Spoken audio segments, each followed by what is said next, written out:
Good Tuesday evening, everybody. Good to see you. Baptiste, congrats on your first. Welcome on in. And Super Twin, hello. It's very good to see you. As well as Snom, good to see you too. And oh my gosh, is that the Mana Scarletify? Whoa, celebrity here. How you doing, Mana? Good to see you. Guys, check her out. She's so cool. Mana's so cool. And Awesomer, good to see you too. Welcome on in. Yeah, Noah's here. I think he's neat, so he lives here now. That's fine. He can do that. I'm doing well, how are you? I'm doing good. Managed to get through, just my regular Tuesday, and now we get to play video games. So let's fucking go. It's the best. We're continuing with day 2 of the Choose Wisely Festival, and we had a lot of fun playing Lover's Enigma last night.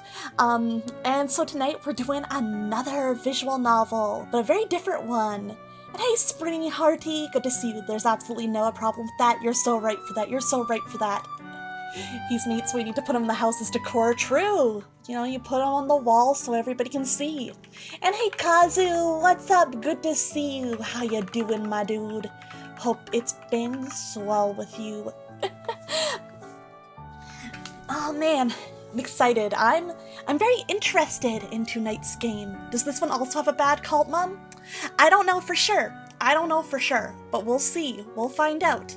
Tonight we're playing a game called PSYCHO-SLEUTH, and it is a mystery game, I'm reading from the Steam page here, I'm not gonna lie, where cognitive disorders distort the rules of murder, and 13 players, each with a strange condition, are trapped in a deadly game. These disorders are contagious, and the killer hides behind abnormal logic.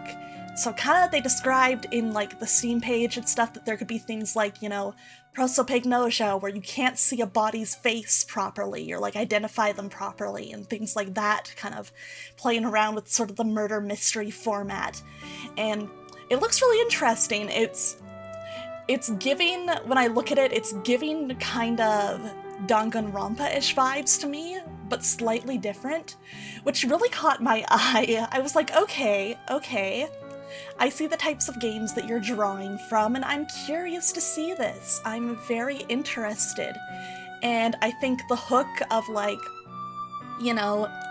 different sort of, distortions, sort of messing with or changing how you perceive things as part of your investigation is a really interesting concept, and I'm really curious to see how they do that.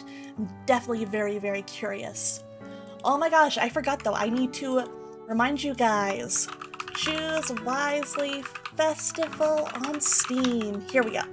So we have the Choose Wisely Festival on Steam, which I have been graciously asked to be an official streamer for by Studio FUA, the hosts of this fine event. They have almost 400 games participating in this festival. There's a lot of demos available, a lot of games that are on sale for a really great price, including all of the ones that I'm going to be playing this week. So you guys should definitely check them out. I'm also gonna go ahead and I pressed the wrong button. We're gonna give a little link to, here we go. Here's where you can download the PSYCHO-SLEUTH demo for yourself if that is something that you're interested in. If you're sitting here being like, I might want to play this. I might want to give this a try myself. Then you can check out that link. I will be happy to repost it at any point during the stream, and I'll be posting it at the end of stream too. You can also wishlist the full game on Steam if you watch the stream and you're like, okay, I saw what was in the demo, but I want to play the full game. You have the chance to do that as well. But yeah, I'm very curious how this is gonna go. I love murder mystery games. They are my bread and butter. Yeah, love Ace Attorney, also got very, very into Danganronpa, especially at the height of its popularity. So I'm always down for something kind of along those lines, something that kind of is in a similar vein. It's always fun. I was reading through all of the devs gave me some different info for the games that they're doing this, or they suggested to me.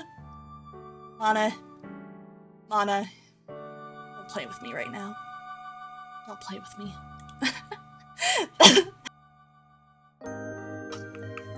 But basically, the devs for this game, I can't time you out, you're a mod. and just say shit, it's crazy.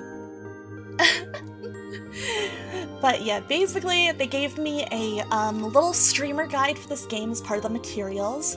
So, they did recommend that I warn you guys, and I did put it in the title as well.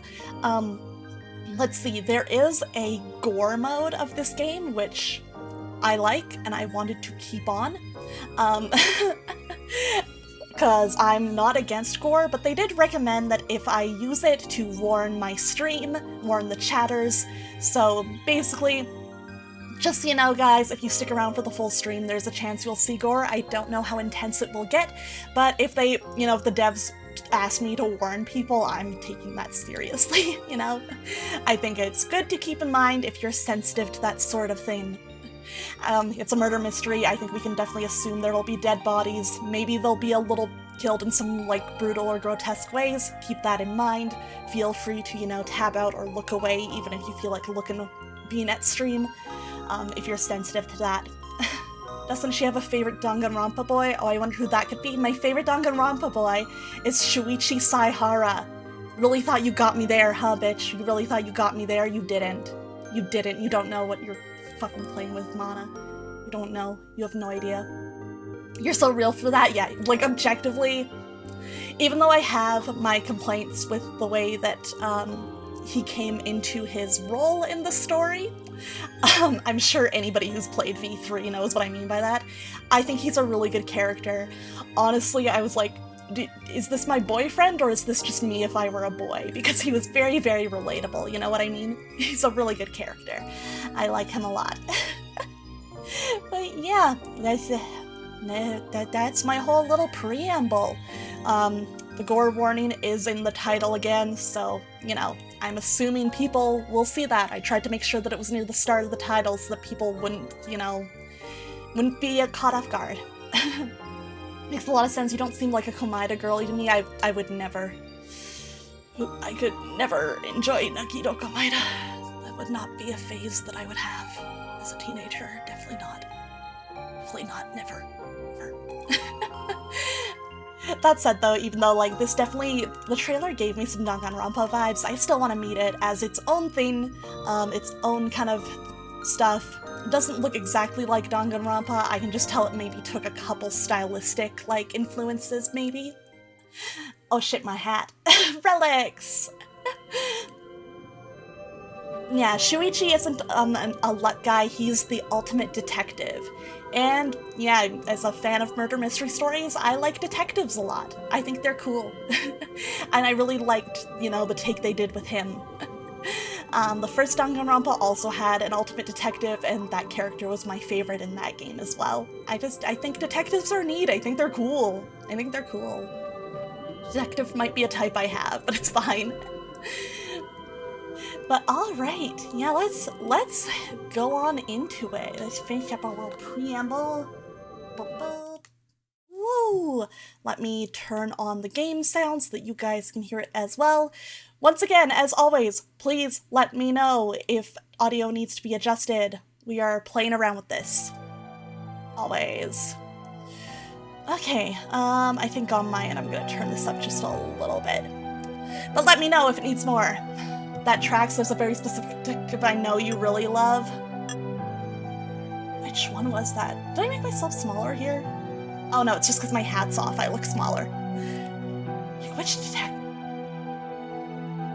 I'm legit sitting here like...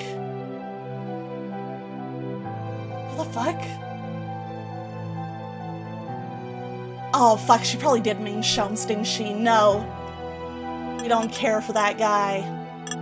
Oh my god, Theodore Magnus. What are you doing here, buddy?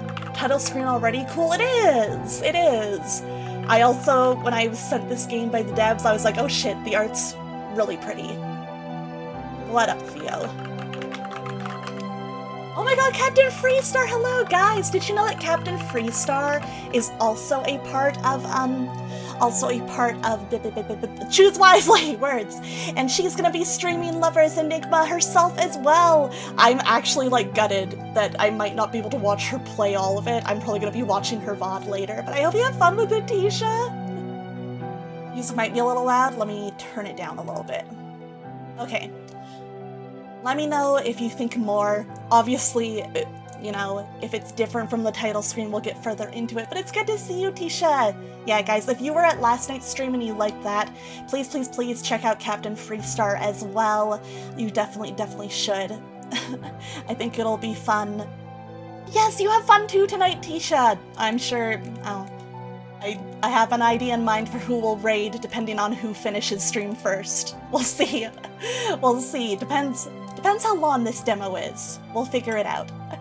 But I hope you have a wonderful night and a wonderful stream, Tisha. Love you. Good to see you. Alright, let's head on in to the game. Yeah, pointing the rake at each other. I'm just like, as long as you're still going, I'll raid you. Ooh. Okay, so I know also in the devs' little notes, they were like, oh, maybe you should do story mode for streaming, but I'm not a bitch. I've played these games before. Hardest difficulty every time.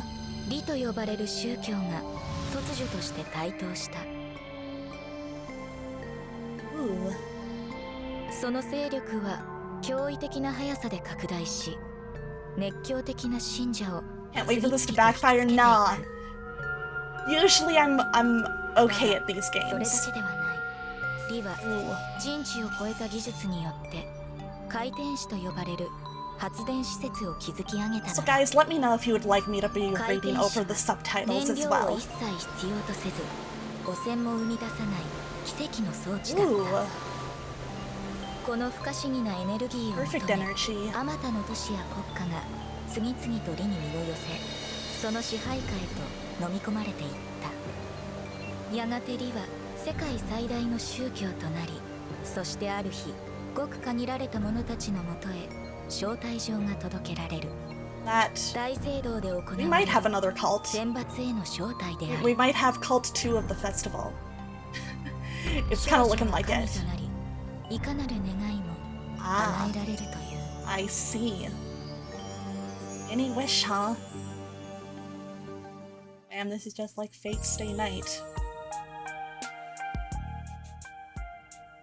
Okay, this is the city where the Logic Church Cathedral stands, home to millions.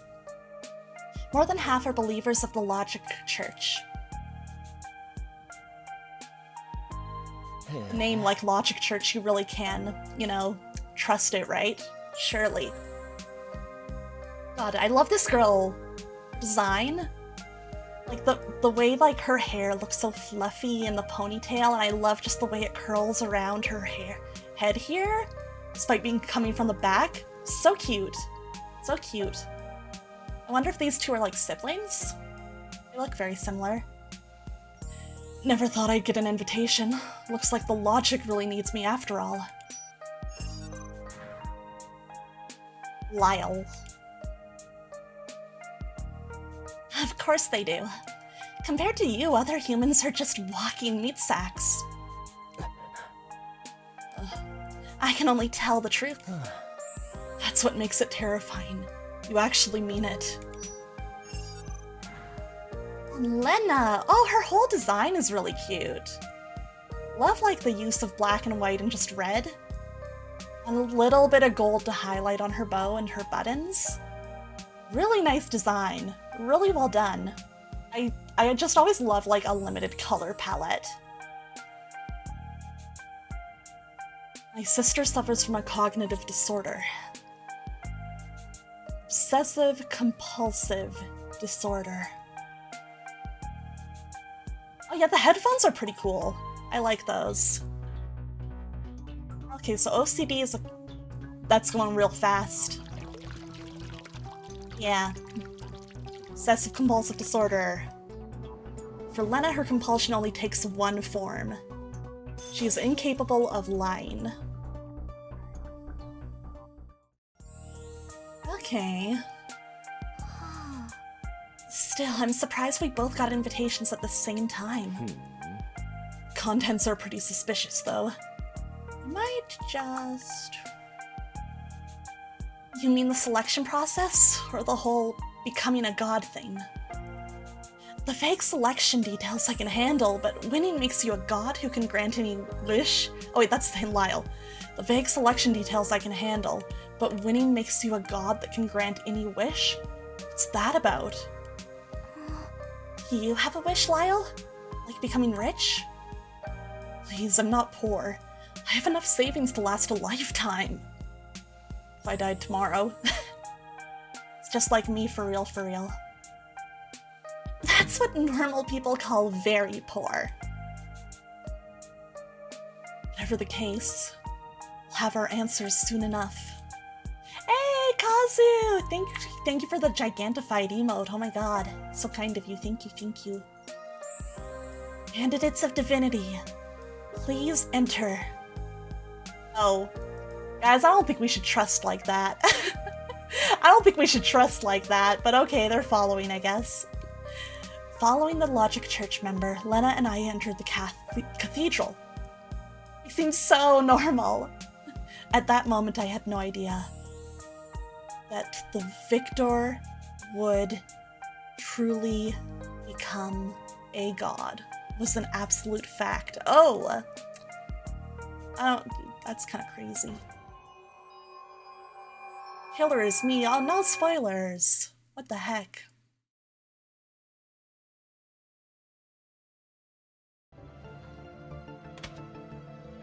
Chamber of Purification. That's comforting as a name for a room. Where are we?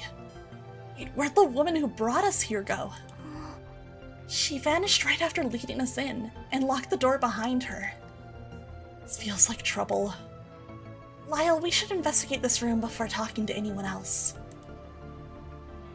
Press WAS to move, tab to gather clues. Q to view. Okay. Ooh, okay. She said we should investigate before talking to people, but curious about actually what's going on with you? Hello? But okay, this looks important. We'll look around first. A mysterious power generator called Sea Angel, completely different from the spire-shaped devices outside. Looks like a compact indoor model. Sea Angel produces zero-emission energy. Every nation on Earth would kill to crack this technology. Has anyone tried taking one apart? They say it's impossibly durable. Can't dismantle it, can't scan what's inside. That's sus. And even if you forced it open, not only would the Logic Church know instantly, but you'd probably trigger some kind of lethal failsafe. I heard an entire town was wiped out trying to open one. Know an awful lot about this. Don't tell me you've tried opening one yourself. I'll... Don't worry about it.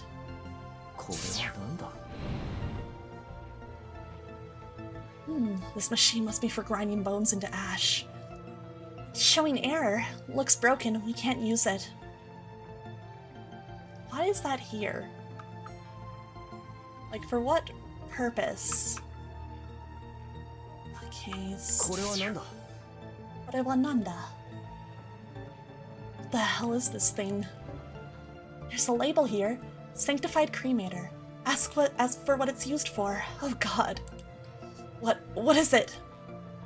The instructions say for the incineration of Logic Church sinners requires 5-hour cooldown after use. So it's for burning people? That's exactly what it looks like. There's a button here. Should we open it and take a look? Isn't that dangerous? No, this button just opens the cremator's door. The ignition switch must be somewhere else. We should probably check inside if we want to fully understand this room. Okay then, 1, 2, here goes! Oh, I don't know. I don't know if opening this is a good idea. That's a little scary. Inside, it's full of ash. Human ash. This is horrible. Still, something about this sanctified cremator feels off. What do you mean? Can't put my finger on it. Just feels like something's not quite right. That's so weird. That's... If I didn't already know this was like a death game, I would be like, guys. Dial here. Turn it left and the sanctified cremator reaches 1500 degrees. But I don't see any bone grinding equipment. Grinder?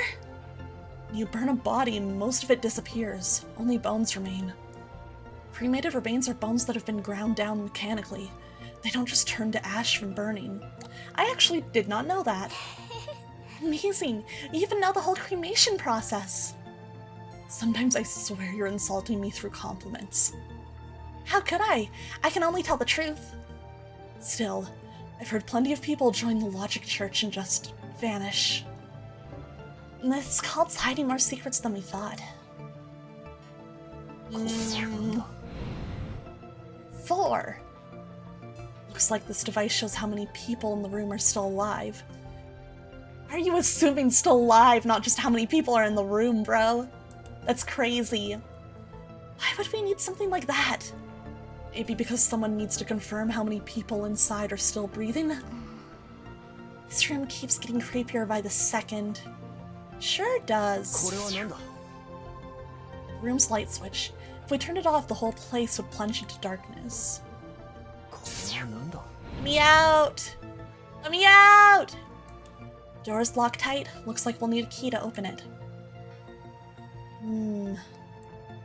Okay.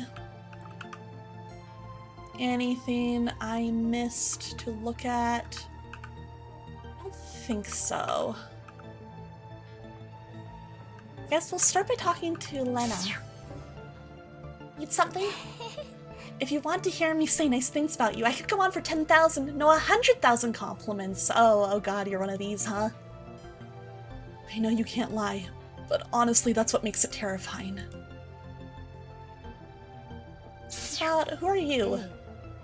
Welcome, candidates of divinity. Who are you? I am the arbiter and overseer of this selection. You may address me as the proxy.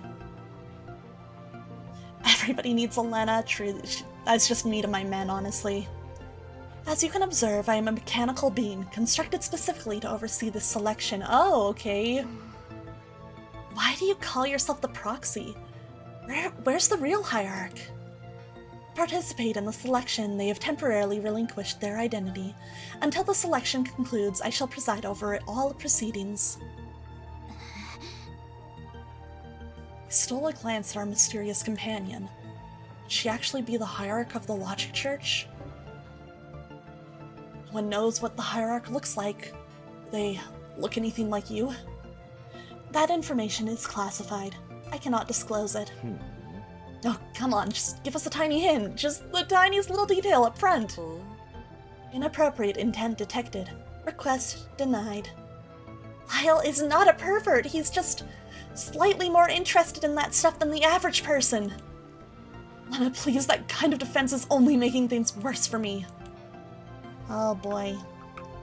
Let's see what's up with this girlie. So you're another participant in the selection? Mind if I ask why you're missing a shoe on your left foot? It's weird. Lyle, I don't think she wants to talk to you. Look, just tell me your name and I'll leave you alone. My name is Kizuna. I serve the Logic Church, and yes, I'm a participant in the selection. Ooh, she's cute. May you comprehend all things. The logic blesses you. When the second option is terrible, suddenly the first ridiculous request seems reasonable. Lyle, you're absolutely brilliant! Is he...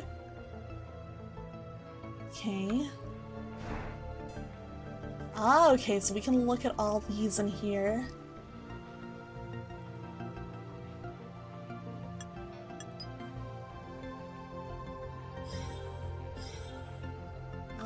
Is there anything I haven't... Oh, there's a clock up here. I didn't notice it. Okay, okay. Current time, 11:15. First, welcome. I am the proxy. My primary directive is to ensure this selection proceeds without interference. This digital scripture contains various information. Take it. Participant data has been stored in the memory chips throughout the cathedral. You must find them yourselves. As overseer of the selection, I cannot lie, nor will I assist any participant. Trust in my absolute neutrality. The winner really becomes a god? Yes, without question. That sounds super sketchy. What does becoming a god even mean? Thank you, Lena. I was wondering when somebody would say that. You will possess the power to shape the world at will. Any wish can be granted. Oops. The word but God, no word but God adequately describes such an existence. Maybe I should interpret this differently. The Logic Church has a global influence. With their backing, you really could achieve almost anything. Trust me, the path to divinity exists. Humanity simply has not discovered it. Wait a second, does she have 4 arms? Once understood, you will see the gods that walk among us. Shit, she totally does. I couldn't quite tell before, but she does. If you know how to become gods, why don't you do it yourselves? Because we cannot. Without a form comprehensible to humans, neither gods nor demons will manifest. I don't get it. Can you explain more clearly? If I told you that you could become a god without sacrifice, would you believe me? Humans are creatures bound by causality. Sacrifice must be offered to receive reward. An offering must be made for divinity to descend. Offering? Sick feeling creeps over me. Proxy's next words confirm my worst suspicions. I shall now explain the rules of the selection. Okay, we're getting right into it, huh? Oh, the process of selection takes the form of a game called Werewolf. Each round, I will secretly appoint one participant as the werewolf. The werewolf must kill within the time limit while keeping their identity hidden, and avoid being discovered. If the werewolf escapes suspicion and survives, they shall ascend as a god and have their wish fulfilled. Okay, I've played this game at summer camp. We got this. We got this.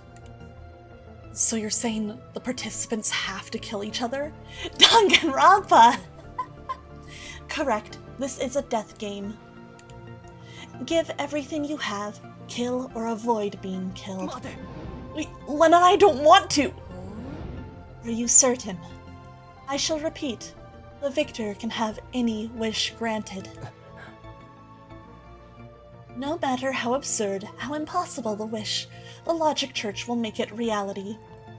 Wish granted say less grabs a bat, oh god. Remind me to never get into a Danganronpa situation with Kazu.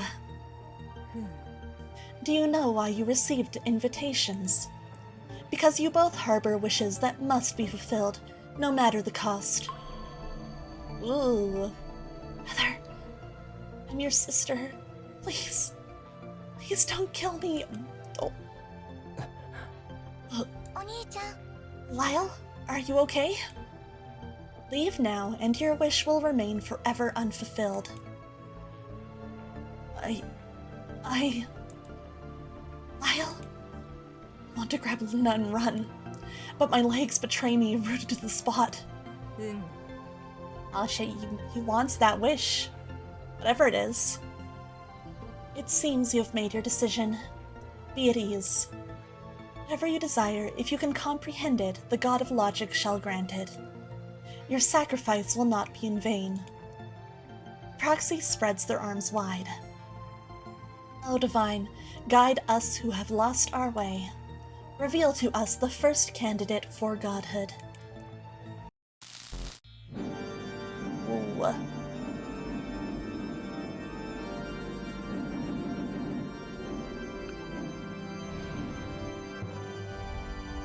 Person! Okay, we're a villager first round. Easy. Each will see a different role. The werewolf has 1 hour to kill. The villagers must survive. Let the first round of werewolf begin. Right, round 1, let's go. We're playing werewolf with this few people? Yeah, we need a detective. and a doctor, and we need the guardian angel. Well, I guess doctor and guardian angel can be kind of interchangeable, but you know what I mean. This round of werewolf is merely a prologue. Other participants are observing from separate rooms. Should this round end without resolution, more will join the selection. Why do it this way? In your terminology, this is the tutorial. And a Colonel Mustard. We shall demonstrate how the selection proceeds, and show you how serious the Logic Church truly is.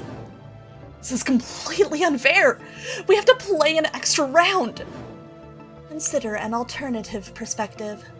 You have gained an additional opportunity, another chance to realize your wish. But with these rules, only the werewolf can win, right? It's totally unfair to anyone who isn't the werewolf! Rest assured, villagers who survive this round will receive special rewards. These rewards will grant significant advantages in subsequent rounds. So few people, that means if Lena is the werewolf, we'll both be targets at the same time? The moment that thought crosses my mind, everything changes. The room plunges into darkness. Lena, we don't know where the werewolf is hiding. Stay close to me. The second the words leave my mouth, I regret them. In pitch darkness, my voice just gave away our position. Lena, run! Oh shit, before I can react, something slams into my head.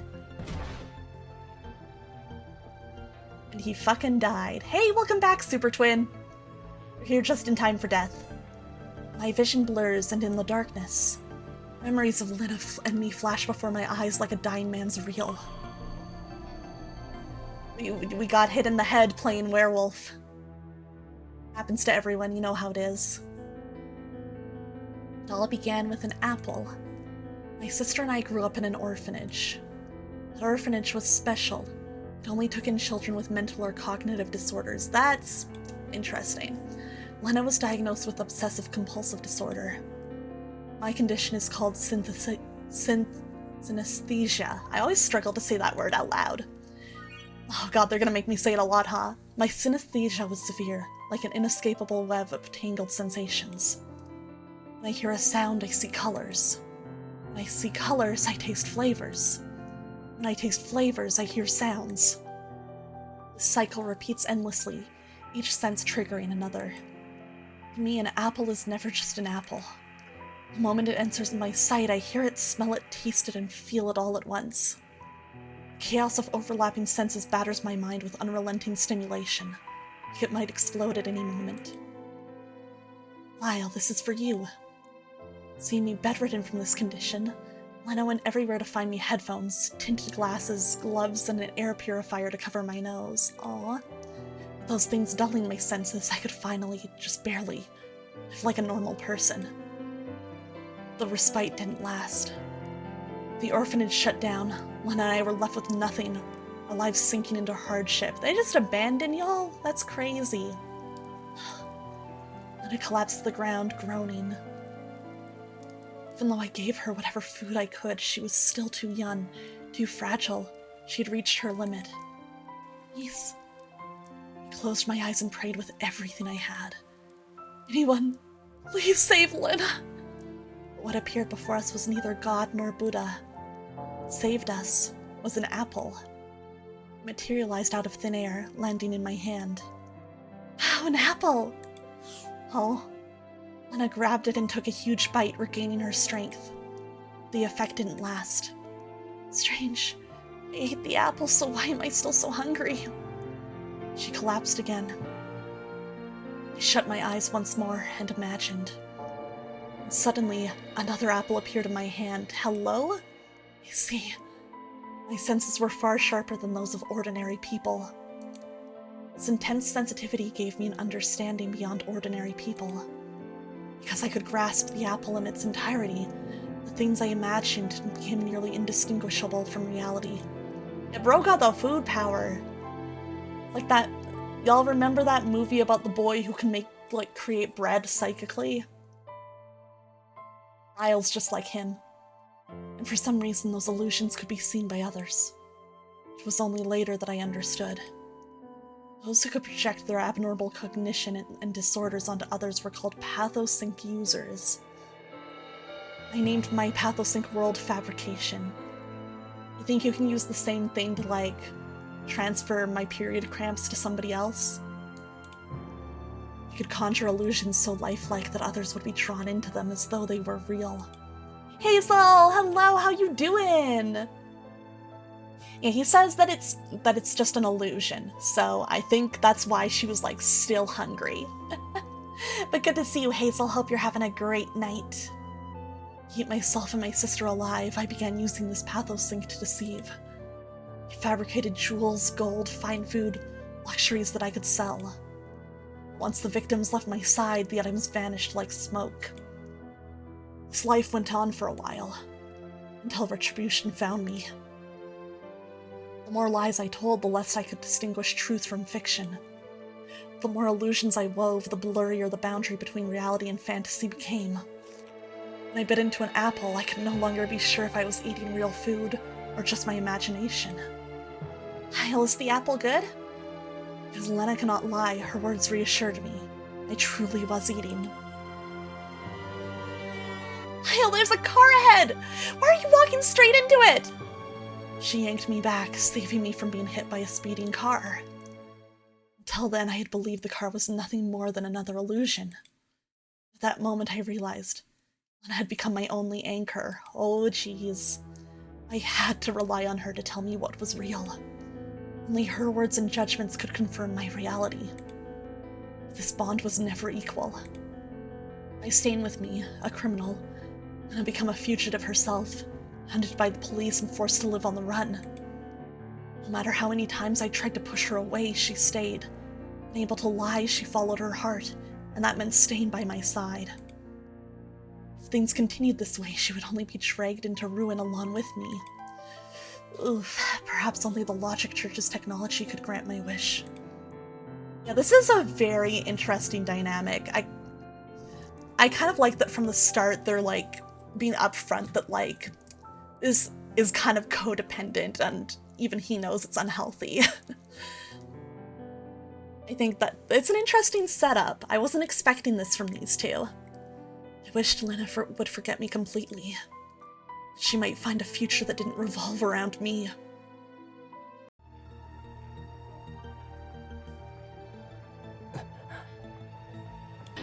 I am legitimately really interested to see where that goes, because that could be a really interesting, like, character arc for both of them, no matter where they take it. Opening my eyes, I immediately know something's wrong.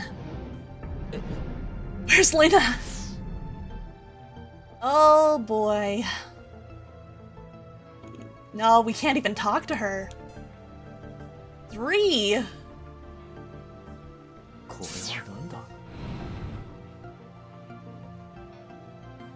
The mask Kisuna was wearing, now stained with blood.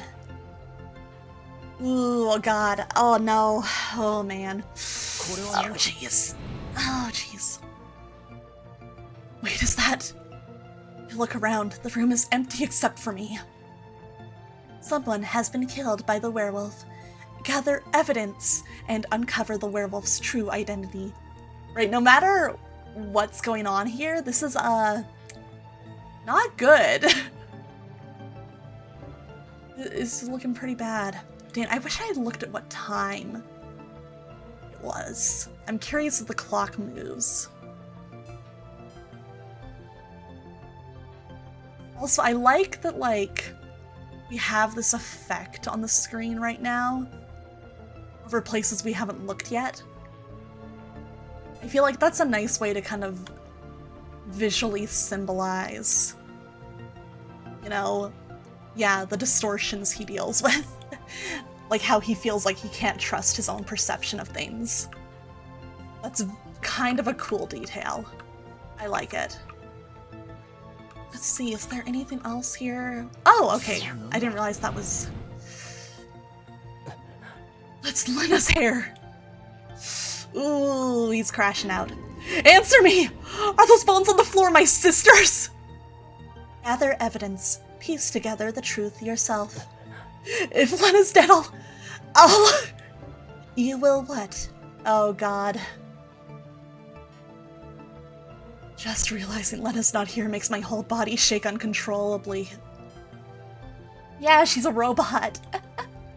No. I have to pull myself together. It's not time to despair yet. Guess I have no choice but to piece together the clues myself. Okay. Let's take a look again. Okay, cool. Current time 5:15 p.m. 6 hours have passed since... Huh? Okay. Oh, that's such a big time frame, okay. Oh, fuck, so much can happen in 6 hours. Okay.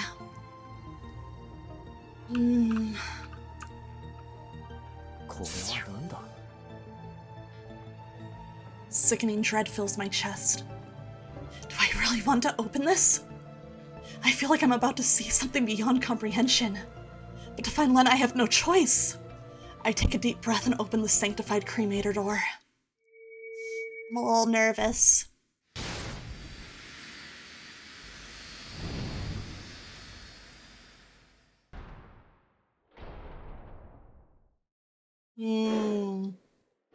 Okay, so it's half. I need to take another look at the one on the ground, see if that's the other half. Human bones arranged in the shape of a right half. Why are these bones arranged exactly like the pattern on the floor? I don't want to think it, but could it be everyone except me is dead? Yeah. Let's see. If that's... No, it depends. If the body could be flipped around, that could still be the left side. This could just be one body.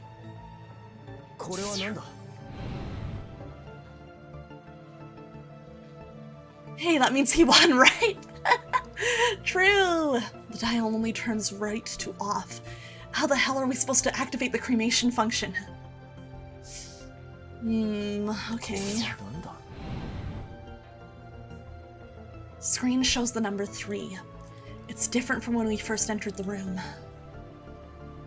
Okay, so that would imply that there's someone else in the room who's alive. But I'm unsure where they could be, you know what I mean? Since this is the first round, I shall provide you with a data chip containing vital information at no cost. How generous!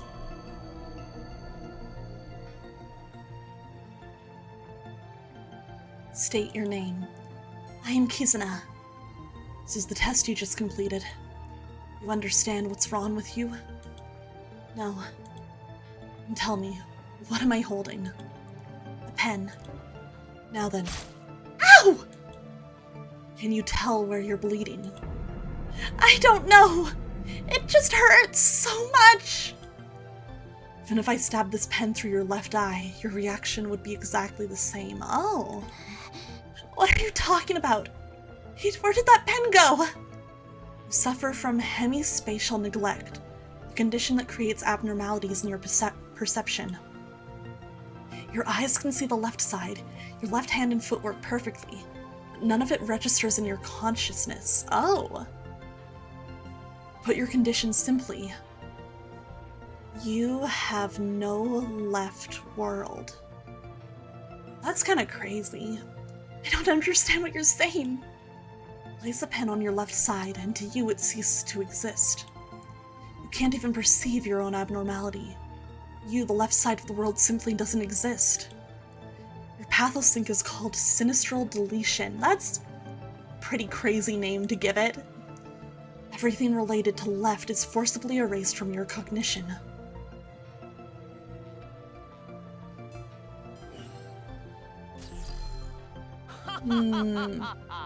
What the fuck? Finally, time for the star to take the stage. Who the hell are you? You don't know the world-famous detective? How utterly provincial. The name's Hyper. There's no mystery I can't crack. To preserve the crime scene, I'm projecting from outside the room. I heard all the evidence you gathered through my devices. You figured out the room just by listening? Ever heard of an armchair detective? With my skills, I don't need to be at the scene to solve a case. Proxy, you said this round only had us as participants. Why is there suddenly a random detective? Hmm? Hyper, why are you here at this time? Okay, she didn't allow for or plan this. Oh, even the proxy doesn't know? Wait a minute. Who are you? You should appear in the next round. This round does not concern you. Now, let's not be hasty. Where there's a case, there's a detective. It's fucking Erica Furuto type shit out here. I'm simply a neutral party helping to clarify the facts. Nevertheless, for the sake of fairness, you should not be here. Even holographic interface is unacceptable. I just noticed this is the left side of our screen that keeps having its distortions. Strange. Okay. Gonna chew on that for a minute. Leave this room immediately. Code Directive 062712410200904053011126. Receiving. Debugging. Checking. Something's wrong with the proxy. Like it's glitching? What did this detective do? He hacked the system. Was it the Hierarch? Per the Hierarch's final command, Hyper may participate in this round's investigation as a neutral party. Hold on! That's completely insane! Why the sudden 180? My sincere apologies. An unknown malfunction occurred. However, I have completed a full diagnostic. I guarantee this will be the final occurrence. No further disruptions to the selection's fairness will occur. What the hell just happened? What command did the Hierarch give you? What did that detective do? Please disregard the incident. It's fine. How can I disregard that? Rest assured, though Hyper participates, he can neither win nor lose this round. From outside the room, he can only discuss. No idea what happened, but lucky me. Let's shelve the trivial stuff. Time to discuss this murder. I'm only interested in the truth. To cut to the chase, you're the murderous werewolf. The confrontation intensifies. Allow me to prepare a suitable arena for combat. Hello? What is this? What is happening? You should recognize this. It's your Pathosync world fabrication. Fascinating, even I've been pulled in from outside the room. Its range, it's way beyond anything I could create. Yeah, fight me in my mind palace! Literally! That's crazy. An entire virtual world has been constructed, pulling everyone inside. Have you heard of verbal combat? Yeah, I do that all the time on twitter.com. Domain expansion. Your debate will manifest as physical weapons. The loser will be compelled to reveal the truths hidden in their heart. Okay, this kind is sick though, not gonna lie. I see, if my opponent is the werewolf, I just need to win the debate. They'll confess naturally. Battle tutorial! I wasn't expecting this. Okay, okay, so these are the clues available. You can scroll through the clues using the mouse wheel. One of the enemy statements is incorrect. Use the clues in your hand to point out the error. Okay, I know how to do this. Please note each enemy statement has a time limit. Oh, fuck, okay. Gotta think fast. If no clue can point out an error in the statement, press skip or use G to move on. If a clue does reveal a contradiction, select it and press refute or use the F key to make your argument. You can also press Q or escape to view the details of the clue. The timer will pause while doing so, thank God. Okay. Yeah, Ace Attorney hard mode for real. Okay. I'm reviewing these really quick. Turns all the way to the left to activate, turning it all the way to the right shuts it down. Blonde red hair on the floor, looks like Luna's hair. Okay, lights changed to 3.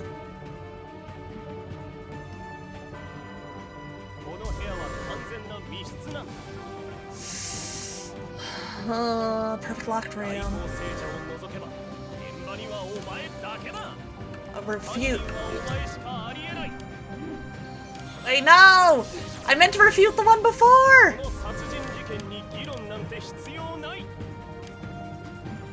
Okay, okay.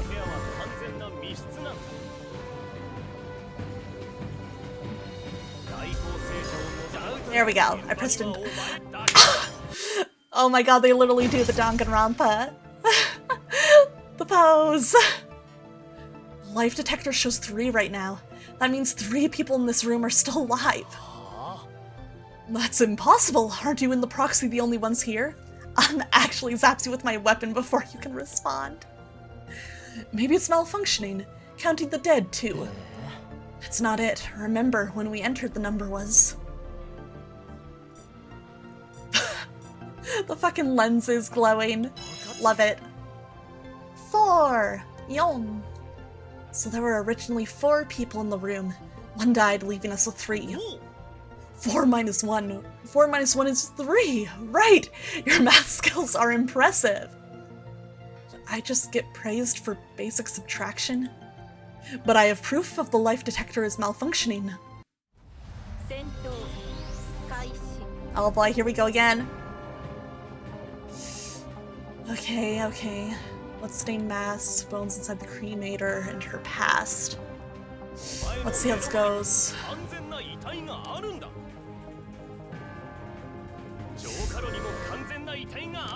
No, there's not. Idiot. There's half a corpse in the cremator, idiot. The corpse isn't complete. I don't know why, but these bones only form a right half. This is why ordinary people who aren't master detectives are so foolish. You just insulted literally everyone. Bones in front of you and in the sanctified cremator, both are right halves. I don't know that for sure. Doesn't that prove 2 people died? They're just arranged to look that way. These bones are incomplete. The right arm and leg are made from bone fragments arranged into shapes. You can't determine left or right from fragments. Based on the total volume, it's 1 person's worth at most. Maybe some bones burned to ash. That's not how it works, buddy. We established that. You don't have the grinder. No, the bone grinder is broken. There's no way to turn bones to ash in this room. So the answer is clear. Only 1 person died in this room. The life detector isn't broken. You're kinda not good at this whole detective thing, sir. Your conclusion matches mine. That's exactly what I was thinking. Are you really a master detective? Then here's the question. Why are you the only one left in the room? I was unconscious for 6 hours. Maybe someone came and went during... No. After you and Lina entered, no one else has passed through this door. So this is a perfect locked room? Then there's only one possibility. The proxy did something. No, I did nothing. I believe you. You believed that way too fast. She's a robot. How could she possibly lie? As expected of a brilliant master detective, your conclusion is both precise and elegant. Did she just tell a massive lie? For 6 hours, I merely stood here. I took no action. Trust my neutrality. I am not the killer. Which means the killer can only be you, Lyle. Not the killer. That's what every killer says. You got a point. You got a point on that one. I cannot deny that. The lights went out and I was immediately knocked out by a blunt object. Yeah, when a girl says trust her neutrality, you listen. Important. The killer finally slipped up. Where's this blunt object in the room?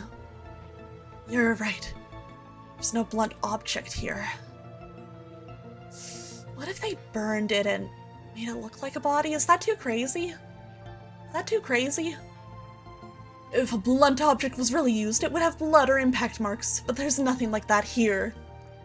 No, a blunt object could be assembled. Combine this bloodstained mask with something and it becomes a blunt weapon. Okay, what could combine with the Logic Church mask to make a blunt weapon? Yeah, like ashes and... Oh yeah, if you kind of wrapped them up in the mask and made almost like a kind of bag with it?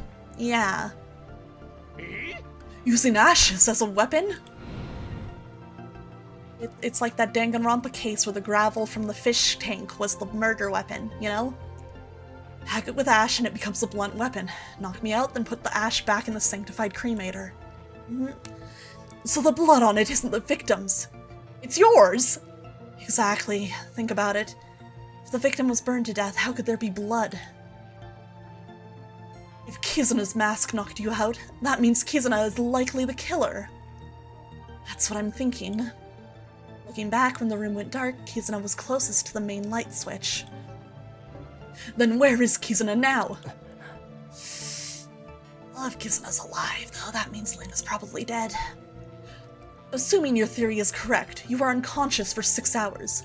That leaves only Kizuna and Lena able to move. So answer me. Who died, and how did the killer vanish into thin air? Let me review the situation. When we first entered, the life detector read 4. And the room were Lyle, Lena, Kizuna, and the proxy. Ah, I've noticed her left eye doesn't have any light in it. That's a good detail. 6 hours later, the room only contains Lyle and the proxy. The life detector shows 3. There's only one explanation for this. Why does the life detector show 3 right now? I mean, someone's alive hidden in the room. Don't you realize your theory reveals a horrifying truth? If Kizuna really is the killer and is hiding, then the one who died is... I know. The dead person is without question my sister, Lena. The moment I realize this, my heart feels like it's being crushed. But is this real or just my imagination? I don't know. So where exactly is the killer hiding? I've been wondering, why did the killer choose to burn their victim? Hey, Cube, how's it going? What's up with you? Hope you're having a good evening. Good to see ya, good to see ya. Isn't it because the sanctified cremator was there? But if the killer wanted to frame me, they'd choose something more direct. Which means the killer had a reason they had to use fire. What do you mean? It's precisely because they use fire that we can't find where they're hiding. Thinking from this angle, there's only one place the killer could hide. I have not figured this out.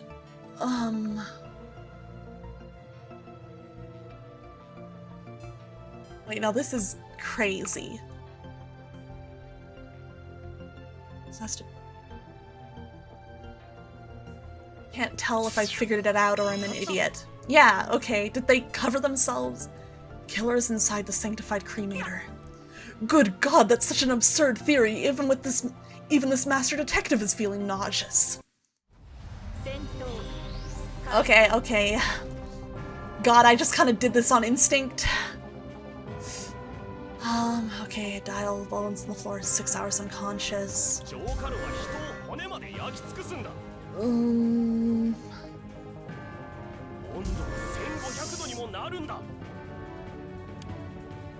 Okay. I just want to double check. The right half. Okay.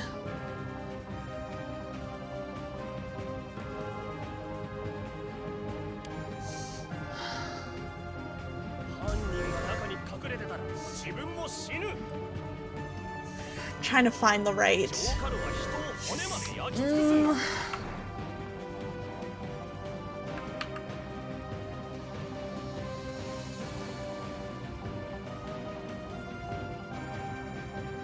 I'm trying to think here. How do I make this work logically? Thinking. Okay.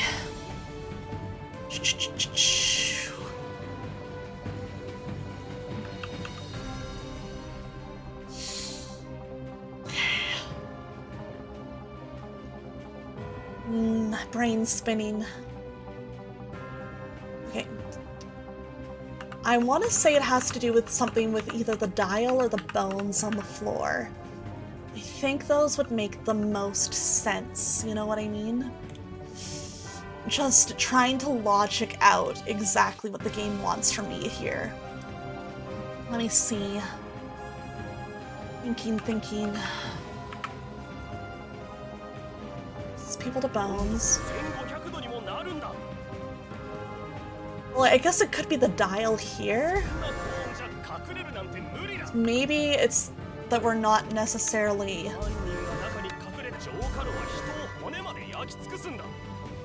the fact that it could be off? Nope. Okay, I fucked up.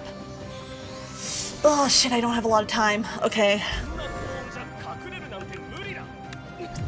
Wait, no, I think I get it. Maybe? I don't know.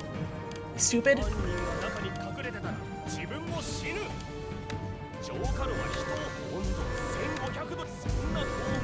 Ah, dang it, I did not have the time. Ugh. Okay. Oh, wait. Okay. No, okay, I'm stupid. Okay. I'm wasting a lot of health here. Is there evidence it could have cooled down? Oh, okay, I think I understand.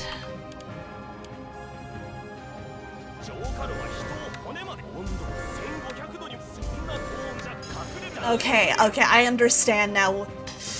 Okay, yeah, it cooled off. Okay, cooled off before we woke up. I think I was thinking a little too roundabout there. I was thinking it was something crazier. I need to, you know, one of those moments. Yeah, case one Phoenix, right? How could anyone hide in the cremator? That's exactly what the killer wants us to think. 6 hours have passed since I was knocked out. The cremator has completely cooled down. It's the only place in this room someone could hide. I slowly approach the sanctified cremator. Oh my gosh, hey Iris! How's it going? Yeah, this is some stressful Ace Attorney. I'm actually very glad that it seems pretty forgiving with how much health it gives you. But hey Iris, how are you doing? I hope you're having a good evening. Always happy to see you guys. Guys, you might know Iris from my Xenoblade streams. She's super cute, super sweet. She's a Utaite. She does some really cool singing. You guys should check her out. I hope you're having a good night. It's good to see you. Pressing the switch, I open the cremator door. Inside are bones from someone unknown, but that's not the whole truth. Taking a bit of break from study. Oh yeah, it's your finals week, right? I think I heard about that. Good luck with your studying, Iris. I hope it goes well. Finals are scary. Hope you're having fun with this game. I am a huge sucker for any murder mystery. It's like my #1 genre in the entire world. Give me a good murder mystery, VN, and I will be all over it. There's something else hidden inside. My heart pounds faster and faster. If I really see Kizuna as the killer, what will I do? Roxy, I need to ask something. Yes. Did someone who isn't the werewolf still kill? Yes. However, they gain nothing from it and cannot become the final victor. Moreover, if someone commits meaningless murder that disrupts the selection, I will execute them immediately. That's fine. Why? Hey, are you planning to kill the murderer? Kizuna really killed Lina. As her brother, I have to avenge her. Whoa! The codependency goes crazy. There are only 3 people left in the room. I didn't kill anyone, so the killer must be the remaining person. What? Why have you got that? You just... Oh wait, a heart sensation suddenly forms in my hand. Okay, your illusion powers. I see. A knife. My world fabrication pathosync responded to my will, creating a blade in my hand. This knife is fake, just my imagination. But even avenging my sister be fake too. If I really want revenge for her, maybe I should just turn on the cremator and burn whoever's inside. So what should I do? No, we gotta see them first, dude. I swear to God, we choose to just cremate them. Fucking Lena's in there. You know that's how this is gonna end. You know that. At least I'll end this with my own hands. Without my sister as my anchor, unable to distinguish reality, I'll soon be lost and drowning in an ocean of confusion. So to be certain, I shouldn't use the knife. I need to end the killer's life with my bare hands. When I first saw this cremator, something fell off. Now I see it. It's too shallow. Just as I thought, this metal plate lifts up. There's space underneath. How I'll deal with my sister's killer, I'll decide when I see them. Hey, yeah, she's in there! Oh, and she's got a knife. The person hidden in the cremator isn't Kizuna. Is this another illusion I created? Lyle. Hearing Lena speak in my arms, I know this is really my sister. Thank God, you're not dead. You're alive. Through her words, I understand one thing. I truly do feel pain at the thought of losing my sister. These tears are absolutely real. What does that mean, though? She's in there. What happened? I want to know. Lyle, are you okay? Why do you look so sad? I thought you were... At least she's not dead, yeah! I'm still a little nervous about what this implies, what would happen, though. Don't cry, Lyle. I'm still here. Please don't cry. Going to just don't get jail for suspected murder. Yeah, it's fine. Lena gently pats my back. Feeling the warmth of her hand, I gradually calm down. Sorry to interrupt this touching reunion, but the conclusion is obvious now. Kizuna is dead, and Lena is the murderous werewolf. Lena could never kill any... Wait, what? That's when I see the knife in Lena's hand, covered in blood. Huh? There's something written on the inner wall down here. What does it say? Following Lena's gaze, I examine the text in the cremator. I am the culprit. That's convenient. Oh, nothing like a Case 1 dying message in a murder mystery visual novel. This is my handwriting? What? Did I write this? Yeah, she was set up so hard. There's no way she did it. My guess is, from the start, there was somebody hiding inside of the cremator. The proxy does not count as a person, like a living person in the room, because she's a robot. We have misunderstood that fact to begin with. There is somebody who we did not know was here from the very start. And they have done this, and they have set up Lena for it. That is my theory. Because of her OCD, Lena cannot lie. Lena, answer me. Are you the werewolf? What happened during those 6 hours? I can't remember. Lena clutches her head in pain. Everything after entering the room, I don't know why, but I can't remember any of it. There's blood on the back of her head, just like mine. She must have been knocked out with a blunt object too, then thrown into the cremator. The memory loss is probably from the head trauma. Or maybe it's somebody else's, distortion. I don't like how we can do the mind palace, you know? Proxy, what happens when someone is identified as the werewolf? The believers and I will purify the werewolf. What does purify mean? After granting their wish, I will execute them in a manner befitting their pathosync. Oh, we even get the Danganronpa executions? That's crazy. But what if Lena isn't the real werewolf? That is irrelevant.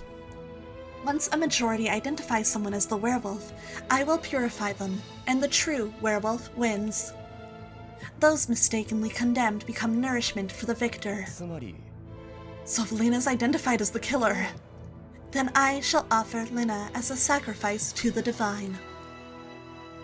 This game is insane. But since I can't escape, I can't lose. Lena's not the killer! That's what everyone says when their loved one is accused. Got a point. He got a point. They do say that. Okay. Okay.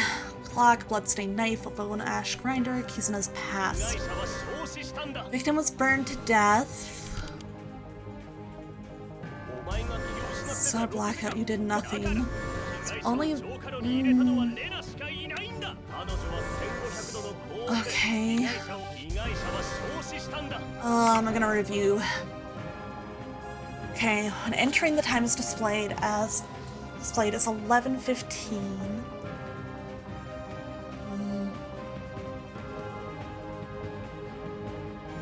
Okay. Out of order. Physically unimpaired, she seems to be unable to perceive the left side of the world. Okay. Oh, right! A good point, Theo. The blood shouldn't be fresh after 6 hours. Let me just double check.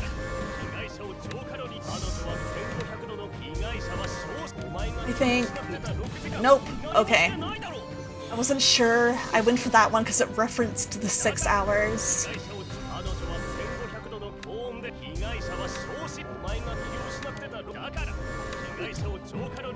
Dane, okay. Wait, do I need to... Okay. Dane, no, I'm not getting this right. I'm not deducting like this game wants me to. Victim really was burned to death. And... Yeah, oh, okay, it wants me to use it here. Whatever. Whatever. That can always be the hard part of, like, deduction games like this. Sometimes you aren't using, like, the logic. Like, you've come to the right conclusion, but you're not using it in quite the right spot or, like, moment that they want you to. So it's also a matter of figuring out kind of how the, like, writers work, how they're understanding it, and what, like, pace they want you to come to conclusions at. Can be tricky. Yeah, the click and pray. Neither Lena and I have any knife wounds. If the victim was burned to death, where did the blood on the knife come from? That's true. If you burn someone then stab them, there wouldn't be blood. There's a lot of blood on this knife. That means the victim was stabbed to death before being burned. So Lena stabbed Kizuna first, then threw the corpse in the cremator. I told you Lena isn't the killer! She can't lie. And don't forget her dying message. That doesn't necessarily mean... She wrote, I am the culprit. Nah, there's a trick here to how she could be still telling the truth. There's a little thing going on here, I know it. Remember your own logic. Only 3 people are alive in this room. Excluding the proxy. If you're not the killer, it has to be Lena. Am I... a werewolf? Lena, don't say anything. Since Lena can't lie, if the evidence points only to her, she'll confess even without a debate battle. Yeah, exactly. I think it's also interesting that, like, you're covering here that, like, even if she can't lie, she can still be wrong, you know? If she truly believes something, even if it's not objectively correct, she could still say it. That's a fun way to work with it. I have to keep that in mind. Has Lena been confirmed as the werewolf? I'm preparing purification. Wait, give me more time! Stop struggling, there's no other possibility. Unless you're saying there's a 3rd person who could be the killer. 3rd person? Hyper's words trigger something in my mind. Of course, we've been wrong from the very beginning. Aha! Here we go. Proxy. Yes. How does the life detector determine how many living people are in the room? It detects and counts heartbeats and breathing patterns. Then, does it count you, a mechanical being? No. As I stated initially, I am a mechanical being, not a living person. Huh? Wait a minute! If that's true! When we entered, the life detector showed 4. I always assumed it meant me, Lena, Kizuna, and the proxy. That's wrong! We have to exclude the proxy, which means there was someone else here from the start!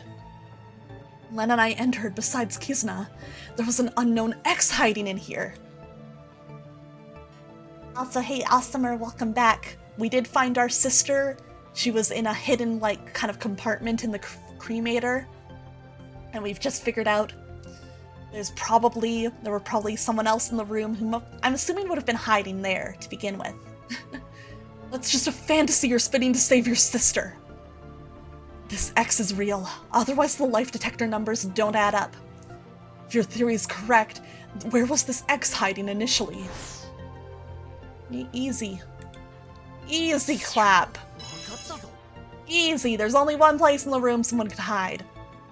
An unknown person, X, was already hiding in the sanctified cremator, before Lynn and I even entered. So what if there was someone we never saw? How does that change anything? Lynn is not the only suspect anymore.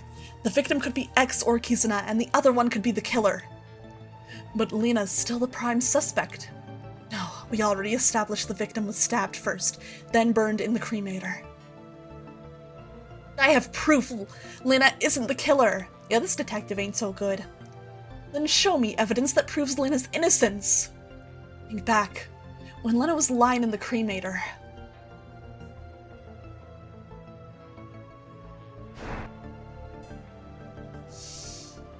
Let's see, evidence she didn't use the knife.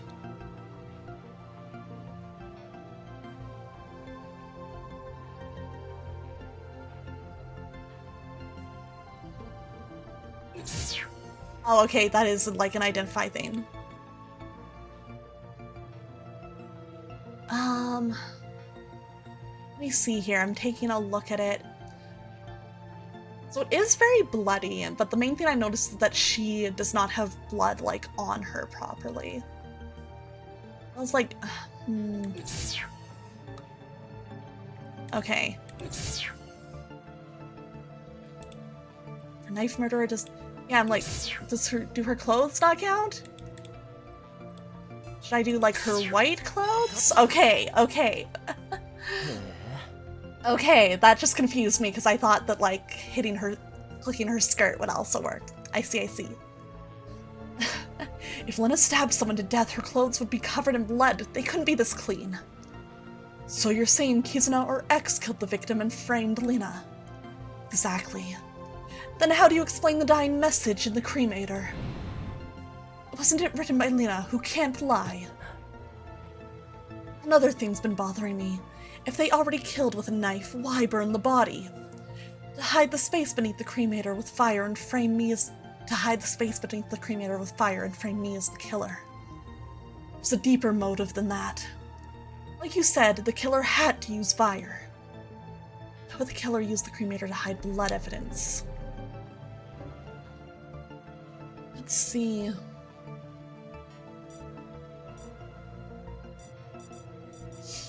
Scatter cremator ash in the blood like absorbent powder. I don't know about that one. Is that how that works? I don't think so.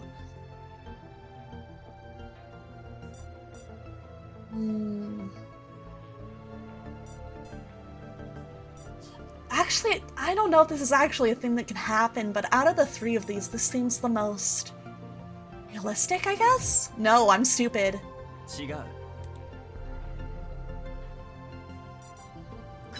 Yeah, okay. I was overthinking it. Wear the victim's clothes during the murder, then strip off the bloody clothing and burn it with the corpse. All evidence destroyed. Yeah, it's like, it makes sense, but I got caught up in being like, how and why would they switch the clothes before killing them? You know what I mean? Oh, I guess if they knocked them out too first. Wait, okay, that actually does check out. Brilliant as always, Lyle. You figured that out instantly. We still don't know who died. Could be X or Kizuna. But either way, Lena remains as the prime suspect. If she's really the killer, why keep the bloody knife in her hand? Why leave a dying message? She could have written nothing and burned the knife with everything else. Wouldn't that be smarter? Maybe she's deliberately misleading us, making herself look innocent.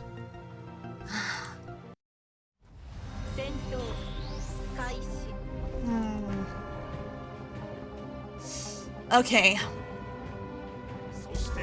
So, double checking the unopenable door, the dial, bones inside the cremator with only the right half remaining.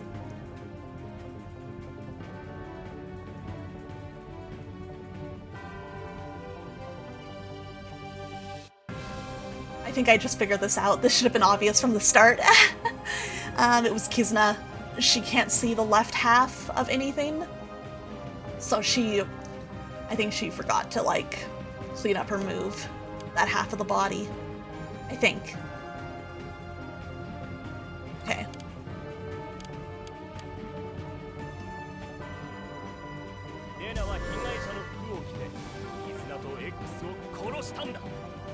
Okay, I think this is just...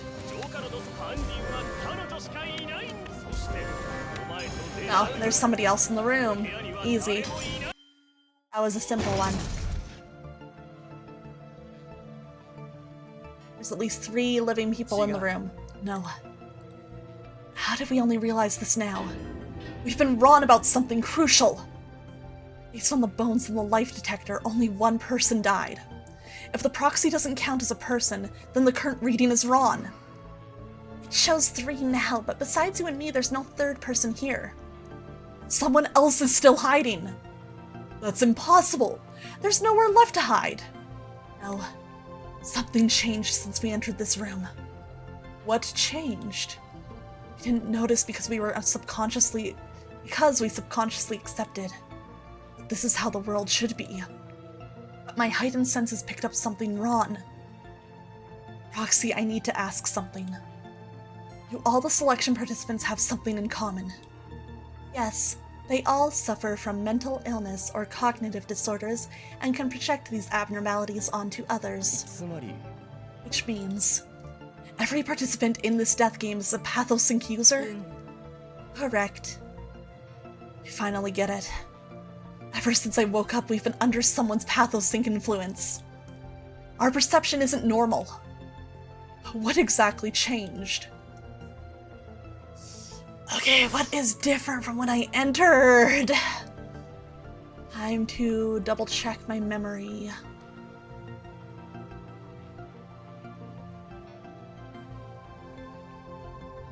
Okay, the clock did change. Did the dial change? And that changed. Okay. Okay. Are these objects supposed to be this way? That's what makes PSYCHO-SLEUTH users so terrifying. Living with their abnormal perception, they believe the world has always been like this. Just like how I create illusions indistinguishable from reality. PSYCHO-SLEUTH users pull everyone nearby into their distorted perception, trapping them in a world with broken rules. The worst part is the affected don't even know their logic has been corrupted. So what exactly is wrong with these objects? Hey, Shizu, thank you for the head pat. Appreciate it. Welcome, welcome. Good to see ya. What's missing from these objects?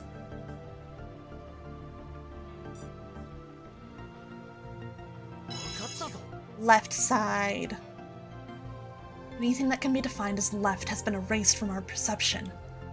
That's why the left half of the clock, the dial, and the life detector have vanished. Whose PSYCHO-SLEUTH is affecting us? It would be Kizuna's! Any evidence to support that theory? Which clue proves Kizuna PSYCHO-SLEUTH can erase the left side? Her past! One last question. The moment Hyper asks, I simulate the killer's actions after entering the room.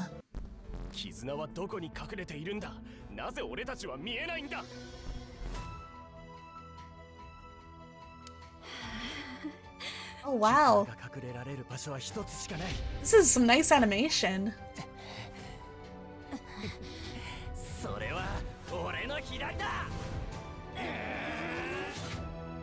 Maybe that's why we had that little filter over the left side. It wasn't about his, like, perception, it was hers. Interesting. Okay. That's really fun. X is the one who died. And you, Kizuna, you're the killer. You're the real werewolf.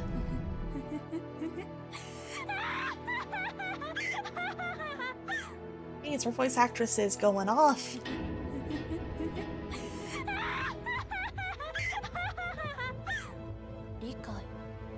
Comprehend. Comprehend. Comprehend.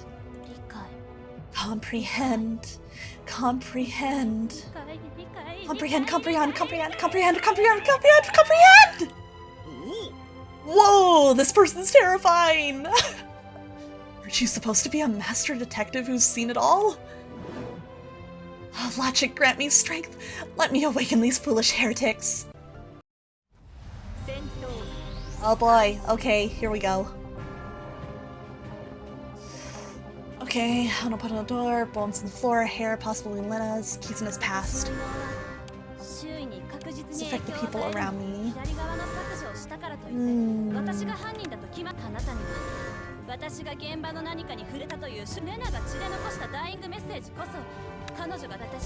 Okay. I think this is it, yep. So there's only... When you're looking at it, it would be the left half that's still there. The bones in front of me and in the cremator both only show the right half. I thought you were trying to trick us into thinking 2 people died, but that's not it. You have no concept of left, so this is the only shape you could make. Maybe Lena arranged them this way to frame me. She has a point. If you're not the killer, why use your pathosync on us? Sometimes I can't control my ability. Don't you have the same problem? Then why were you hiding near us? Why did you raise that knife to kill me? I wasn't hiding. I was standing right beside you all along. Somehow you just didn't notice. As for the knife, you kept calling me the killer. I just wanted to scare you a little. You lying piece of... Before accusing me of lying, ask yourself why you ignore the truth. Your sister wrote I am the culprit with her own hand. Why do you keep dismissing that clue?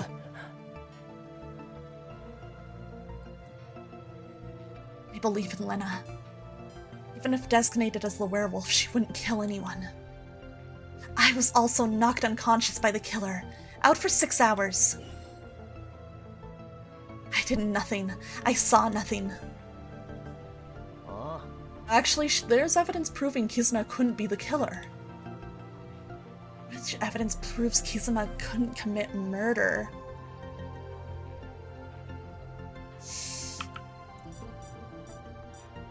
Oh wait, she wouldn't be able to turn it to the left. The cremator switch must be turned to the left to activate. Where Kizuna has no concept of left, the cremator can never be turned on. She physically cannot burn a corpse. Damn. I'm cornered. Maybe I should think backwards. Under what circumstances would Lena, who can't lie, kill someone and leave that message?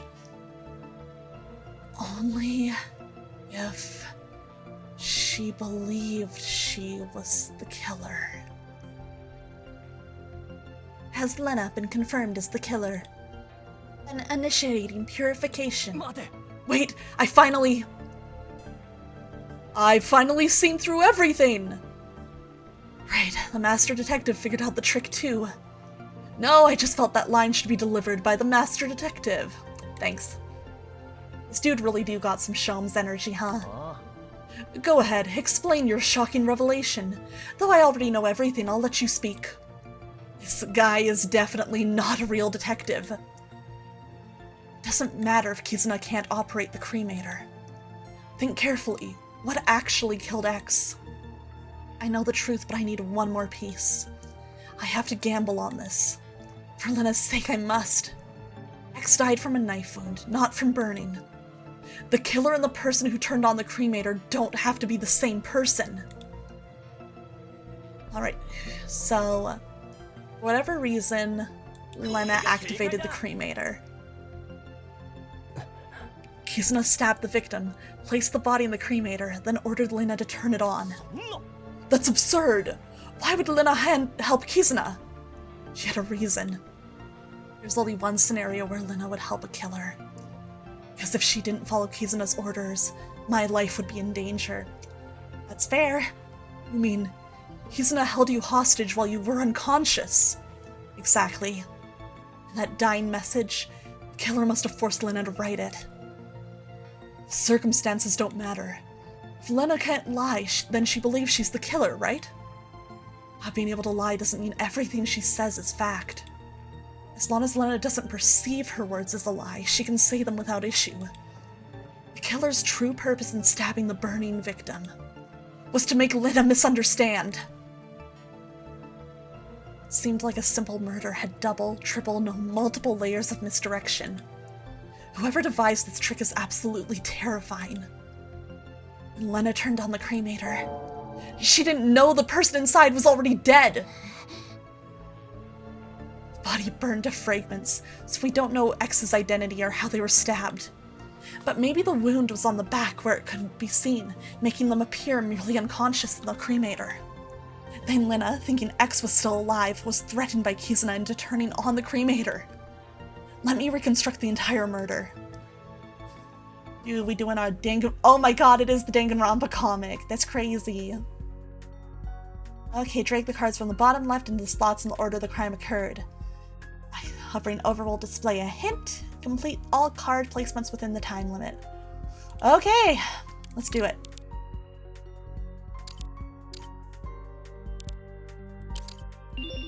Okay. Isle's being taken hostage. Okay. Let's see. She carved those. Okay, and then here. Easy. Yeah, that is so funny. Let's reconstruct the entire murder.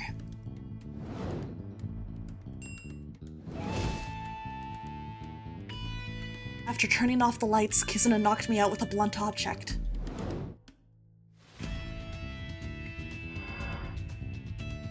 She held me hostage while unconscious, forcing Lena to close her eyes and follow her commands. Yeah, one's truth is just a matter of perspective. So true, so real.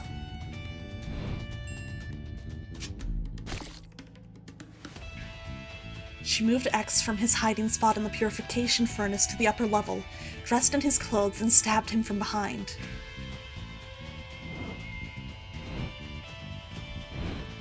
That's crazy. That means she had to have known that X was in there, huh? She removed the bloody clothes and hid them under X's corpse.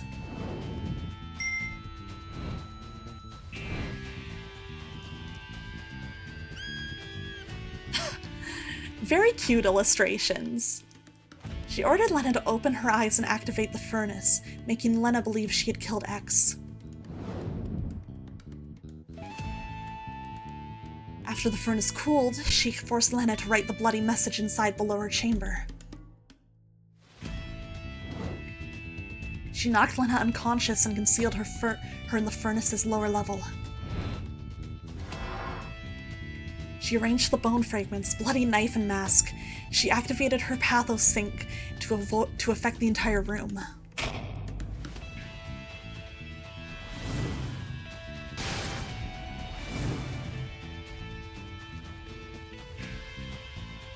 Case complete. I see. If that's the case, then Kizuna could indeed be the culprit. Oh, she's doing it again. You'll say any lie to protect your sister? Your theory has a massive hole. Lena's memory loss was an accident. Without it, she'd wake up and to tell everything. If I were really the killer, I'd have killed her too. Why leave a witness? You just needed to make a promise with Lena. From the killer's methods, they clearly knew about Lena's OCD. So if you made her promise not to say anything, she'd be unable to reveal the truth after waking up. If she told the truth, that would be lying. All PSYCHO-SLEUTH users are bound by their abnormalities. While they can affect others' perception, they are also restricted by their own rules. You're really bending over backwards to protect your sister. No matter what, I can't let Lena be convicted. The codependency go crazy. I need something to flip this situation. Even if I accept your analysis, Lena's still not cleared. She could be the killer following those exact same steps. No, you're the killer. Here's the proof.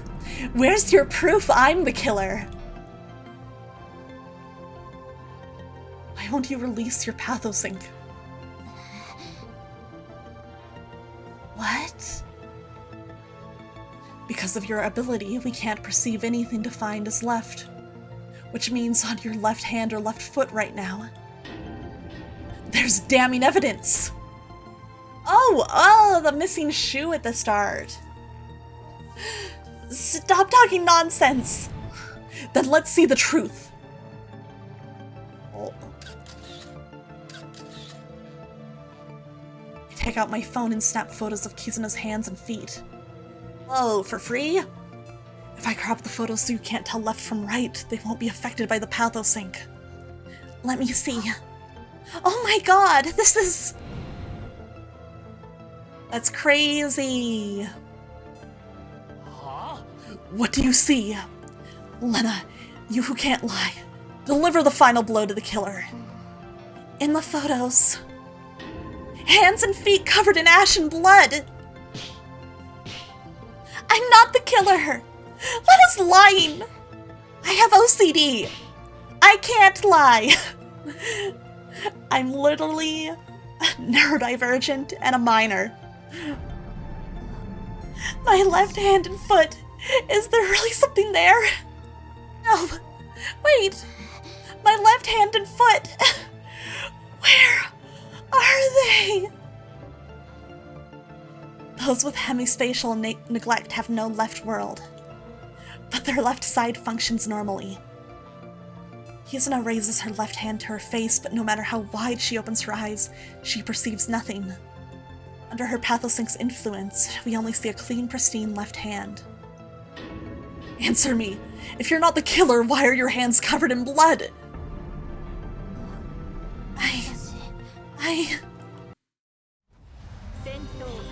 Oh shit, another one. Let's go.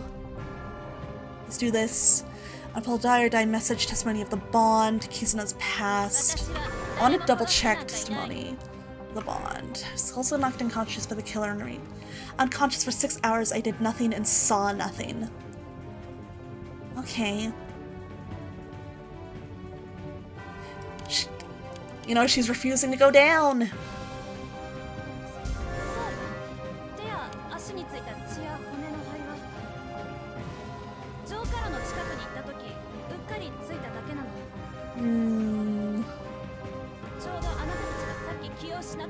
Oh, okay.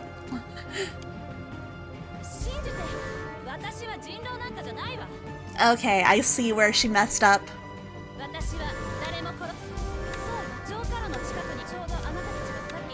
You said you were also asleep. Explain.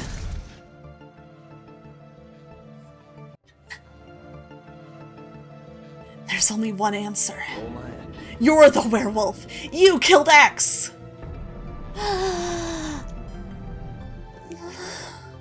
Sorry, girlie, but you just bark, bark, bark. Your way into a corner, werewolf. So this is it.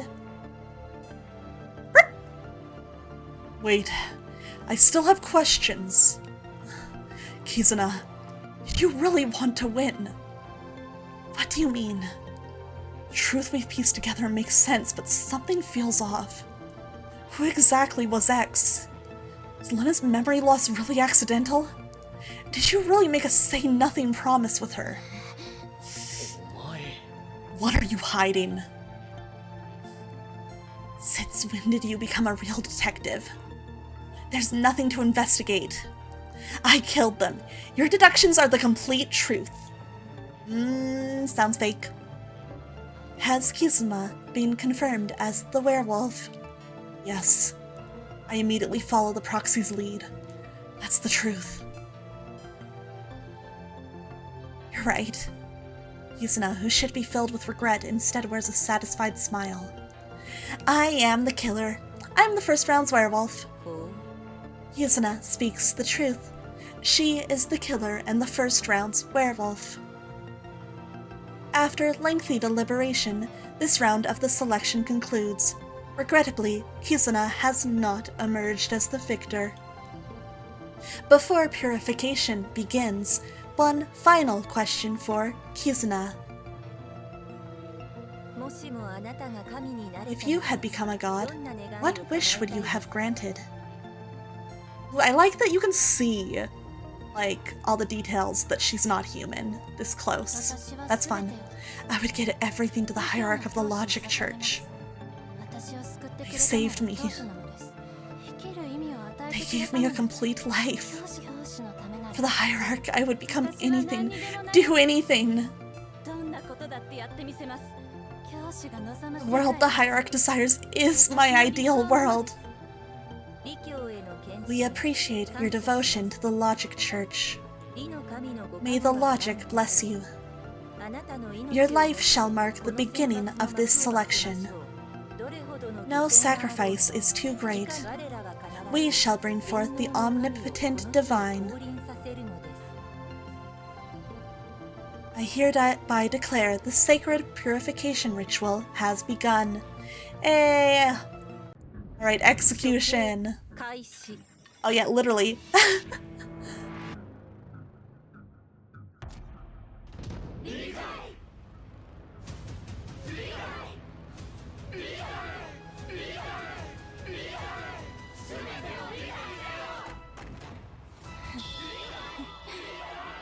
Ooh, more animated cutscenes. Oh boy. You're gonna tear her in half, huh? Oh, cool.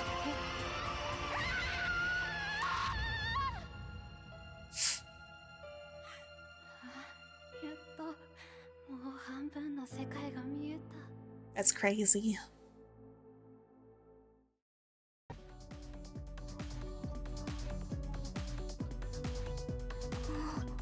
Lyle. Oh, ouch. Oof, ouch. Yeah, that gore warning's there in the stream title for a reason. Lena grips my clothes tightly, watching the scene in horror. If I'd been identified as the werewolf, would I have faced this cruel fate too? Of course. Oh, you're here? Hello? When did you get in here, fake detective? What a shocking ritual. Nearly wet myself. Keep some things to yourself, dude.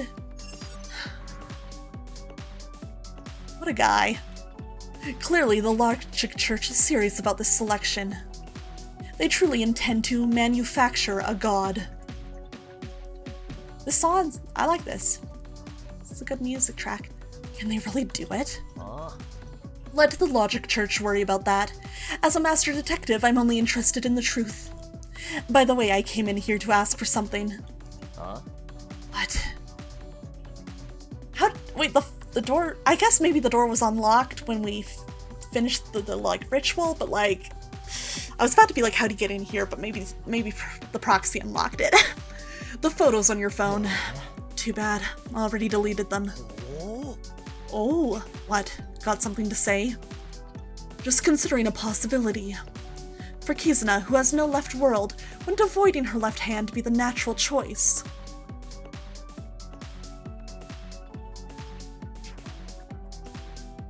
That's a fair question. What are you getting at? Sure, Kizuna might have accidentally gotten blood and ash on herself, but maybe, just like we saw, her left hand and foot were completely clean. Impossible. You heard Lena say the photos showed. To save your sister, you used your world fabrication, Pathosync, to create fake photos. That's possible too, isn't it? If he did that, that's kind of fucked up. But incredibly interesting for a protagonist to do. And for extra credibility, you had Lina, who can't lie, describe the photo's contents. Hey, Techno, how's it going? Perhaps to keep Lena from hearing, Hyper leans close to my ear. You master con artist. I didn't lie. No one will ever know the real truth now. Ayo, yowie moment. That's fine. This round was just a warm-up. Next, the real death game for PathosSync users begins. To achieve our wishes, let's use our abilities to slaughter each other. You know what, I liked the ending to that case. Lyle is a little messed up little guy. But I like that about him. Haha. Well, B is fine. B is fine. Chapter complete.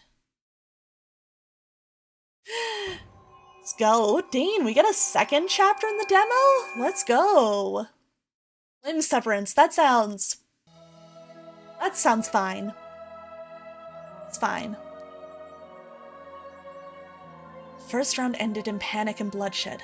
Under the proxy's guidance, we were led into a chamber known as the Chamber of Audience.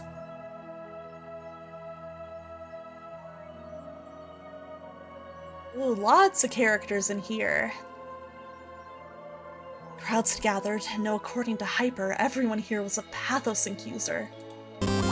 Means, oh my gosh, welcome Araya Peachboo! Thank you for the raid! For anyone who doesn't know me, hello, my name is Aqua Sereni, and I'm a mermaid VTuber who traded her brain cells for legs. Welcome to this stream! Yay, Choose Wisely Festival! Oh, are you streaming for it too? That's awesome! I hope you had a wonderful stream! Welcome, Mariana, welcome Olympia Love! Hope you guys had a great time! What were you guys playing? Let me give you the shout out here. This one. Okay, there we go. I hope you've been having a great time with Choose Wisely. I hope you've been having a lot of fun. Oh, you're playing PSYCHO-SLEUTH on Saturday? Nice! We are at the beginning of the second chapter. So obviously if you don't want spoilers, don't feel like you have obligated to stick around. But that's super cool. I hope you enjoy it. You played A Death in Phaeology, Okami Okami, and Night Shift 1999. Ooh! Those all sound really good. I think I've played Night Shift. It's really, really good. And yeah, I've been having fun! I'm a big fan of, murder mystery games and visual novels. So I'm always down to try a new one. I'm having fun so far. I'm having a lot of fun. Once again, thank you for coming in! It's nice to meet you guys, and thank you for the raid. Super kind of you. Sorry, just grabbing a little bit of tea before I continue on. My gosh. Thank you so much for coming in. As I said, if you want to avoid any sort of spoilers for when you guys play, don't feel like you have to stick around stream, especially because I know you might need food or water or rest after a stream. But it's nice to meet you. Thank you for raiding in. I appreciate it. The demonstration you witnessed has clarified the selection's nature. Lina, Lyle. Oh, thank you so much for the follow! Welcome in! Yes, nice to meet you too, I appreciate it. I'll definitely see if I can catch any of your streams this week. I'll do my best too. Thank you. I will have fun, I'll do my best. Very, very nice to meet ya. Very, very nice to meet ya. Your survival grants exclusive advantages for subsequent rounds. Ooh, what's this? Oh, clue. Whoa, okay. I didn't mean to open this, but I've been meaning to do something. We have... I want this fast. Okay. Hold on, where'd everyone disappear to? Other participants began independent exploration during your review. Lyle, we need to talk to everyone. That's how we'll survive. Okay, oh my gosh, there's so many characters here. I guess, yeah, we could just go left to right. Make it simple. Like this guy with the big cape. He's probably the oldest one here, right? Definitely looks like someone who's been through a lot. I'm just an ordinary middle-aged guy. Okay, who are you? My name's Silas, just an ordinary man past his best years. I don't know why I'm making him Western, it's just coming out like this. My past and background, nothing worth mentioning. So what's your take on this whole selection? Obviously, it's deadly. Ever heard of the Stanford prison experiment? Oh yeah, I know that one. We took a group of healthy college students, split them into guards and prisoners, and locked them in a simulated prison. And guess what happened? In days, the guards turned violent. The experiment had to be shut down. Environment and rules shape people more than you'd ever expect. In this werewolf game, we're forced into roles. Not so different from that experiment. It isn't a visual novel if they don't reference different experiments. Say someone never wanted to kill. But they draw the role of werewolf. Suddenly there's a rule, a timer, and pressure to murder. Do you think he'd really go through with it? That makes our situation sound even worse. Exactly. All we can do is try to keep the casualties to a minimum. Hard to believe you're the one saying that. Honestly, there's only so much a middle-aged man can do. I'm sorry, like, the other day, Yuzuki and I watched the Snapcube fandub for Kingdom Hearts. So, all I can hear when he says that is, like, a young boy like me, you know? That just echoes in my head. I've lived long enough to rack up my fair share of regrets. I joined this selection to try and atone for a mistake I made long ago. And only the cult can help you undo it. Yes. Wish I carry, only a god could grant it. I want to turn back time. For an old guy, that's kind of a romantic wish. Not wrong, but maybe that's what age does to you. You pile up regrets, too many to count. So, would you kill to make it happen? I wouldn't. Here's another trait of middle-aged men for you. Boring. Reality's beaten us down so many times we end up compromising instead of chasing dreams. I might say I want to rewind the clock, but deep down I know it's impossible. Then why bother joining the selection at all? You're right, but I guess I'm still clinging to a sliver of hope. Maybe something will happen here. Something worth fighting for. Maybe even a miracle that lets me believe I can fix what I broke. It sounds like you're putting your faith in impossibilities. Yep. So now you know what kind of man I am. Just a middle-aged guy who can't commit to anything. I really like that this guy's decided his defining trait is that he's middle-aged. What a thing to pick. I'm curious if people are actually gonna tell us this one. 'Cause that seems like, yeah, that seems like it could be very bad information to share. Sorry, I'm not sharing that. His pathosync is that he's middle-aged. You don't lay all your cards on the table. I don't want the werewolf knowing what my pathosync is. That way when things get critical, I'll still have a weapon to protect myself. Sounds like you know your power well. Well, I am older than all of you. Pretty sure I've had more experience with it than anyone else here. So if this were a shonen manga, you'd be the strongest pathosync user. If we're talking age alone, then sure, I'm on top. But don't make me out to be more than I am. Okay. Let's check out this pretty lady. Something in my eye again. Oh no, I already love her. What are you doing here? Same reason you are, isn't it obvious? Are you... Seriously? Are you really asking that? Has your brain deteriorated so much you can't even remember someone who grew up with you at the orphanage? Oh shit, we know her! I'm the only responsible adult here. True, that is Silas. Eris is still the same, only harsh when it comes to Lyle. I love toxic ladies. They're fun. She's really cute. I really like her design and her colors. Oh, it's Lena. How have you been? Has this idiot brother been causing you trouble? Difference in how you treat me and Lena is way too extreme. If you want kindness, start by pulling yourself together. You became an international fugitive and you're dragging your sister through this chaos. What are you even doing? I'm trying to protect her, that's all. The moment you dragged Lena into this mess, you failed her as a brother. Ooh. Eris, even if it's true, you should know when to stop. Lyle's about to cry from all your scolding. Wow, she didn't disagree. That's crazy. That's right. Keep going and I'll really cry for you to see. As useless as ever, hiding behind your sister. Why'd you join? Logic has been acting strange lately. Father wanted to investigate from the inside but couldn't find an opening. That's when I received the Logic invitation. Oh. I remember your adoptive father is an internationally renowned detective, right?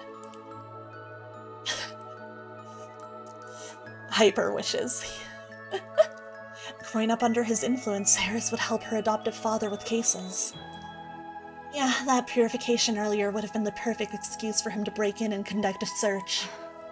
But now I'm completely cut off from the outside world.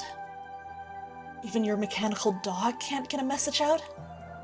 Since the selection started, outside communication is completely cut off. Also, it's not a mechanical dog. His name is Lyle. Girl, no fucking way you did this. She's so funny for that. I love her. I've been meaning to ask, why the hell did you name him after me? Because you're both the same breed. Lyle's not a dog! See, that's the truth. Still, nothing wrong with naming a dog Lyle. Oi, oi. Wait, Lena, you're not helping me here. Anyway, this is worse than I thought. If I'd known, I wouldn't have participated in the selection. Having a familiar face here is reassuring, especially since it's you. Relax, if I draw the werewolf, I'll come for you first. How the hell is that supposed to make me feel better? I love her. As you know, my condition is blind sight. I'm blind, so I need a mechanical dog to help me navigate daily life. Ah, I see. But you can see things at certain specific moments, can't you? True, but those moments are so rare they're practically non-existent. What are the conditions for those specific moments? What needs to happen for you to see? Who knows? Every time I ask, you dodge the question. Maybe I don't know either. You've always been able to see me, haven't you? Even though you can't see from our very first meeting, you've somehow always been able to see me, haven't you? Could it be? Eris can only see people she considers scum? I can see Lena too, for the record. So, I'm scum too. Lena, stop. Your honest observations are hurting both you and me. Anyways, right now I can only see you and Lena. Apart from that, I can't see anything. That's crazy. Without you two, my world is nothing but darkness. The reason doesn't really matter. My pathosync won't be much use in this death game anyway. Even if my pathosync infects someone, they just suddenly go blind. That's all. Okay. Who are you? Oh my gosh, she... Animal girl? Ihami-san. Hello, human bosses. Who are you? I'm a gray parrot. Wait, your name is Gray Parrot? No, my name is Dada. Very cute design, though. What's the deal with the whole gray parrot thing? Huh? Can't you tell? I'm just a gray parrot who's better at talking. I eat seeds, fruits, vegetables. My reproductive method is laying eggs. Hell, I know what disorder she has. She's clearly got brain problems. Her pathosync probably makes everyone as dumb as her. Anna. I often find your honesty incredibly rude. Rude! She really does mimic speech like a gray parrot. Can probably mimic voices, maybe. Because I want to become human. No matter how I look at it, you seem pretty human right now. No, I'm still far from being a real human. Is it because you don't pay taxes? Paying taxes isn't the criteria for being human. You know what? I love how Lena's mind works. See, my arms are different from humans. They're just feather-covered wings. What on earth are you talking about? Say what? If your hands are wings, then can you fly? IRS would disagree. True. I've tried, but I can't fly. How strange. Could it be I've gained weight recently? Can't wait for her to pathosync with everybody and everybody becomes animals. This person really seems to think she doesn't have hands, only wings. What does she see when she looks at herself? What's a pathosync? You seriously don't know what that is? Nope! According to the proxy, everyone here should have one. She clearly has some sort of delusion. Believes she's a gray parrot. What's the disorder? Disorder? The human boss who kept me mentioned something before. What did they say? I don't remember clearly. Something like beast delusion. But that's got nothing to do with me. I'm a bird, not a beast. By definition, it's a disorder when someone believes they're an animal. And if that delusion becomes a pathosync and spreads, everyone would think of themselves as animals. Animals! She appears harmless on the surface, but this pathosync is more dangerous than I imagined. That's crazy. Who are you? You're so cute! Yo, hey there. Yo. You're the first person here who can keep up with my vibe. Awesome! Everyone here looks so serious. What's up with that? I'm Ray's. I absolutely love cute things and I hate gloomy atmospheres, I guess? Cute. I love her design. So that scary execution earlier, or was it purification? But staying gloomy isn't good either, so let's just move past it. You can really just brush it off like that? Not at all, I'm actually super sensitive. But if I do this... I'm invincible! Wow, you're so cute. It's like you became a different person. Thanks, that's actually why I wear a mask. I can hide my bad expressions and pull it down only when I can smile. Time for Lyle to think he's a real dog and really start barking at Eris, oh my god. Most people wear masks to hide, but you're using it to prepare for revealing your smile? Exactly, because emotions are contagious. I want everyone around me to smile too. Bright, cute, and happy. Why'd you join? My wish is to make everyone in the world happy. Wait, that's way too grand. I can't even comprehend it. No, it's actually really simple. I love cute things because seeing them makes people feel happy.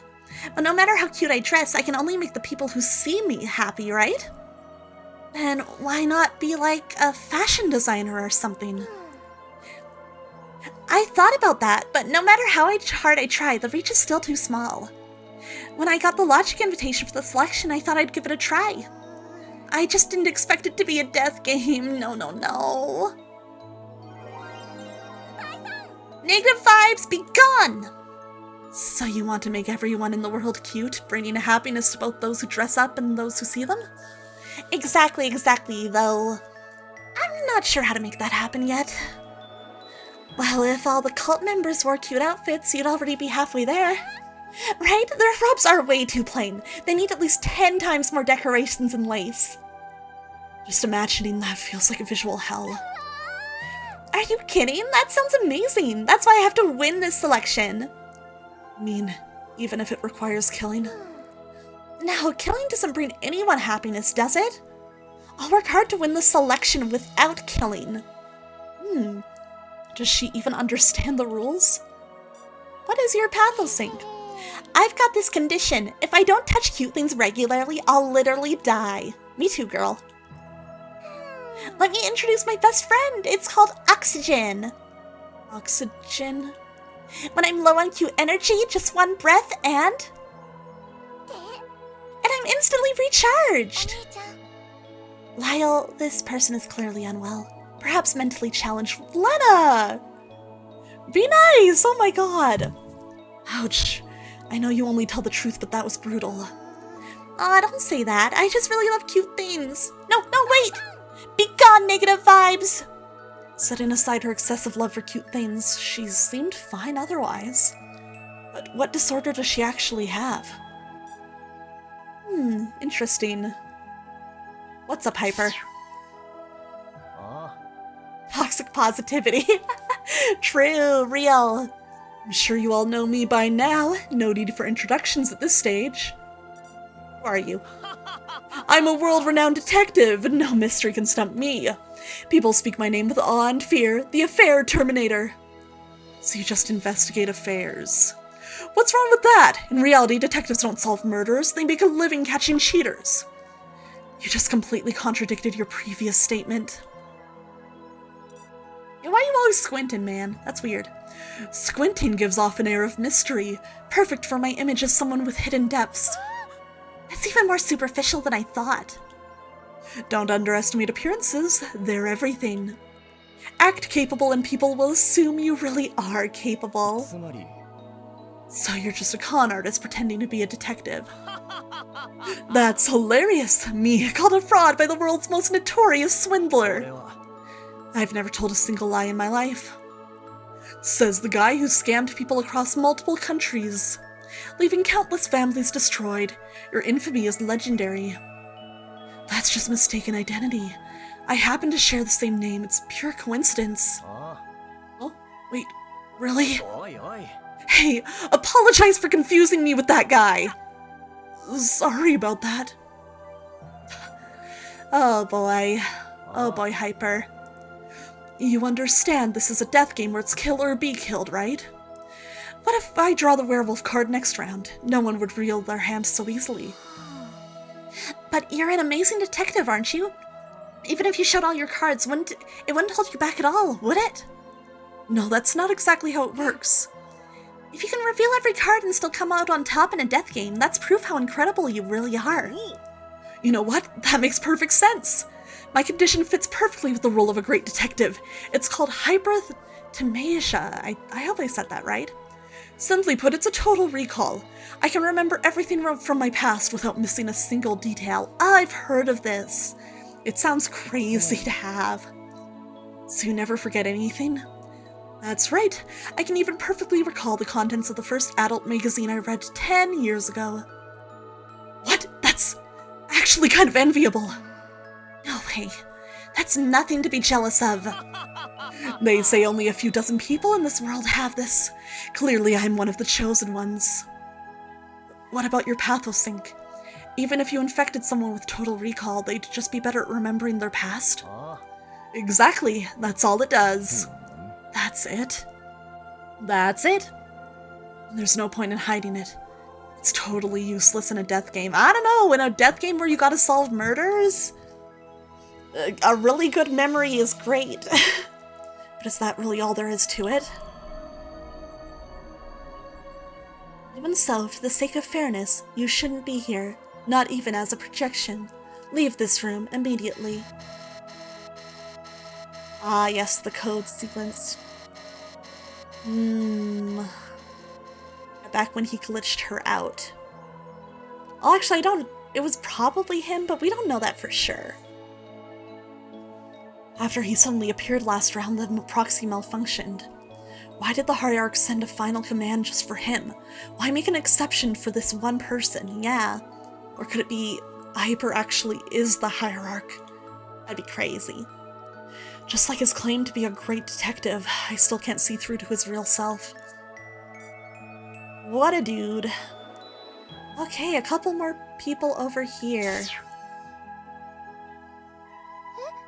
Because he's him. Sorry, but who are you? If you gathered all the world's finest qualities and combined them into one person, you'd get my brother standing right there. You're confusing her. Who are you? My name is Face. She's so cute. I'll recall, huh? From what I heard, someone that will only believe his version of events. Ah, and if he's fed wrong information, that could be dangerous. Interesting. If they did play into that, that could be very, very interesting. For certain reasons, I have trouble recognizing people. Oh my god, yeah, she does look like an Arknight's character. I see it. If I say something rude, please don't take it personally. Don't worry, Lyle gets insulted daily. I don't think anything can hurt him anymore. Lena, that itself was an insult. You two are funny. I'll do my best to remember you both. Then start by worshipping my brother. Believe in Lyle and gain eternal life. He's destined to become a god. Huh? What? Bow down now. Lord Lyle, please accept my humble bow. Please refrain from promoting suspicious religions within the Grand Cathedral. All bunny ears on her would be so cute. Yeah. I have a wish I desperately need to fulfill. What kind of wish? I want to find my missing family. But I'm sorry I can't share the details. Have you tried the police or hiring a detective? I have, but my condition makes searching incredibly difficult. I've been searching for many years, but still haven't found any clues. Just when I was at my wit's end, I received the Logic invitation. Oh, right, yeah, she does look like the mascot of Arknights with the bunny ears. You're right. Yes, okay, you're so right, Techno. You're so right. Logic has members worldwide, and they could definitely help find someone. But if I'd known the selection would be like this, I never would have come. If fulfilling my wish means taking lives, then I'd rather give it up. The family I'm searching for wouldn't want me to find them through murder. Oh, you poor thing. To be dragged into this selection is just cruel. Lyle, let's help her find her family once this is over. Actually, the family member you've been searching for all these years is me. What? No way! So you had another sister? Or am I not your real sister? Does this mean I can actually marry you? I don't know. Please no, girl. Please no. Lena, how did you even reach that conclusion? Are you really my family? Sorry, I was lying. Why does Lena look more devastated than Face? Alright, I have a feeling I know what yours is. I have prosopagnosia, face blindness, just like 999. Since birth, I've been completely unable to recognize faces. Is that why you can't find your missing family? Yes, even if it's family, I have no idea what they look like. My pathosync is called face erasure. Anyone infected becomes like me, unable to see faces clearly. You're just telling us you're pathosync that easily? It's not something worth hiding, is it? Because of this condition, I often mistake people for someone else, or don't recognize them at all. I'd rather explain up front than make others uncomfortable. It's better to be clear about it, right? Well, I mean, that's about what I figured. Cute pink girl. I feel like I've seen this person somewhere before. Lyle! That's Alice, the famous stage actress! Ooh, oh, she's so pretty! Ooh, I like her design a lot. I didn't expect to meet a fan here of all places. Unfortunately, this isn't an official meet and greet, so I can't give you an autograph. She's a legendary theater performer! Her singing, acting, even her way of speaking, everything is first class. Every performance she's in draws in tens of thousands. Tickets are practically impossible to get. Because her image changes completely with each role, she's known as Alice the Chameleon. You're too kind. You know my career better than I do. Pretty sure Lena's a hardcore fan of hers. She's also completely embraced scarcity marketing. Aside from a few official photos, there's nothing of her online. No videos, no pictures. In this day and age, pulling that off is no small feat. While I publicly call it a marketing tactic. But the truth is I have camera phobia. I hate being filmed by any device. Smartphones, cameras, security cameras, none of them. That must be tough being a star who's afraid of cameras. That's why I can only live on stage. I'm kinda curious how Lena recognized her then, if she doesn't like photos or videos. I can't do live streams or appear on TV. I know it inconveniences many people, and I do feel sorry for that. But the mystery makes you even more popular. Everyone's curious and wants to see the real you. That outcome surprised me as much as anyone. So to repay that curiosity and love, I give my all on stage, every single time. I want to be someone who brings dreams to others. I have a wish I want granted. That's why I'm here. By all logic, there shouldn't be anything you can't obtain. Some things can't be bought no matter how rich you are. Fair point. That purification earlier was terrifying, no doubt, but some people didn't even flinch. Those are the ones you really need to watch out for. Are you one of them? Of course not. First round of werewolf nearly scared me to death. Then let me rephrase. Would you kill for your wish? Of course not! I don't trust him. Killing is wrong, no matter the reason. I don't know about that one, man. You liar. You lie as naturally as you breathe. Hey, I never lie. Yeah, the pose really doesn't help. He's like, yeah, come on, I'm just a little guy. What's your pathosync? Isn't this just camera phobia? Long ago, people believed photographs could steal away a piece of the soul. That's why I can never appear in front of a lens. That still sounds off to me. Pathosync users see the world very differently from everyone else. If you truly had such severe camera phobia, wouldn't even standing on stage be impossible? After all, the stage is filled with things that feel like cameras. I spent years training, enduring, pushing through, just to stand in that spotlight. If we could overcome this through training, we wouldn't be pathosync users. It's precisely because of our disorders that we develop wishes we must fulfill no matter what, which is why we're standing here in this death game, right? What are you getting at? You're a liar. You lie as naturally as you breathe. Ooh, the tension here. Looks like we could be friends. After all, we're birds of a feather.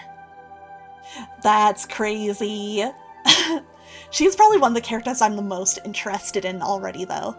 Very, very interesting. Why you got a handcuff, girly? Why is this person just standing there, not moving at all? Or maybe that's not a girl. My name's Zellion.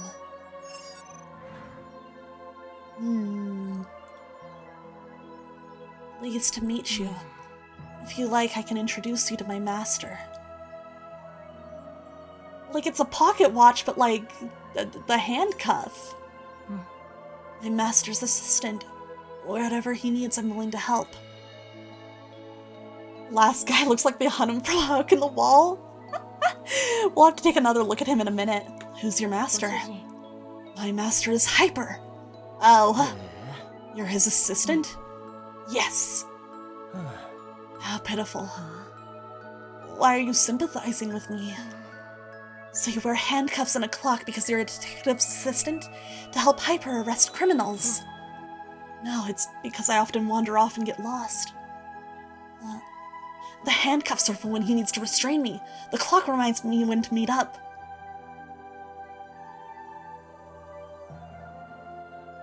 Is Hyper really that bad? He likes restraining girls with handcuffs? Huh? I'm a boy, you know. No way! Someone this cute is actually a boy? Wait, using handcuffs on a boy doesn't seem right either. Why is he suddenly spacing out again? Huh. Because Master was coming, so I tagged along. That's it? That's it. Don't you have any wish you want fulfilled? No? Aren't you afraid of dying here? Does it matter? Me being alive or dead? Doesn't matter. Isn't something wrong with you? How can a person have no desires or attachments at all? Oh, Lena's being direct. I think the same. If I must say there is one scene I want to see. I knew you had something. What is it? I want to see Master's dying moments. Okay. As his assistant, my most important duty is to witness his final moments. What kind of person did he hire as an assistant? Oh boy. My disorder is derealization. In my eyes, everything loses its sense of reality. Not easily achievable in this situation, it's true. You might get your wish, Alien. You might get your wish. What do you mean? There's something like a thin veil between me and the outside world. It's like living in a dream where nothing feels real. As Master puts it, I'm watching the world through a movie screen. That's still pretty abstract. Yeah, you can achieve it without winning. You can just be here and vibe. And how about experiencing it firsthand? My pathosync is called reality collapse. Once you're infected, you'll feel like the world is fake. Lyle? Are you okay? Lena? Lyle, what's wrong with you? Is that important? You're not the real Lena anyway. Just an image.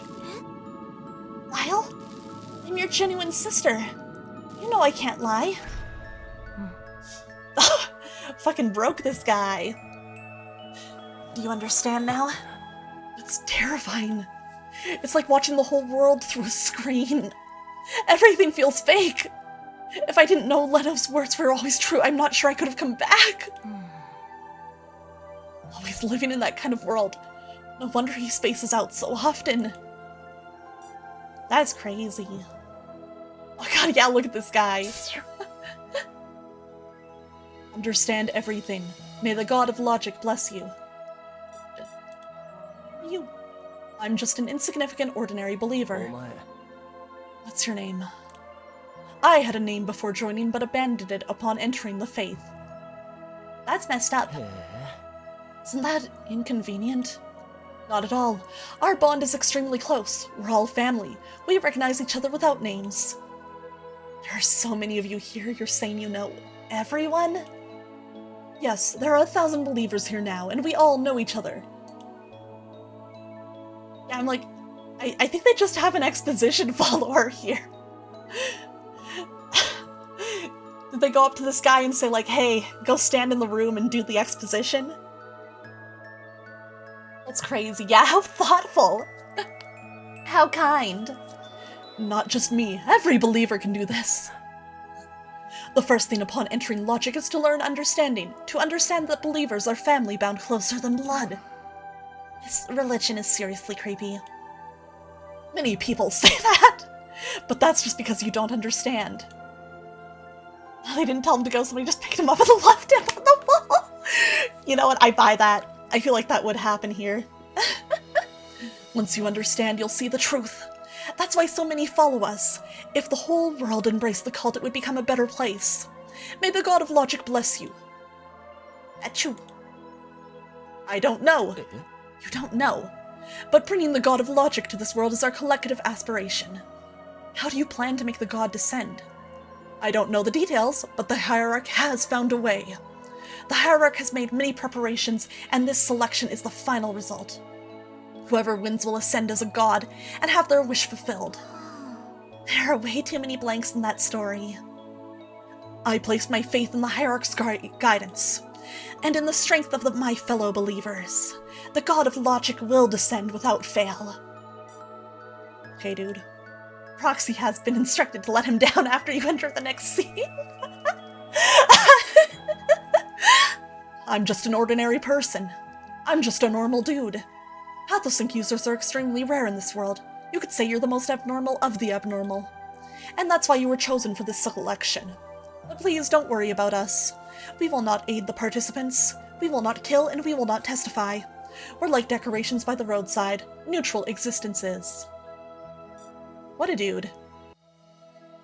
What a crazy dude. All selection participants have been formally introduced. This divine selection operates on werewolf principles. Minor variations occur, but the core remains. Werewolves eliminate targets undetected. Assigned roles determine whether you are allies or adversaries. I maintain absolute neutrality as Overseer. All these believers, can you guarantee none interfere? Absolutely. Completing this selection fulfills our collective purpose. No believer shall intervene. Okay. Can we, if someone doesn't want to play, can they leave? No. Withdrawal is forbidden until victory is achieved. Any attempt will be prevented through all necessary means. That sucks. No tears now. Negative vibes be gone. I can't even tell who you are, but thank you. Roxy, important question. How many participants total? 13 participants. 13? That many? For clarity, I shall reintroduce all participants. Lyle, international con artist. Lena, incapable of lying. Eris, a blind girl and daughter of an Interpol officer. Alice, renowned stage actress. Ada, the gray parrot girl. Face. Oh, face, and she can't see faces, I see. Unable to perceive faces. I can't believe how long it took me for that to click. Piper, master detective. Elian, the detective's assistant. Reyes, the cheerful Gyaru. Silas, seeking to reverse time. Kizna, first round werewolf with left side neglect. X, mysterious first round victim. Okay, you're not even gonna tell us, I guess. Wait, that math doesn't add up. Lyle's right. I counted, there's only 12 people here. The 13th participant arrives shortly. Why does the number 13 get a dramatic entrance? Because they love Kingdom Hearts here. Leave this mystery to the great detective. This isn't even a mystery. Obviously, they had a bathroom emergency. IBS, I understand. Wow, Master's deduction is amazing. So amazing. Can't fight a bathroom emergency. Life has 3 urgencies. Bathroom urgency, impatience, and leaving without makeup. I get the last one, but isn't that kind of weird? Nothing matters more than makeup. If I left home without makeup, I'd rather die on the spot.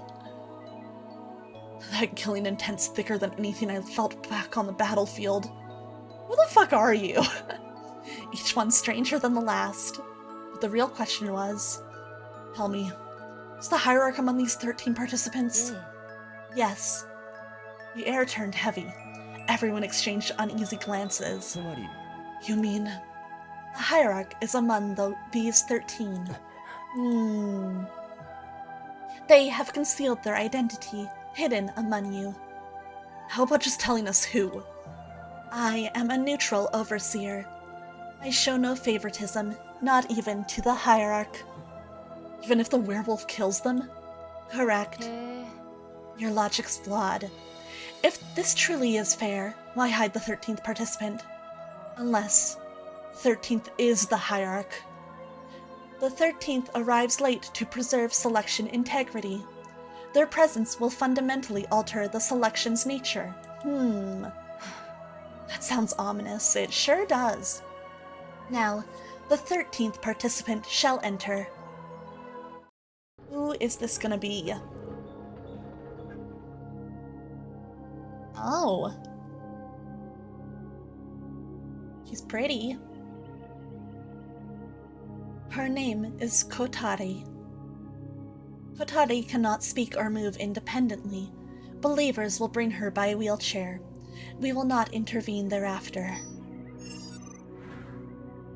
She's really cute.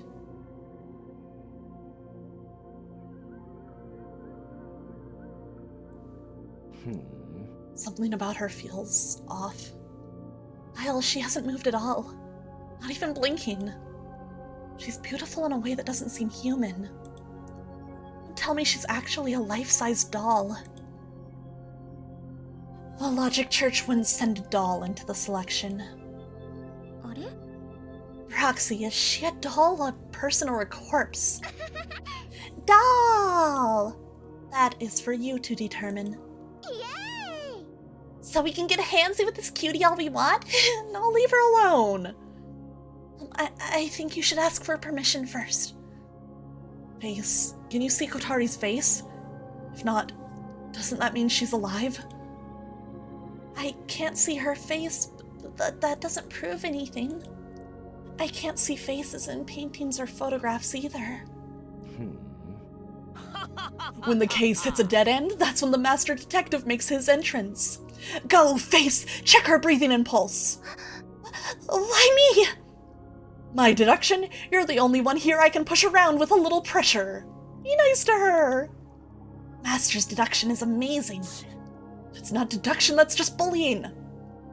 Human boss wants to check this person's breathing and pulse? Leave it to me. Wait, you need her permission first. Oh, it's too late. Nada steps forward without ceremony, checking Kotari's breathing and feeling for her carotid pulse.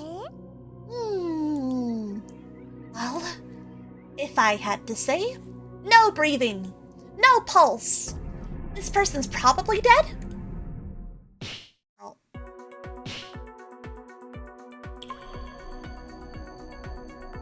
Their presence will fundamentally alter the selection's nature. I see. So that's what you meant. How bad? How bad can it be? How bad can it be? You're saying round 2 of Werewolf has already started. Kotari's the victim and we find the killer. I've got it. The killer is Lyle. How the hell did you reach that conclusion? I just pointed at someone who isn't me to clear my name first. You're dirtier than the criminals you're supposed to catch. Is Silas's theory actually correct? Round 2 hasn't assigned roles yet, has it? Or did it happen while I couldn't see? Little Eris has a point. Ugh, don't use nicknames, it's disgusting. I love her. Anyway, round 2 hasn't started yet, right, Proxy? Correct. It has not begun. Something must have caused Kotari's current state. Excuse me, Kotari. Let me verify your condition. Eris approaches Kotari, checking not just the breathing and pulse, but pressing her ear to Kotari's chest for a heartbeat. I see. Understood. Conclusion? Kotari is undoubtedly alive. Why did Dada say she was dead? Her breathing and pulse are extremely slow, about 1/20th of normal. If I wasn't blind with an enhanced hearing, I'd miss that faint heartbeat too. That's crazy. So, a living corpse? Only one thing causes this. I know. Amazing, detective, though I've never heard of you. I know the answer, but let Silas explain. Tell them, Nagi. Master's deduction is incredible. He didn't deduce anything. Every selection participant is a pathosync user. Kotari's condition must relate to her pathosync. Correct. Kotari suffers from Cotard's delusion. Patients perceive themselves as dead. They cease eating, drinking, and lie in coffins. Without forced nutrition, they starve to death. That's terrifying. No wonder her vital signs are so low. Kotari's pathosync is death delusion. Those infected believe they are dead. That sounds like it would be dangerous in this setting. Powerful cognition affects physiology, like how my illusory apples temporarily satisfy hunger. If you believe you're dead, you might actually die. Wait, think about it. Isn't this pathosync insanely dangerous? Correct. Moreover, her pathosync forcibly activates when a specific condition is met. What condition? Physical contact with another person.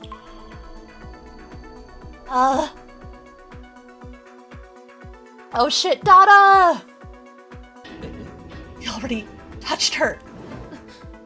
Everyone back! Get away from Kotari as far as you can! Oh shit, that's crazy.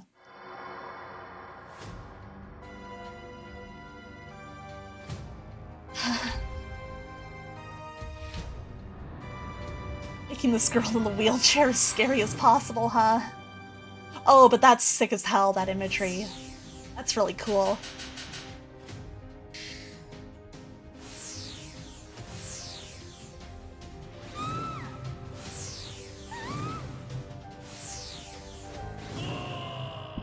Whoa. I sure hope they have medical staff ready.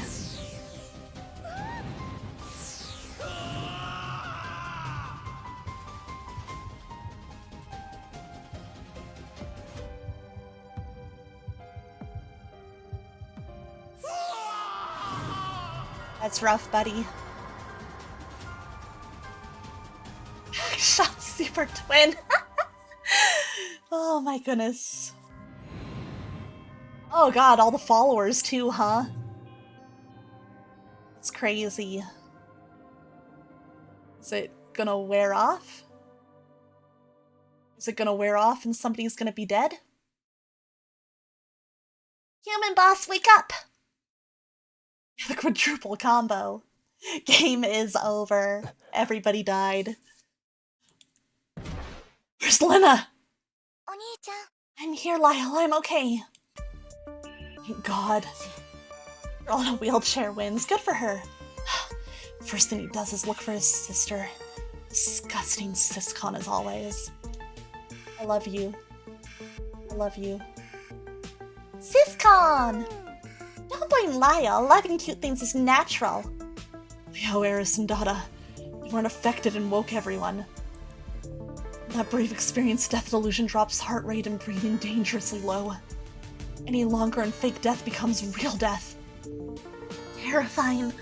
Like drowning. Without immediate rescue, it's irreversible.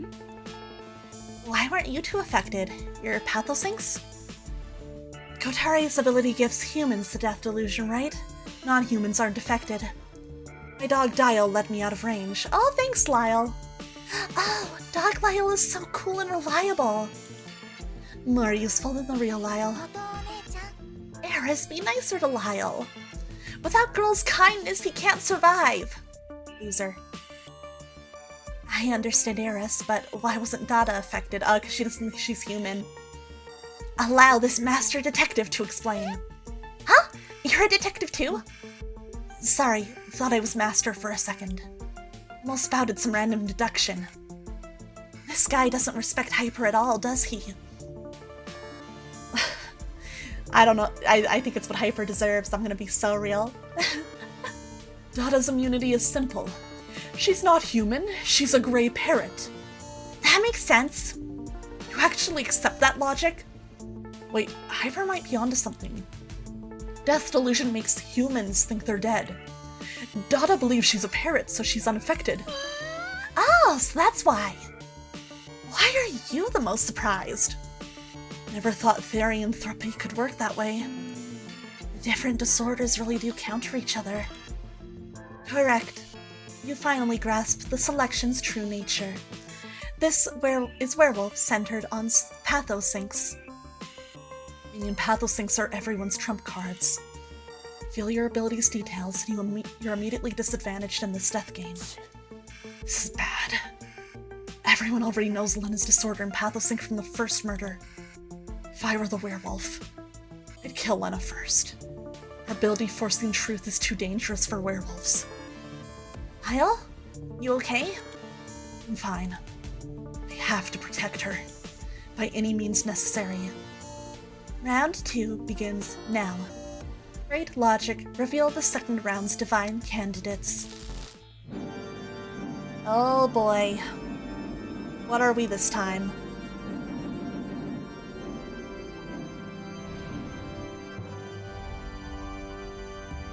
The hero! Whoa. Each person sees different roles in the vision. Werewolves kill within the time limit. Villagers survive.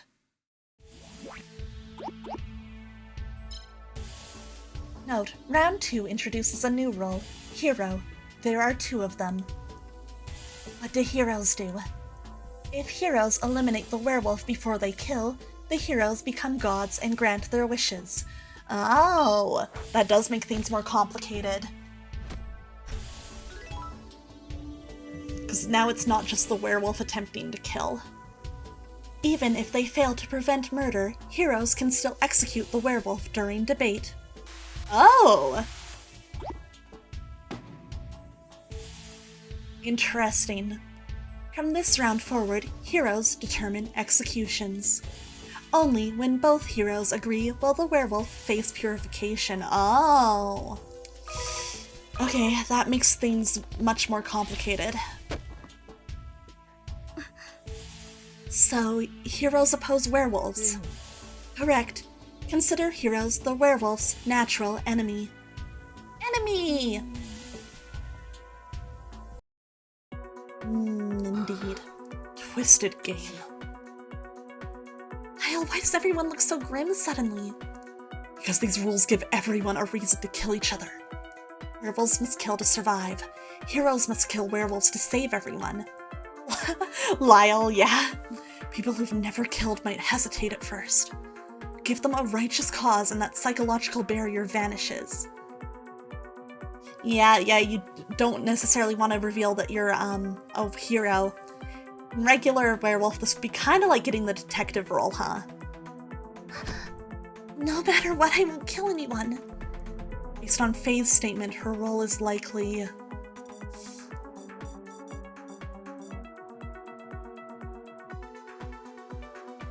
What a pain. Not just guessing pathos sinks, but rolls too. Isn't this unfair to the werewolf? I just made a guess there, to be honest. How so? The werewolf must kill undetected while facing two heroes. Are there two werewolves this round? No, only one. Every round has exactly one werewolf. However, werewolves aren't necessarily disadvantaged against heroes. I provide werewolves necessary assistance. It's the host that's completely unfair.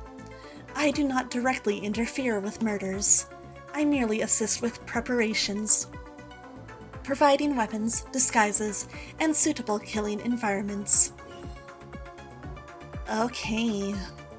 Why having more heroes doesn't disadvantage the werewolf, you'll understand this soon. Like this gun? God.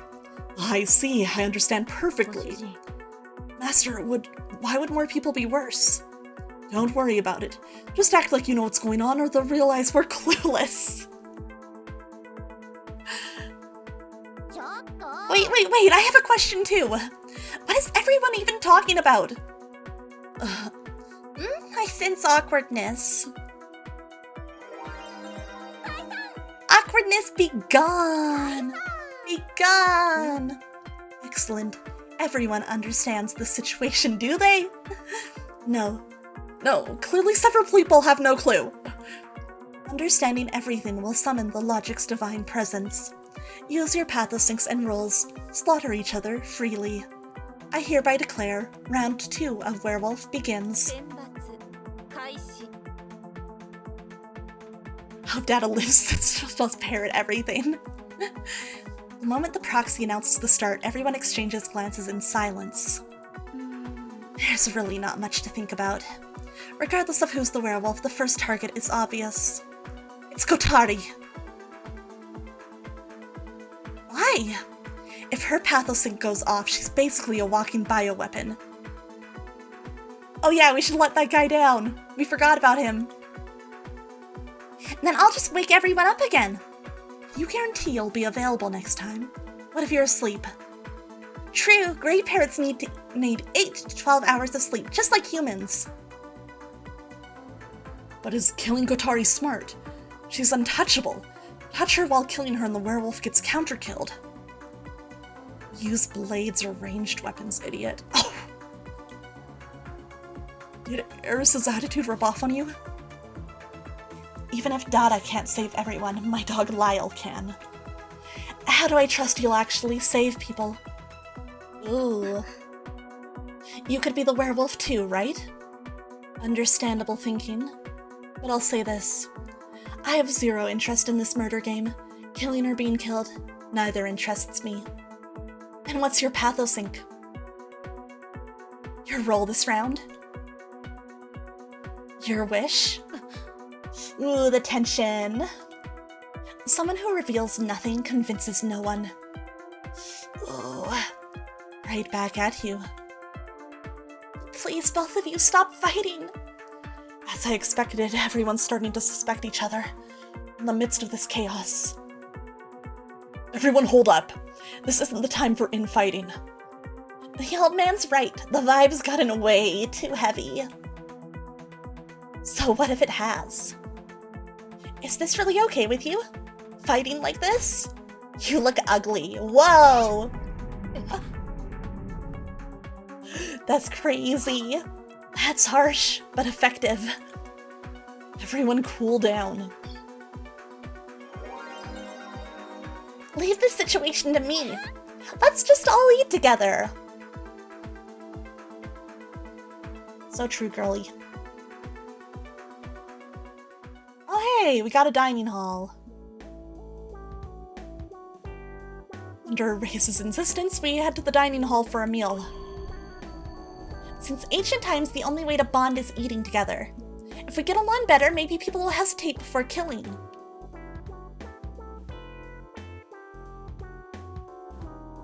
Race's thinking is simple, but she's definitely light in the mood. That's good. I'll hear. Say ah. Eat more apples for vitamins. She is very cute, but I'm not about the siscon shit. And I can feed myself, you know. If I don't feed you, you won't even know if you've actually eaten. Good point. When hungry, I sometimes unconsciously create food with my pathosync and eat it. I've missed meals that way and even passed out. I'm pretty full already. There's a type of hunger called when your sister decides you're not full yet. Well then, I'll keep eating. Disgusting as always. I love you, Eris. Oh, Eris, eating alone again? Join us! If you kneel and bark 3 times, I'll consider refusing you. Hello? Why would I bark if you're refusing anyway? Eris, let me feed you apples! Oh, sure. I'm about the Yuri. Let's go with this. You're letting Lena feed you too! Your attitude towards me versus everyone else is completely different. You're special to me. Really? Specially disgusting. It's been so long, Eris. Shame we're reuniting in a place like this. In your opinion, who seems like the werewolf? Don't ask me. Besides you and Lena, I can't see anyone. I can only judge by what they've said. So she's a tsundere, probably. Fair point. I try observing the people around us. Hey, what did you do before this? Your outfit's so unique. Nothing worth mentioning. So what was it? Little miss. I'm Raze! Just call me Raze! Look, bothering an old man like me can't be that interesting. But you keep looking so gloomy. It bothers me. I know, smile for me. Gloomy old man, be gone!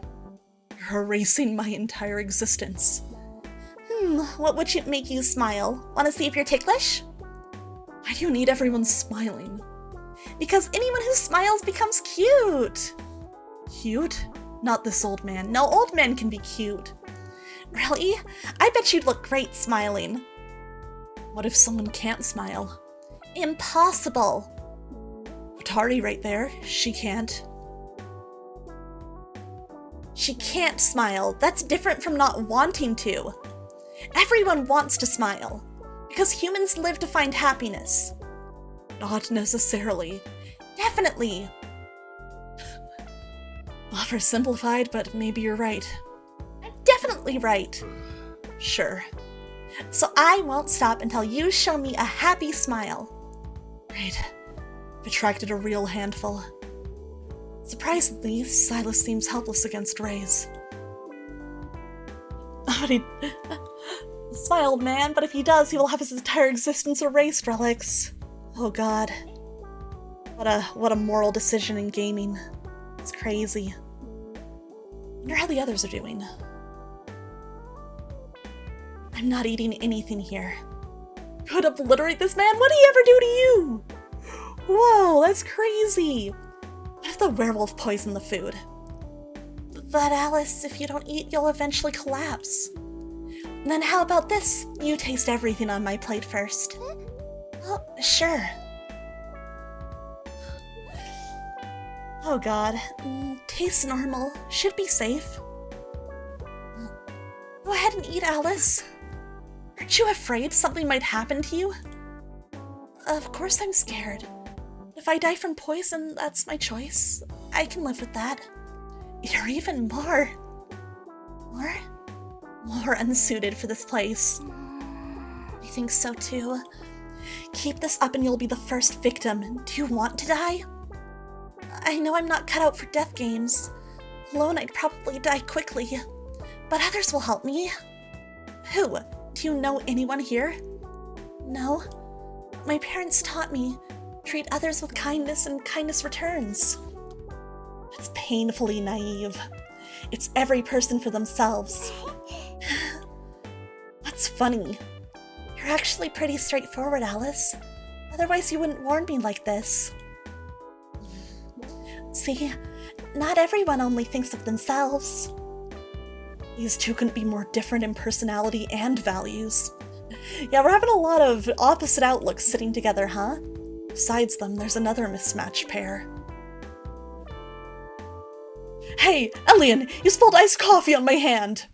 My apologies, Master. I'll get you hot coffee instead.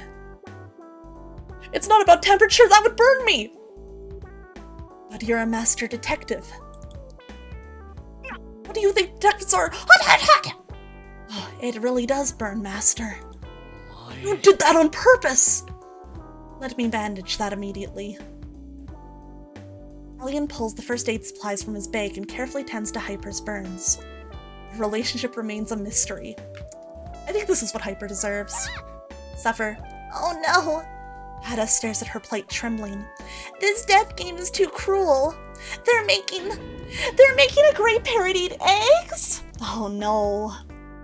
I haven't even laid eggs yet and I'm supposed to eat them?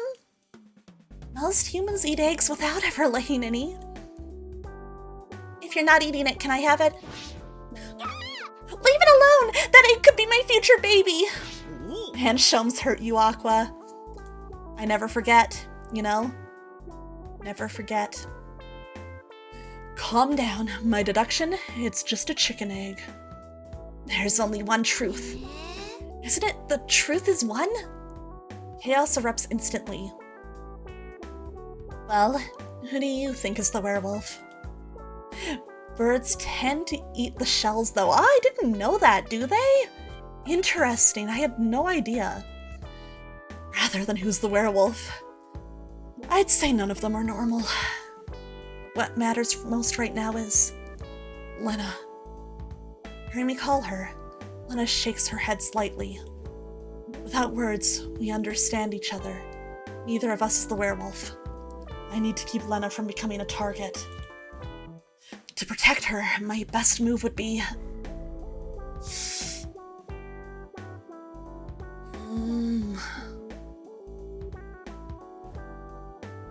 This is the safest move.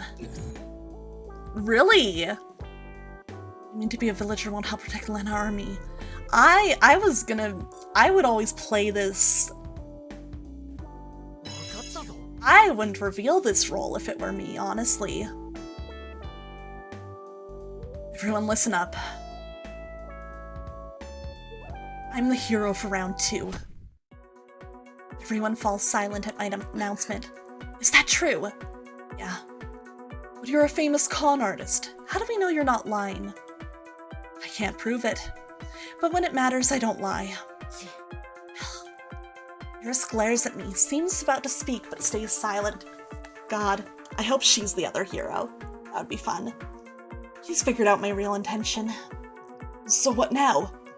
Good question. What should we do? You didn't think this through before announcing it. Proxy, I need clarification. Round 2 rules. Only heroes and werewolves can kill, correct? He's kind of a judge, but like... At least if I were the werewolf, I would want to kill one of the heroes. Correct. Werewolves may kill anyone. Heroes may only kill werewolves. What if a hero kills the wrong person? I will execute that hero immediately. So that's why more heroes might be worse. What do you mean? After the werewolf kills, both heroes must agree for execution. Lose either hero and the werewolf won't be executed even if caught red-handed. Not enough votes. That's exactly what I was about to say. Yeah, that way I could claim I was the second hero. Master's timing for stealing credit is impeccable. So heroes can't be killed or make mistakes. One wrong kill, the hero's executed, and the werewolf basically wins. Plus, we can't let either hero die. If a hero dies, even knowing the werewolf's identity won't help. Can't vote them out. Can't verify if Lyle's telling the truth. We have one option. Protect Lyle. I guess this does force the group to protect him, but it's kind of... I think this is still risky, personally. After discussion, everyone agreed to protect me, taking turns in pairs as guards. Since we don't know who the werewolf is, if Silas suggested drawing lots to pair everyone up. Why am I stuck on first watch with you? But please take care of us, Lyle. Yeah, it's also to protect Lana, because she's pretty much always gonna be with him, huh? Head up too high, lower it more. You're awfully demanding for someone being protected. Silas really knows what he's doing. These pairings make it hard for the werewolf to strike. Yes, Silas is really amazing. Unless he is the werewolf. You purposely mixed Lyle a target to protect Lena. Yeah, that makes sense. That makes more sense. Scared her. Sorry, face. But I'll end this death game before it gets worse. How? Find the Hierarch hiding among us. Sus. Find them and we can make them stop the selection. How? Nobody knows what they look like. This cathedral might hold... Kazu, why would you do this? Why would you do this, Kazukitsu, to me? What the hell? That's crazy. This cathedral might hold clues. Jay and Lena now carries a risk a trial where they could get executed. Kill Lyle and you're safe, or find the other hero. True. Took all your points, but worth it. You could have saved those for something else. You could have gotten a Padaru, and yet you did this. That's crazy. Then let's start searching here.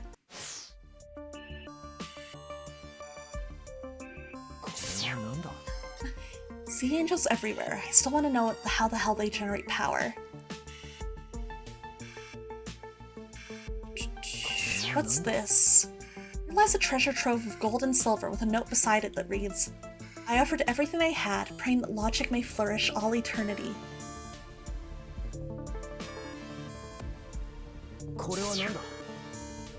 Here's a USB drive with a note beside it that reads, This is a recording of my very first performance.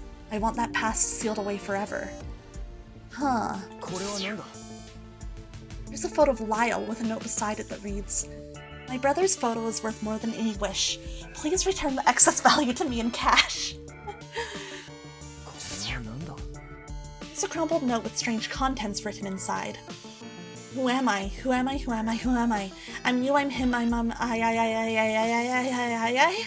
Please let me be myself, let me know others, let me. Who am I? I wonder who left that. It's a feather with a note beside it that reads, This is one of my feathers. There's a beautiful dress with a note beside it that reads, I just hope the old man wears this cute outfit someday. Did Reyes leave that? She's real for that. Huh? This knife looks different from the others. That's a nano-vibration blade. Its edge vibrates at nanoscopic frequency, razor sharp beyond compare. I've heard of it, but this is my first time seeing one up close. It's powered by electricity harvested from sea angels. Once activated, it slices through flesh and bone effortlessly. They're mostly used in surgery. How do you turn it on? There's a trigger mechanism inside the guard. Slip your finger in and pull. Oh, interesting. Whoa, it actually works! Be careful. Once it's powered on, even the lightest touch can slice through any part of the human body. Can it cut through, like, metal or something? No, it's a precision instrument, strictly for human tissue. Why would something this dangerous be here? Hey, it's Lilybad! Hello! I would say, so what, no head, but well, bald, I know! I'm bald for 7 more minutes, Lily, help me! This is so sad. Can't believe Kazu would do this to me. Messed up. They say a doctor offered it, praying to sever all ties between lovers. Why you won't help me? No! There's nobody on my side. I'm all alone in this world.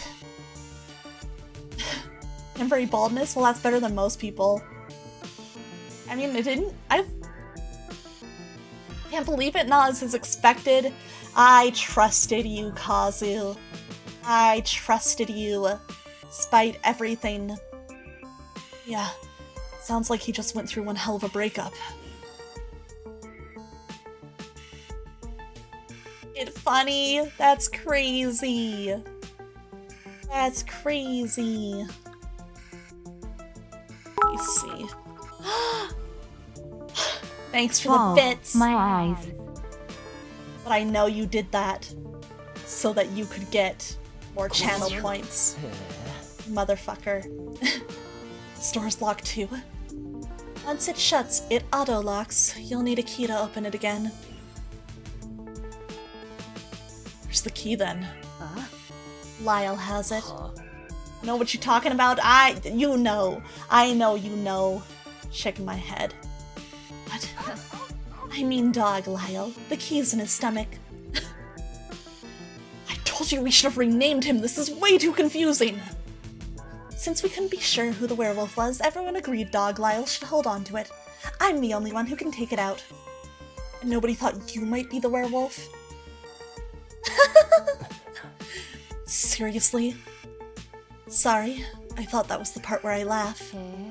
If I really were the werewolf, I wouldn't wait this long to kill you. You'd already be dead. I love her. Oops. Okay. Just double checking. I guess we'll talk to people then. Who's there? It's me. Based on the clothes, is that you? On, just borrowing his outfit. What? Change one outfit and suddenly you can't even tell us apart? So that's how I look in your head, huh?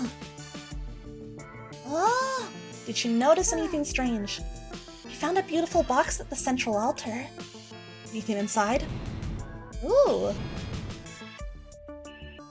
It's empty. Because no one has made an offering yet. This is the Chamber of Offering, where followers of logic bring their tributes. The box in your hands is the most special object here. Special? It looks like an ordinary box to me.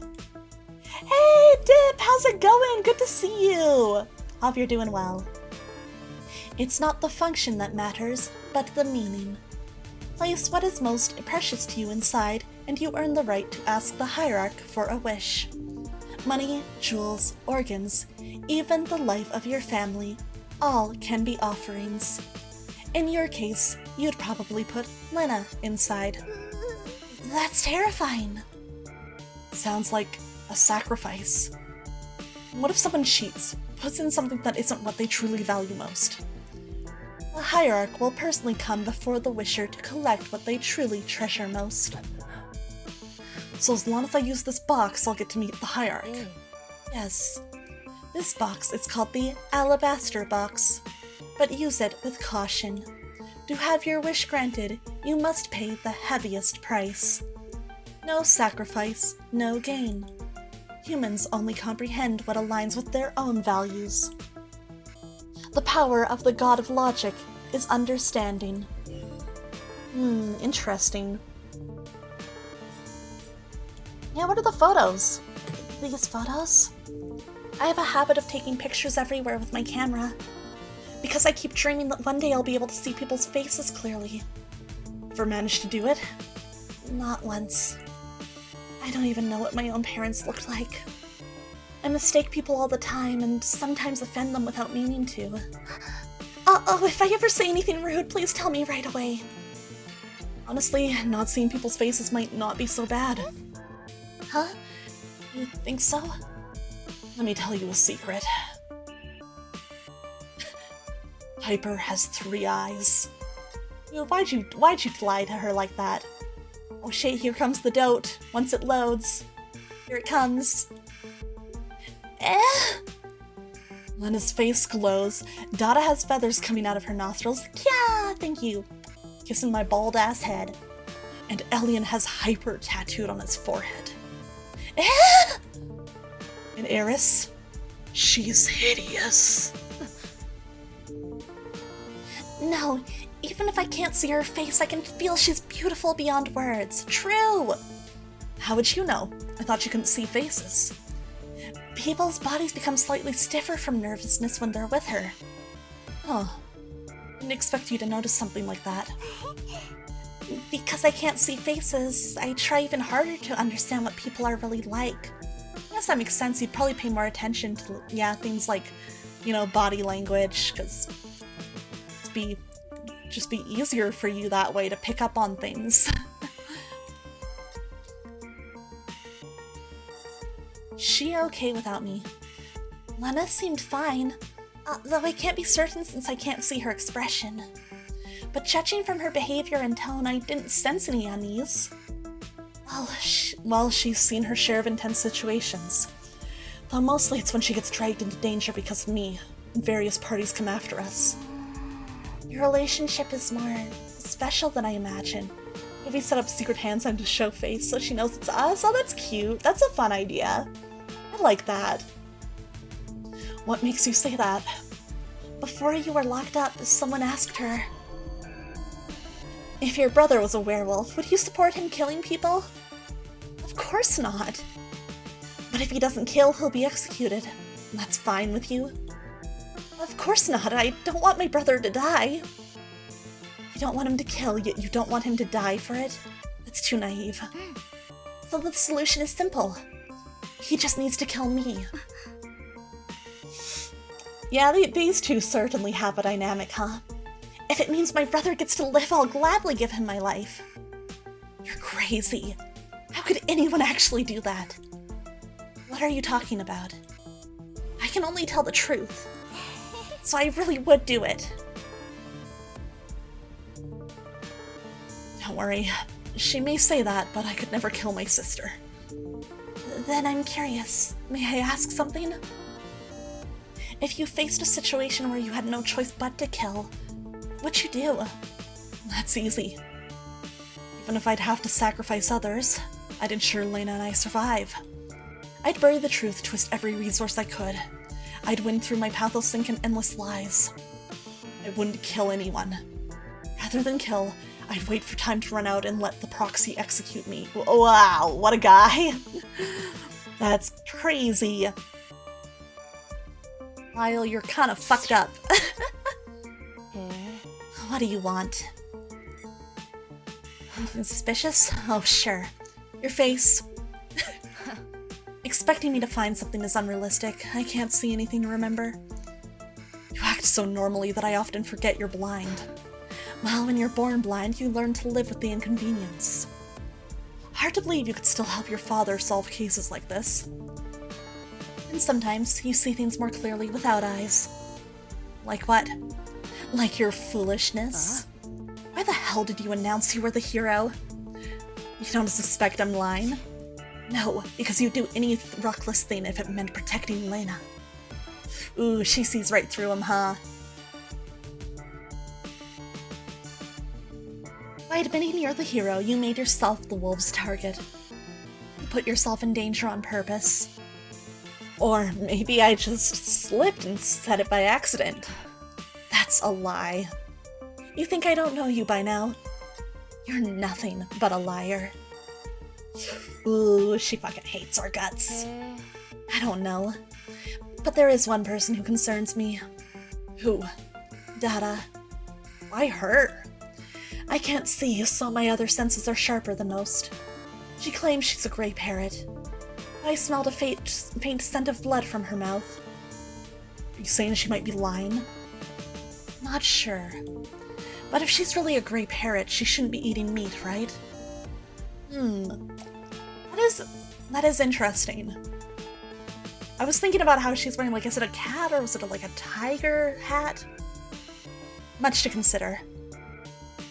Right, who do you think the hierarch is? Let's analyze with what we actually know. Describe the proxy for me. Just by appearance, she's a beautiful young woman. You do remember I'm blind, right? Try again. This time with details. Fine, let's compare. Picture Lena. Then make her about 1,000 times uglier. You disgusting cis-con. Fine, I'll be serious. I took my time describing Proxy's face. The most intuitive thought, the Proxy looks just like the hierarch, but none of the contestants resemble her. Which means it was never going to be that simple. I even think the Proxy's appearance and gender are meant to confuse our judgment. And somehow, I can't see the hierarch at all. Could the hierarch actually be harmless? Or was the person who died in the Chamber of Purification actually the hierarch? Hold on. Didn't you just say you can't see anything to begin with? Eris blind, this man. True! Exactly. You're right. I can't see a thing. She brushed it off, changing the subject like nothing happened. Another fact we do know, the sheer size of Logic. I heard Logic's membership has reached tens of millions. That's a lot, but it still hasn't surpassed the 3 major religions, right? But Logic's rise only took 20 years. That is insanely fast. Even the time frame its growth can only be called abnormal. I get it. You're saying most likely it's the hierarch's pathosync at work. Initial assessment, the hierarch's pathosync can attract others to pledge loyalty in a short time. Pathosync that attracts people's hearts. That pathosync seems somewhat similar to one of the participants. Who has a massive fan base? Alice does. Alice is a famous stage actress. If she's using her pathosync to enchant others, maybe things would make sense. There's still no solid proof she's the hierarch. Let's keep observing. Interesting. What about you, random follower? I'm the one assigned to guard the Chamber of Offering. They say if you place your offering here and pray sincerely, your wish will come true. Well, why does this place need a guard? This room holds the most precious belongings of the faithful. Without a guard, they'd be stolen easily. To prevent that, we watch over it around the clock, day and night without pause. What does the hierarch look like? No one truly knows. The hierarch's form changes constantly, just like the god of logic. What's that supposed to mean? The hierarch's always beside you. Once you truly understand, you'll see. May the god of logic bless you. Have you ever seen someone make an offering? I have. I once saw a man place his own mother's heart into the offering box. What the fuck? He prayed to the hierarch, please give me a healthy mother. But if he removed her heart, wasn't that already impossible? Through the god of logic, the hierarch granted his wish. He returned that believer's mother to him. You can't be serious. But it happened. The hierarch made it so. A whole healthy mother appeared before the one who prayed. Praise be, truly miraculous. That's crazy. I wonder what the hell actually happened there. From your descriptions, I've got the room's layout. Until the next shift. 2 hours. He did say a mother. Might not have been the same mother, who knows? If you're tired, Eris, you should rest. I'll keep watch. Thanks, that's sweet. But I'm not leaving you alone with this pervert. Even though Eris keeps insulting Lyle, somehow it feels like Feels like what? Iris glares at Face. Nothing. We spend the next hour in agreed silence. Awkward. About an hour later. Relaxing her guard, Face starts dozing off. Lyle, don't! I know you love your sister, but collecting her fallen hair for meals is just too much. That's really pushing it. What kind of nightmare is she having? Hey, Siscon. Who are you talking to? Who else? What are you saying? My sister is the least important person in the world to me. You really do lie as naturally as breathing. Guilty as charged. Not a compliment. Why call me over? That thing you keep obsessing about? Exactly. Here's Poison Face's mind, let's go. Huh? Orphanage massacre years ago. What really happened? Oh? Why were the director and all the staff killed in a single night? There's nothing to discuss. I've told you many times. I killed them. Tell me the truth. That is the truth. What the? Fine. Different approach. What would it take for you to tell me the truth? In that instant, something changes. What's wrong? Disgusting, disgusting, disgusting, disgusting! I can't see! Tell me what's happening! The fuck?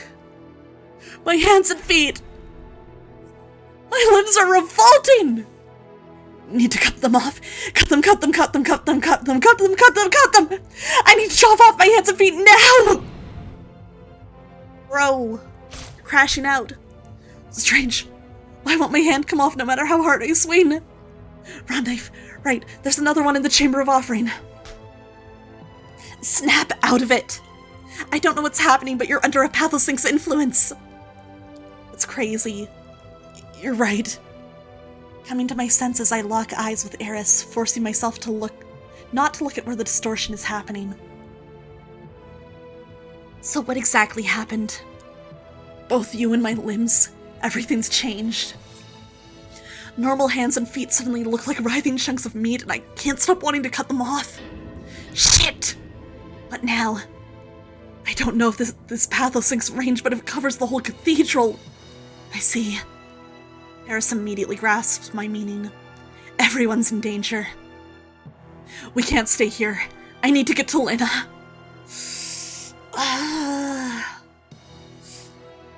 Maybe the lounge? I'm making a guess here.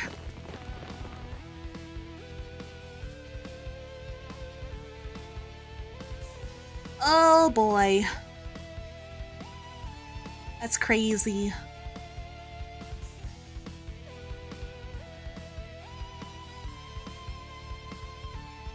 Oh hey, you made it. Pathosynch didn't reach here. Everyone's limbs are intact. It reached us. I knocked them out before they could self-mutilate. Oh, thanks, bro. Your man's amazing, with his eyes closed. Bam, bam, bam! Knocked everyone out instantly. Nothing special. They were radiating killing intent for self-harm. Easy to track even blind. Whoever the werewolf is, they won't be able to kill Silas. Let's hurry to the next area. Dining hall. Oh, jeez. Well, that's... Yikes. Yes! I cut off my hand! Give me the knife! I need to cut off my hands and feet! Hurry! Like a scene from hell. I need to cut off my hands! Wait, how can I be an idol without hands? Alice clutches her head, shaking it in anguish. But I can't be an idol with these disgusting meat chunks either! I must stay beautiful! I must be everyone's aspiration! No matter what form I take, I must shine the brightest! Alice raises the knife toward her own hand. Stop! Lyle, why are you here? No time for that. Close your eyes now. What was I just... The counter to this pathosync is surprisingly simple. Just gotta close your eyes. The urge to self-mutilate comes from seeing your limbs. So just don't look. But you're keeping your eyes open. You okay? Of course not. The urge to self-mutilate is screaming in my head. When I slip and I'll hack off my own limbs. I can barely hold on to reason. Because I have to protect my sister. Without hands, how could I stop Lena? Without feet, how could I run to her? My need to save my sister outweighs any urge to self-harm. As long as I think of Lena, I'm invincible. Your sister complex is more disgusting than this pathosync. Besides, even if I get affected, it's fine. Why? Because you'd knock me out without hesitation. Why did the hero suddenly appear? I'm not a hero. That's not what you said before. Don't take this liar's words seriously. You'll lose your mind. Helping people in trouble doesn't need a reason. The more survivors, the better. That way, Lena's less likely to be targeted. Plus, I'll be collecting payment for saving you. What? Time to save the next person. But I can't see with my eyes closed. Fine, fine. Eris is blind, so she can't lead. Let me take your hand. Relax, just hold on and follow. Okay, then. Surprisingly, Alice places her hand in mine without resistance. You okay, Alice? Tell me if you feel sick. As an idol, handshake events are basics. I'm used to it. Your hand's trembling with fear, though. Of course I'm reacting this way in this situation. Don't compare me to you people. I shake when I'm scared. I don't want to be alone in this horrible place. I'm just a normal person. Oh, weird hearing that from a famous idol. Alright, let's go outside the infirmary next. Run, run, run. I can't take it. Cut off all my limbs. You bastards! I'm a master detective. Give me that knife or I'll kill you all. Jesus, Hyper. You looking for a fight? You trash dare challenge me? Don't let my frail appearance fool you. My friend has a black belt in judo. What's that got to do with you? Everyone, let's teach him a lesson. Oh god, he's about to get beat by everybody. Oh, okay, he actually is. Rest in fucking peace, dude. Honestly, I really don't want to get involved. Help! Someone save me! They're gonna beat me to death! Oh, was that Hyper screaming for help? Lucky or unlucky, they're so busy fighting they forgot about cutting off limbs. Glad that worked out in a way. I could have handled that situation perfectly myself, but thanks for the assist. I beat you until you cried. All part of a detective's wisdom. Cry and they'll go easy on you. That doesn't sound wise at all. This area's under control. Next location. I'll come with you. The situation's dangerous. I need to warn everyone to stay alert.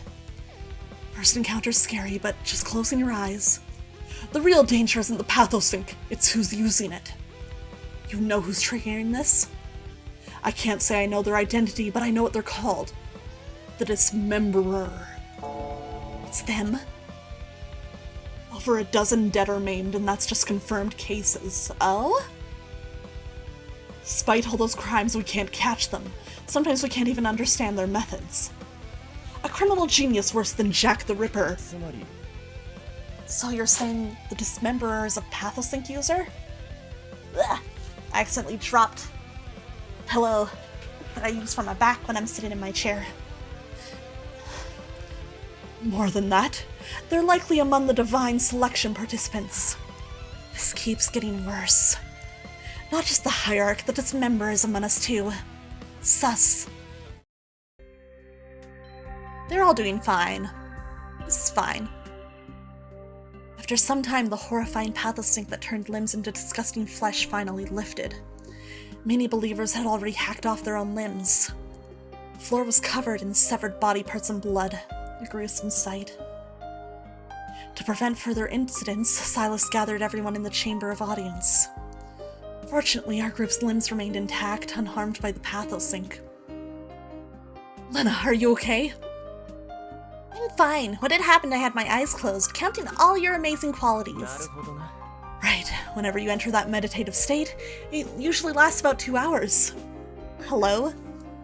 What a hellish scene. His siblings' relationship is pretty hellish, too. No, I meant all these people suddenly missing hands and feet. I can't believe I dozed off and missed something so terrible. Who wheeled the ticking time bomb Kotari over here? I did. Hyper requested everyone gather for an important announcement. He asked me to bring Kotari. He should have wheeled her himself. Yeah, I'm glad Face was asleep too. Fortunately, everyone's safe. I've gathered you all to reveal the truth behind this shocking and brutal crime. Amazing, Master! Solving a murder before it happens! Don't praise me so much. I've always dreamed of this gathering everyone for the revelation scene. This guy's hypertismia. Is he just using it to memorize detective tropes? Maybe! You all experienced that pathosync. It's as dangerous as Kotari's ability. My father told me about related crimes. Let me share what I know. The person who triggered that pathosync is undoubtedly the dismemberer.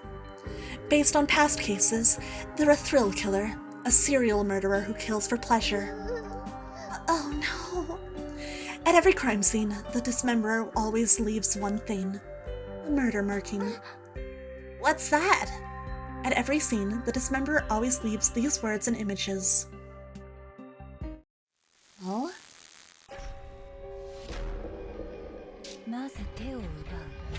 First the hands, next the legs. Through hands and legs, the dismemberer shall appear.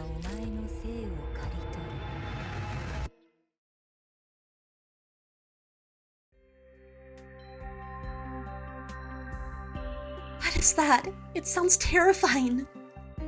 Like a criminal's calling card or murder procedure declaration.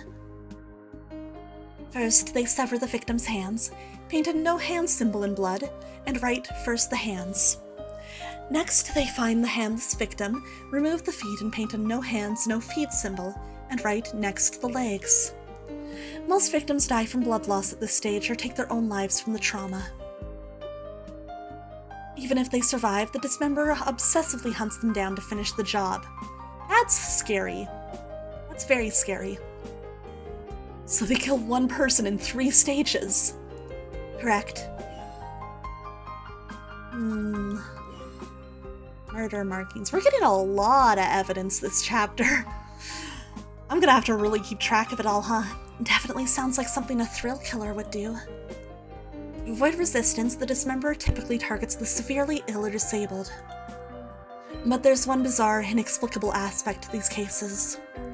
Every victim dies with a satisfied smile, as if being killed by the dismemberer made them happy. The disturbing details about the dismemberer leave everyone in silence. Is the dismemberer this round's werewolf? Not necessarily. Don't jump to conclusions. Killing believers doesn't affect the selection outcome or incur punishment. The pathosync attack might have just been the dismemberer satisfying their bloodlust. Grey parrots don't kill each other. Why do humans kill humans? That's a really good question. What's the connection between the dismemberer and that pathosync? Near the dismemberer's crime scenes, many people have self-amputated under the pathosync's influence. That's why we believe they're a pathosync user. With all these records, he must know their disorder and ability. Body integrity identity disorder. Patients find their limbs disgusting and desperately want them removed. So the dismemberer's pathosync is called limb severance. Once infected, you're completely dominated by the urge to amputate. The disgusting flesh we saw was probably that urge made visual. You know a lot about the dismemberer. Memory's my only talent. Amazing, Master. Your whole body has just one good point. All flaws! If the dismemberer sees the world like that all the time, no wonder they want to cut off everyone's limbs. It really is like looking at hell. I have a question. Why insist on killing in 3 stages? Nobody knows. Perhaps it's their criminal aesthetic? But isn't this strange? Their method is simply cut hands, remove feet, kill. Correct. After the hand stage, victims know what's coming. The feet, then death. Can't they prepare? Of course they can. Some cases do stop at stage 1 or 2, but most victims still end up dead. They appear from nowhere, vanish without a trace. No physical evidence and no clues. If they're not a criminal genius, there's only one explanation. There's something beyond human. Descending to our world for pleasure or a purpose, harvesting human limbs. The Dismemberer. A demon that severs human flesh. That's crazy. After Eris finishes explaining the Dismemberer, the room falls deathly silent. While staying together is safer, if Kotari's pathosync activates again, we could all be wiped out.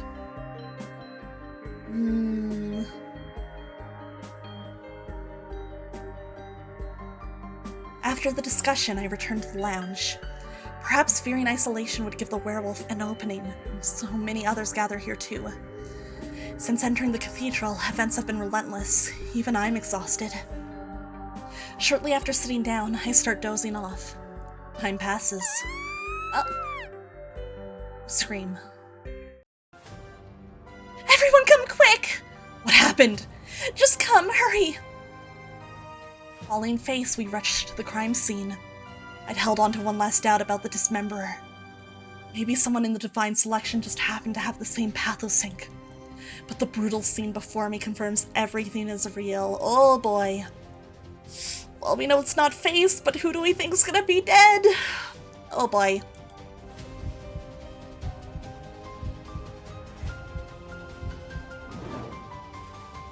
Okay. I mean, that does suck, but it's not a main character. Oh no. Are you okay? You're white as a sheet.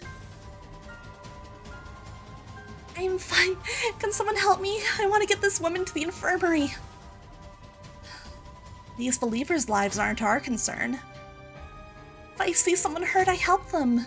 Their affiliation doesn't matter. I don't understand it, but I'll help. Thank you. Of course, we couldn't let just the 2 of them handle this. With everyone's help, we carried the injured believer to the infirmary. Teamwork! Yay! And I was so sure someone would have been killed by the werewolf. Once delivered here, I will place the injured on beds and provide basic treatment. Even non-believers? Certainly. Maintaining the health of you divine seeds during the selection is my duty. However, I cannot interfere with the werewolf's schemes. Oh, they have good prosthetics, truly. Sheesh. Please help the injured. Finally done. This old back wasn't made for heavy lifting. Looking at the wounds, the hands were just severed. Might be possible to reattach. But you found no severed hands at the scene. Yeah, you kinda need those. That's right. We searched everywhere. There is more. During the limb severance outbreak, many believers self-amputated. Most of those severed hands and feet have vanished. As if the Dismemberer consumed them. Yum yum yum yum yum yum yum yum. Bruh. To avoid disturbing the injured, we leave the infirmary. This familiar method, the Dismemberer is definitely among us. Sus. Something still feels off. Investigating the scene won't help now. We destroyed it moving that believer. Actually, I thought this might happen, so I took a photo before we moved anything. Oh, that was smart, thank you. Excellent. You have real potential as a detective's assistant. Want to work for me after we get out. Master, what about me? Glad they didn't get Dada's hands, would have had some good chicken fingers. Oh no, Dada. Don't worry, I'll fire you properly. I can't afford 2 assistants. This guy's gonna get murdered by aliens someday. Hope Alien's the werewolf that's around. Let's examine the crime scene photo. I mean, this stands out. Another hallmark of the Dismemberer's crimes, the murder mark that changes with each stage of the killings. In the second phase, the sketch changes. This time not just the hands, but the legs are crossed out too. Feels like death is creeping closer, step by step. No wonder most victims end up taking their own lives before the end. It's just too terrifying. Let's see. It says, first the hands. That's the phrase he always leaves during the first stage of his killings. So the next step would be severing this person's lower legs. If it's the dismemberer, then yes, that's always what comes next. Now what is this on her face?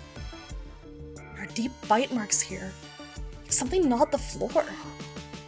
You think the dismemberer bites people or eats them?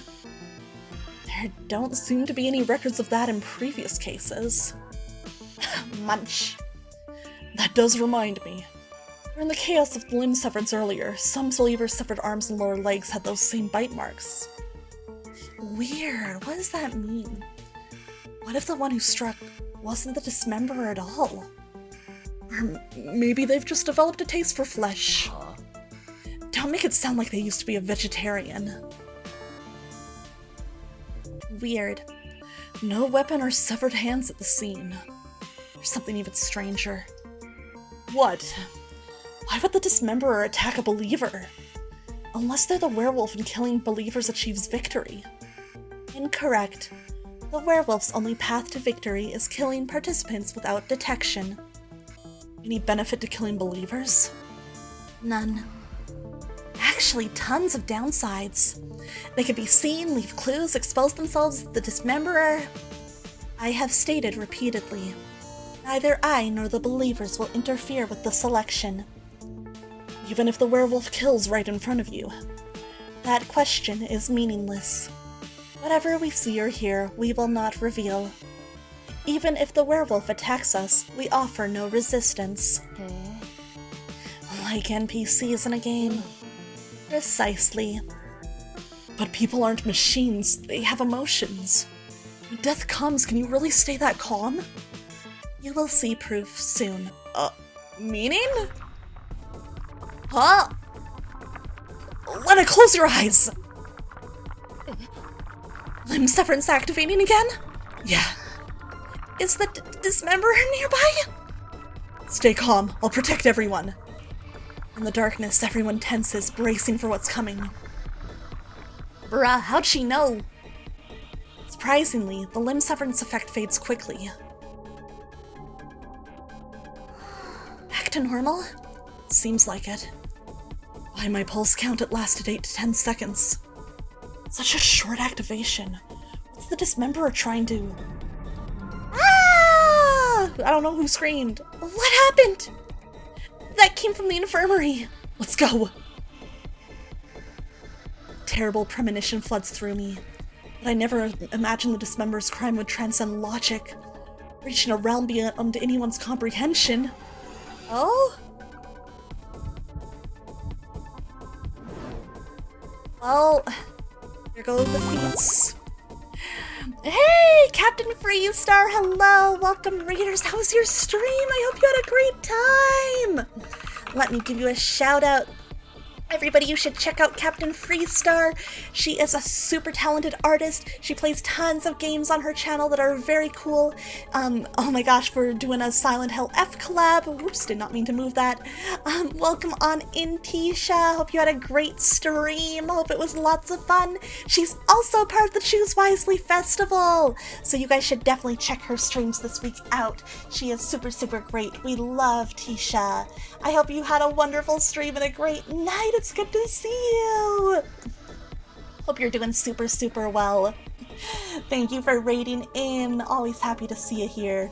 I know it's getting late, so if you need to get to bed for work or anything, don't feel like you gotta stick around, but it's always nice to see you. And oh my gosh, Yudo, thank you for the head pat. Thank you. Nice to see you. Hope you're doing well. Tonight I am streaming some PSYCHO-SLEUTH, a demo for a murder mystery deduction game. and we are having people's limbs cut off. It's kind of crazy. If you are sensitive to that kind of gore or anything, please don't feel obligated to stick around. But if you do want to, we're doing some investigating. Also, hi Rowan! Good to see you. Good morning. Hi Yudo. Hope everybody's having a great, day, morning, or night. Yeah, just the NPCs so far. We are a cult called a ton of people over to this building, and basically just was like, hey, if you survive this death game, you can become God, and we're all locked in here. Was Ryota your man? Yeah, I liked him a lot. He was so nice. I'm curious, did you have a man, Tisha? Did you have a favorite? I'm curious who you were the most drawn to. Like Ryota, he's just like, he's the serious and he has trouble expressing his emotions, but he's very thoughtful and caring. We saw his Leon Kennedy fit, and we're like, ooh, like that guy. What a dude. What a dude. But I hope you had fun with it. I think Ren could be your close second with the teasing gap soon. Ooh, but I saw Ryota was like, that is such an Aqua guy. Okay, good. I was like, I think Tisha would like Haruki, but I wasn't 100% sure. I honestly didn't see a ton of Ren's scenes when I was playing, so I need to go back. But I started liking Ryota really fast, so I kind of prioritized time with him. And I did see some like really fun Haruki scenes, but I didn't see much of Ren. I'll have to go back. Maybe have some more realizations and didn't like it. I'm sorry, but like, he's the guy who acts very silly, goofy, but he clearly has more going on under the surface. I know you like characters like that, It was a close second for me, but it was an instant for me. That's very fair. I was like, I think for Tisha it would be either Haruki or Ryota, but I was leaning towards Haruki. Because I felt like he was the type of character that you'd be very interested in. He is very interesting. I definitely need to replay that and like see if I can see like all of everybody's scenes, because I know I even missed some of Ryota's, just 'cause, like, I was just feeling it out and trying to figure it out. Oh, thank you for the head pad, Yudo! I appreciate it. So kind of you, so kind. But yeah, I really liked Lover's Enigma. I'm really interested in it. I'm excited to see the full release. I'm definitely gonna be watching your VOD later. Definitely will be. I'm just curious what kind of scenes you saw and stuff. I feel like there's lots of gaps in the game, so I'm wondering if that's the demo or just how it is. Yeah, I'm not sure. It could just be that, they took certain stuff out for the sake of having it like, a demo and kind of keeping it moving. Or, I don't know, maybe that's just how the game's pacing is. So nice character says things like there's supposed to be a prior interaction. Yeah, maybe like they cut down the days just so you only saw specific scenes. That's definitely possible. I'd be curious to find out. Ooh, very interesting. I guess we probably won't know for sure until the full game's released, but yeah, I know some devs, if they release a demo, they will just like, they'll take out entire scenes just for the sake of like not letting you see everything, but still giving you like specific tastes. So we'll see. Oh man, yeah, we're finding so much. No, it's not distraction at all. I'm enjoying chatting with you about it. If you want to chat more later, feel free to DM me. I'd love to hear more of your thoughts, but yeah, definitely go to sleep if you need to. I'm sure you have work tomorrow. Once again, thank you for the raid. I hope you have a good night, and everybody, please check out Captain Freestar if you haven't already. I say it every time, but please do. Please. I'm not asking anymore. I'm demanding. But have a wonderful night. Alright, back to all this. Only got 4 hours last night. Oh my gosh, yeah, please get plenty of rest. Please. Please, you deserve it. Oh my goodness. How is this possible? Her lower legs, they're gone. Where's the proxy? Save her! I will not. She has already died from blood loss. Well, Rest in peace to that NPC. That's crazy. Don't blame yourself. How did they do this? There's only one door to the infirmary, right? Weren't we like right outside? Correct. This room has a single entrance. You've been spending your points on the Roll D20 a lot on Freestar stream. It's a really fun redeem. I need to get my high rollers in anytime I can catch her streams. It's just fun. I like going gambling. I hope your gambles went well today, Yudo. Weren't we all standing outside? How could the dismemberer slip into the infirmary without us noticing? No, there was clearly one window of opportunity. When could the dismemberer have entered the infirmary? Let's see. Would have been during the activation, because we were closing our eyes. But that only lasted 10 seconds! How could the dismemberer sever lower legs and leave a murder marking that fast? You got one nat 20 and two nat ones. Oh no! Oh, you had some good luck and some really bad luck. Both ends of the spectrum, nothing in between, I guess. Good point. Even if they could do it quickly, how did they escape this room? This reminds me of the first round's murder. You mean the dismemberer is hiding in this room? Could be another, you know, kind of closed room mystery. Let's search. Okay. Let's look for clues.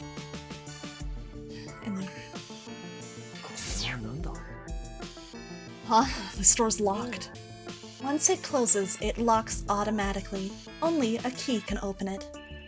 Same setup as the Chamber of Offering. But when we came in earlier, the door didn't stop us at all. That's because it hadn't been shut all the way. It was left slightly ajar. So, where's the key to the infirmary now? Someone asked me for it earlier, and I handed it over. Who? Yeah, Alice. Okay, so Alice has the key. Interesting. Bruh. 8 o'clock p.m. Nearly a full day has passed since we entered the Grand Cathedral. Okay. It's a standard medical seal angel, the kind you'd see in any hospital. Let's see, anything else? Next, the legs, and the sea angel symbol carved into each severed limb. That all but confirms it. The killer is the dismemberer. Lyle, why does this happen? Even though she died from losing all 4 limbs, she's smiling. A look of pure satisfaction. That is scary. As if being killed by the dismemberer was a blessing. Every victim tied to the dismemberer has worn that exact expression at the end. It does make one wonder, does the dismemberer possess some supernatural power? I mean, they clearly do with the limb thing. Anything else to look at? Ah! Did not notice this. There's no place here where anyone could have hidden. Sorry, before I leave, that girl— oh my god, she is like the one picture! Yeah, I know exactly which one you're talking about. Holy shit, it's the same. You're so right. You're so right. Oh my god. There's this picture that circulates Twitter sometimes and gets used in like some memes and stuff of like an anime girl with like bandages over her eyes and like her limbs are cut off. It's crazy. Thank you for the head pat, Yudo! Also, I don't think I've managed to see it before, but congratulations on your 3-stream streak, Yudo! That's awesome! Thank you so much.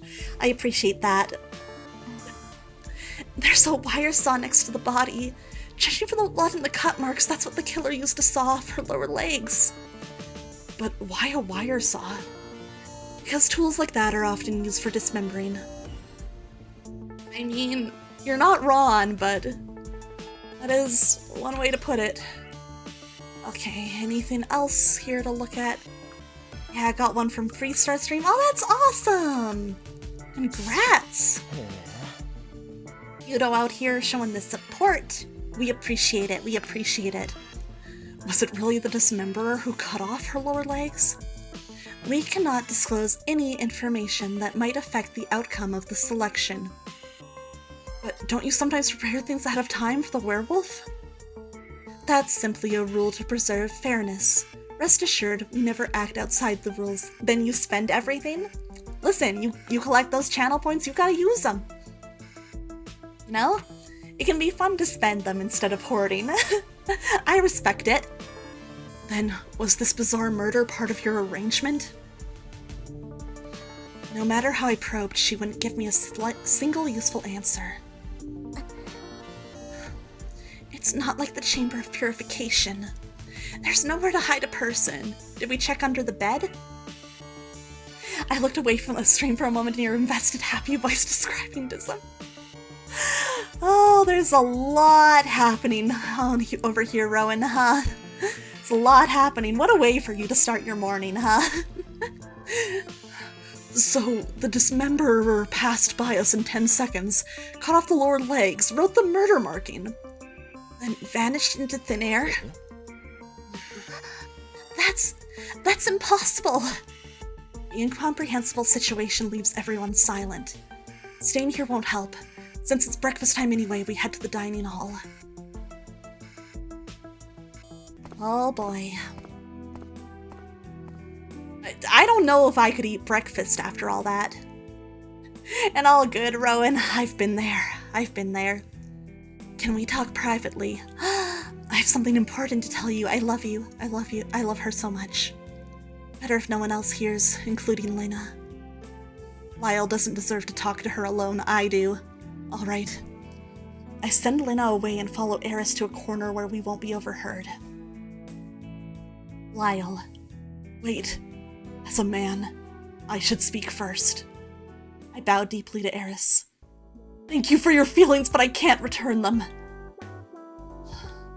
Until my sister's happy, I can't accept anyone's confession. Please understand.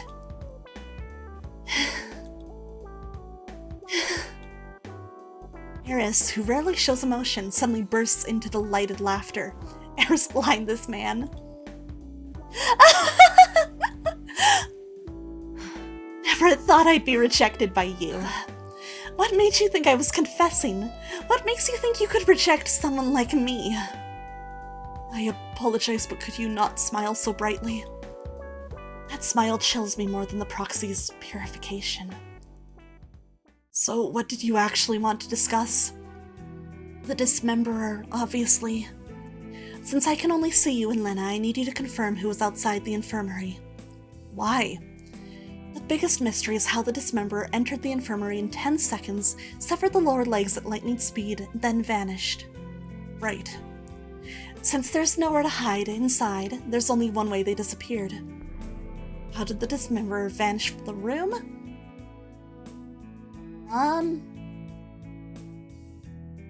Maybe hid in the room and blended with us when we entered? That's a pretty classic, like, closed room mystery trick. Yeah. If your theory's right, that means exactly what you're thinking. The dismemberer was in that group just now. I recall who was outside the infirmary. Besides Lena and me, Eris, Silas, Hyper, Elian, FaZe. The dismemberer is one of these 5? Why am I on the list? Can't rule out you having disturbing hobbies. How'd you know? I dismember dolls of you at night. That doesn't sound like a joke. Good for her. No wonder you wanted to talk without Lena. This basically means suspecting the dismemberer is among them. Sus. Who's your prime suspect? Okay. I am crossing Elian off the list. We already know his ability. Crossing Lena off.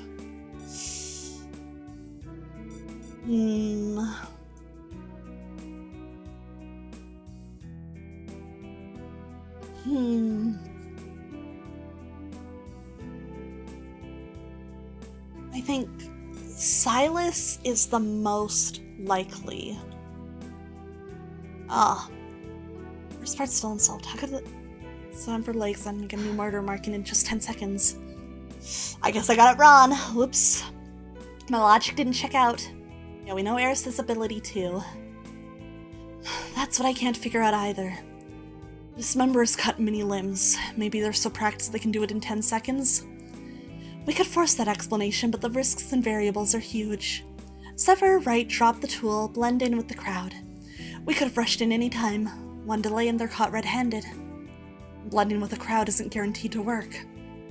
Something's getting more and more wrong. What clue are we missing? Dangerous dismemberers right here, but we can't find them. Could they really be not human? Dun dun dun! The unsolvable mystery weighs on everyone. Everyone eats breakfast with grim expressions. Time passes. And I just thought, we know nothing about Silas's ability, and he was really calm about things. That's a little sus, but whatever. Too gloomy! What's wrong with everyone? I leave for a bit and this place becomes a morgue. Girl, a lot just happened, yeah? Everyone, listen to one thing I have to say. Oh, she's standing on the table. Yeah, Ray suddenly stands on the dining table. Negative energy, be gone! Her sudden action leaves everyone stunned. Kyle, that was 2 sentences, not 1. Let's not worry about that. Stiff! Way too stiff! This atmosphere is so rich and I can't stand it. Even so, the dismemberer's appearance has affected everyone. I know it's bothering you, but the solution's simple. Just don't care. She is very cute. I like her a lot. Help! I don't understand what she's saying. Don't worry. Neither do I. Let's put the dismemberer aside. Pretend they don't exist. Who could possibly do that? It's not that hard. If you're scared, scream. If you're sad, cry. Release those bottled emotions. Then eat good food and cheer up. You'll naturally forget about the dismemberer. It's a murder, girl. Seriously. Oh, this old man can't keep up with young people. Not everyone can switch gears like you. That's okay if you can't, because I'll cast a spell to make everyone forget the dismemberer. I hereby declare... The 12th Miss Ray's Happiness Festival is open! That name sounds like a cult gathering. You are literally part of a cult. You're the last person who should say that. Starting now, for a limited time, everyone can make one request to Raise, and I'll fulfill it to the best of my ability. Oh, how far can we go exactly? Anything Raise can do. Anything? Yes! Don't make this fucking weird hyper. Master, your excitement is genuinely disgusting. Is this Raise's magic spell? I've completely forgotten about the dismemberer. Is the spell on you called lust? Come on, don't be shy. Tell me your wishes. Hesitation, be gone. Under Raise's semi-coercion, the 12th Miss Ray's Happiness Festival officially begins. Lyle, why is this the 12th festival? What about the first 11? Don't overthink it. It's like those family recipe since 1892 joints that opened last year. Ready for this? My request, no one's ever fulfilled it. Bring it on! Miss Raise is invincible. Then Raise? Would you praise me as a master detective? Has no one ever called him a master detective? Yo, master detective, your deductions are amazing. Oh, that's it. How do you figure out the truth? Incredible. You even caught that criminal. Whoa, I finally understand. I've worked this hard just to be praised by pretty girls. You know what? Me too, dude. Detective boss. What the hell is detective boss? I've tried so hard, always claiming others' deductions as my own. That's not trying hard. There, you did your best. Next time you steal someone's work, remember to call them Ron first, okay? Watching him cry and raise his arms, no one knows whether to laugh or cry. Old man, your turn. I'll pass. You youngsters have fun. No way! If you keep that gloomy face, we can't be happy either! You can request anything. Yes! Then leave me alone. That's crazy. Sniff. Why are you crying? I can't help it. Sad things make me sad. Jeez, fine. Just bring me a fruit plate. Oh, thank you, Yudo. I appreciate that. Excited to see you in there. Hope you enjoy hanging out with us in there. That's it? Well, give me a shoulder massage, too. Barely acceptable. Your mood switches too fast. Every moment matters, so I decided long ago. If I like something, I shout it. If I hate it, I'll reject it with everything I've got. If I'd been like you when I was young, maybe I'd have fewer regrets. What are you saying? You're still young. You've got 50 more years, easy. Starting today, live happily every day, and your good days will outnumber the regrets. You're right. I'll try. Too serious. Relax. Leave those stressed, stiff shoulders to me. Pain be gone. Thanks to Ray's efforts, the atmosphere gradually lightens. That's when I notice someone seems off. So this is what talent looks like. Well, you doing okay, Alice? Bro, Summer so coded. Oh, I see it. Alice's voice is barely audible. If not for my sharp perception, I'd have missed it. If only I could be like Ray's. Alice watches Ray's with pure envy. I want to shine naturally like her, to be genuinely loved by everyone. Oh, Alice's words confuse me. As a superstar, isn't she always adored? She is probably putting on a persona specifically to be liked.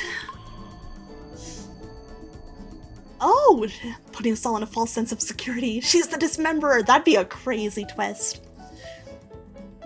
But alright, Alice has the key. Why would she need the infirmary key?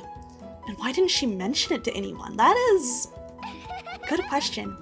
Some people haven't made requests yet, but let's toast first. Ray stands on the table again, interrupting my thoughts. Is everyone here? Let me check.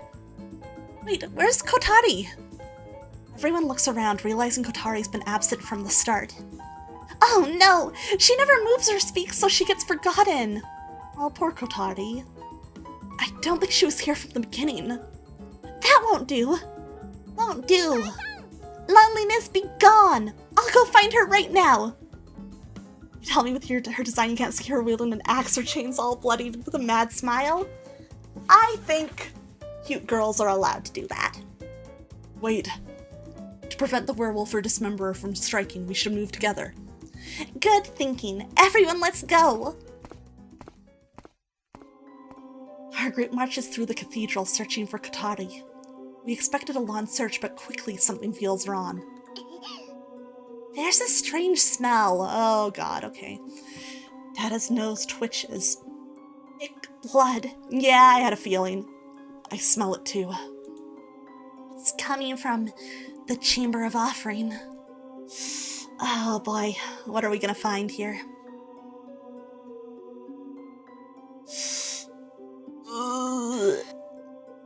Smell of iron. The door's locked. I have the key. I'll open it. Sorry, I don't feel well. Let me leave for a bit. Should I come with you? No, leave me alone. Oh, Kotari. Leave me alone! Okay. Oh, geez. Okay, Dada's freaking out. Dada hurries away, clearly struggling to contain something. Is it really okay to let Dada go alone? We've eaten together, but we barely know each other. Can't be helped. Everyone here has a pathosync. Maybe she has her reasons. You're right, Silas. With the rest of us present, neither the werewolf nor the dismemberer can act. She should be safe, for now. True, I'll check on her later. Everyone ready? I can't see, but from the smell it's bad in there. Oh no. Prepare yourselves. Alright, chat, prepare yourselves. I still hold on to one last hope. Maybe it's just a misunderstanding causing this smell. Yeah, there's just a bunch of iron out, it's fine. Looking back, we'd already fallen completely into the dismemberer's trap. Oh, jeez, okay. What are we gonna find here? Oh!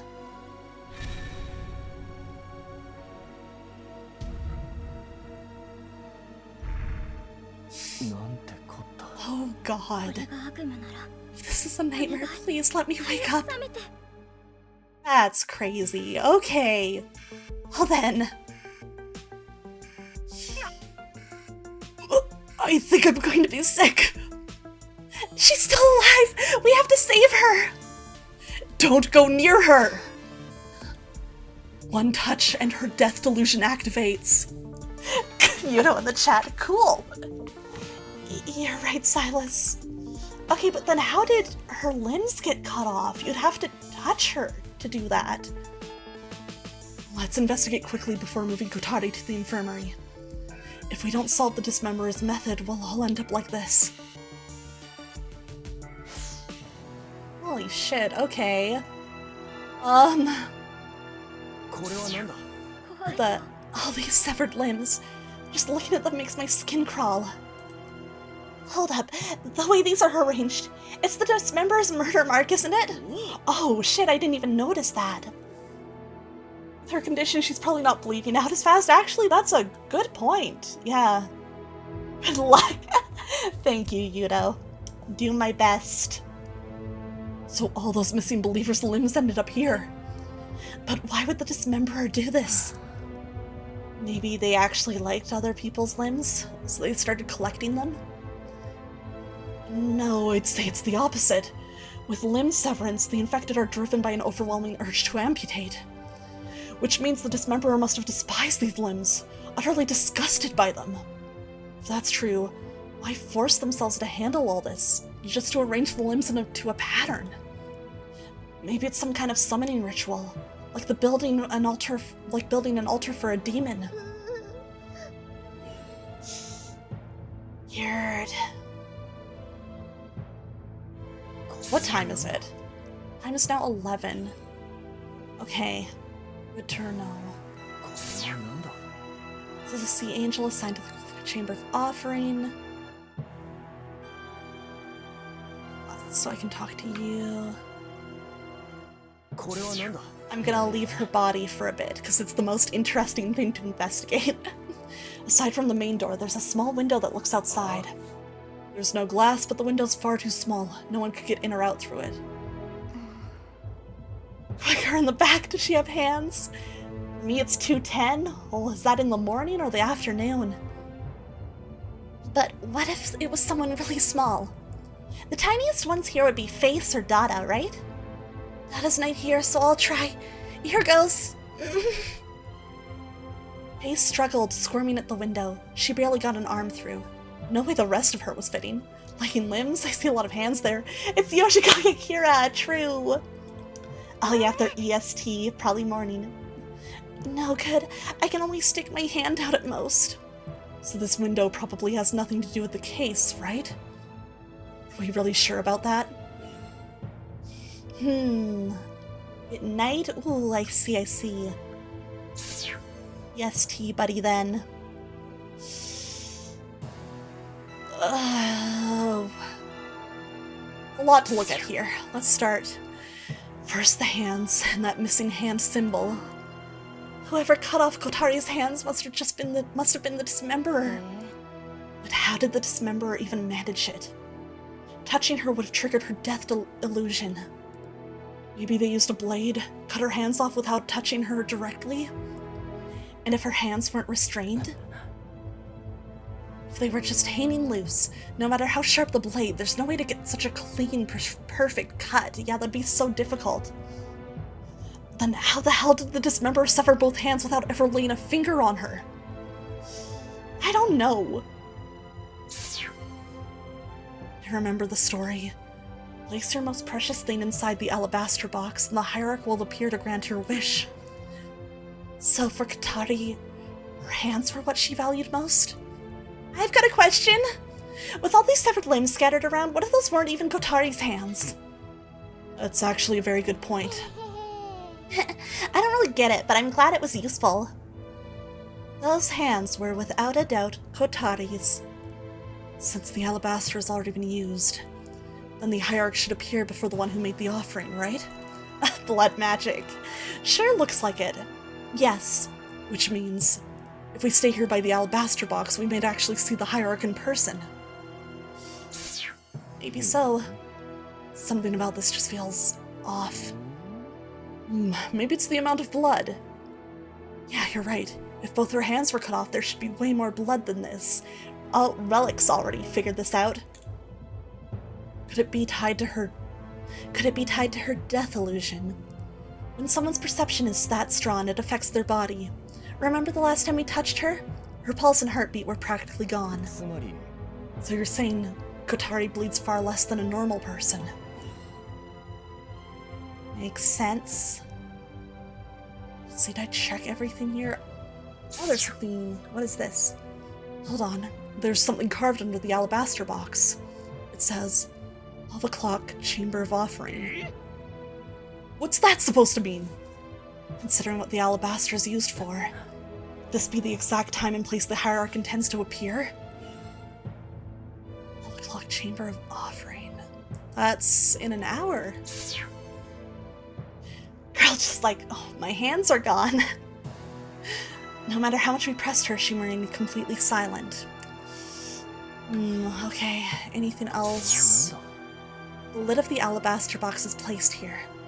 There's blood spattered across the lid. What kind of movement could have left a pattern like this? Okay. Interesting. Checked those already. Oh, I did not look at this. This seems important. This room has only one entrance. Once the door closes, it locks automatically. The key is stored inside Eris's mechanical dog. Can't find the weapon anywhere. Severing limbs isn't simple. It takes time and causes blood splatter. But Kotari's hands on the severed limbs, the cuts are incredibly clean. The weapon must be extremely sharp.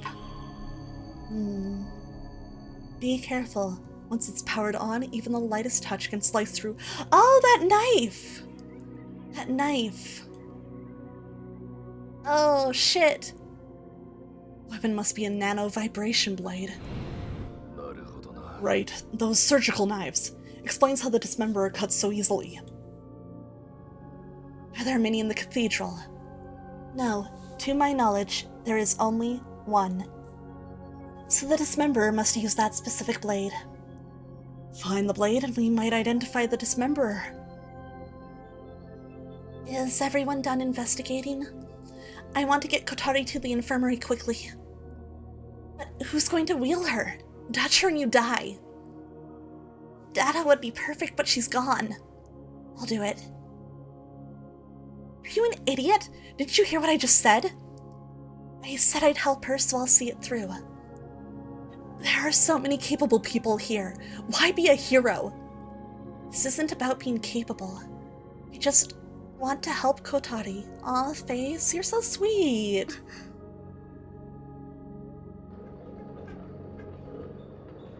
Hey, that box with Kotari's hands is called the alabaster box, right? What should we do with it? Take it with us, obviously. Maybe we can still reattach Kotari's hands. Impossible. Kotari is under intense death delusion. All vital signs are far below normal. Surgery is impossible in this state, let alone reattachment. Oh, that's true. No way. If reattachment's impossible, shouldn't we leave the box here? It says 12 o'clock in Chamber of Offering. This might be when the hierarch appears. I see. Make a wish on the alabaster box and the hierarch appears to grant it. So we shouldn't remove the hands or move the box from this room. Whether or not the offering is sufficient, the hierarch will appear through this wishing system. If we catch them, we might end this selection. Next question. Who removes the alabaster box from Kotari? I'll do it. Can't always let you take the risks. Unfairness be gone. Oh, Reyes is really cute. I really like her. She's very sweet. Don't worry. If something happens, my dog Lyle and I will save you. Counting on you. So I just remove the alabaster box from Kotari and leave it in the room? Everyone holds their breath watching Reyes. She carefully lifts the alabaster box without touching Kotari. In that instant... Uh-huh. Oh shit, this is happening again. Now of all times. Close your eyes. Wait, something's different. Alice is right. Even with eyes closed, the urge to amputate keeps attacking our minds. Why is this happening? The more severed limbs you see, the stronger limb severance becomes. Severed limbs on the floor, they amplify it! That dismemberer planned this to catch us all at once! The hands of the alabaster box turned into disgusting flesh too! What do I do? Cover it! Throw it away! How did that bloodstain get there? Hearing this, Reyes slams the alabaster box shut and hurls it to the ground. Disgusting, disgusting, disgusting! Elliot, cut off my limbs! Yes, master. Eris slaps both Hyper and Elian. The only person unaffected by limb severance is Eris, who can't see. Everyone calm down. Follow me. Get out of this room. In a panic, Alice trips and falls. Lyle, get her up! Dog Lyle immediately bites her collar, pulling her up. Following Eris's lead, everyone rushes toward the door, but then... Wait! We can't leave Kotari alone! One step from the door, Faye suddenly turns back. Boy. Faye grips Kotari's wheelchair handles, but she's fallen under limb severance's influence. Faye raises her hands, about to smash them on the wheelchair's sharp edges. Don't be stupid! Faye rushes forward, grabbing her hands. Old man, catch! Oh, fucking threw her! Like dancing, Ray spins Faye by her hands, using centrifugal force to launch her at Silas. Got her! And this, don't touch it! The spinning kick, Ray sends Kotari's wheelchair flying at Silas. You know, Ray's might be the best one here. Like a cannonball, Kotari and the chair rocket toward him. You think I can catch that? Quit bullying the elderly! Despite complaining, Silas swiftly spreads his cape as a buffer, managing to stop the wheelchair without touching Kotari. Oh, thank you again, Yuto. You're so sweet, I appreciate that. Nice, my turn. Eyes closed, Rage charges forward and leaps high. Boy.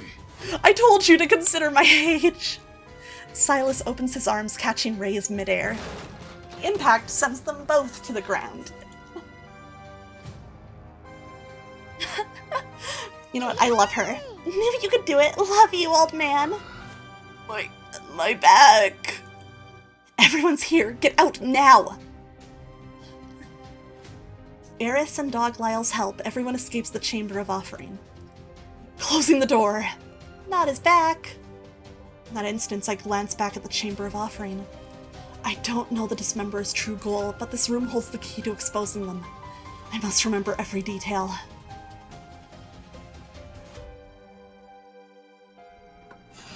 It's crazy. After everyone escapes the room, limb severance finally lifts. Seriously, what's the Dismemberer trying to do? Is everyone okay? I know, I'm like, there's a lot to this demo, huh? Everyone's here except Dada. Wait, I need to check something. Hyper peers through the small window, staring into the room for a while. The closed alabaster box is on the floor in the Chamber of Offering. Only that believer who was already there. Are you checking this? I'm wondering if the Dismemberer might still be inside. Fair point. Impossible. All the participants are here. But one person isn't. You're saying Dada is the dismemberer? I'm saying it's possible. And maybe the dismemberer really isn't human, but something supernatural. It's impossible.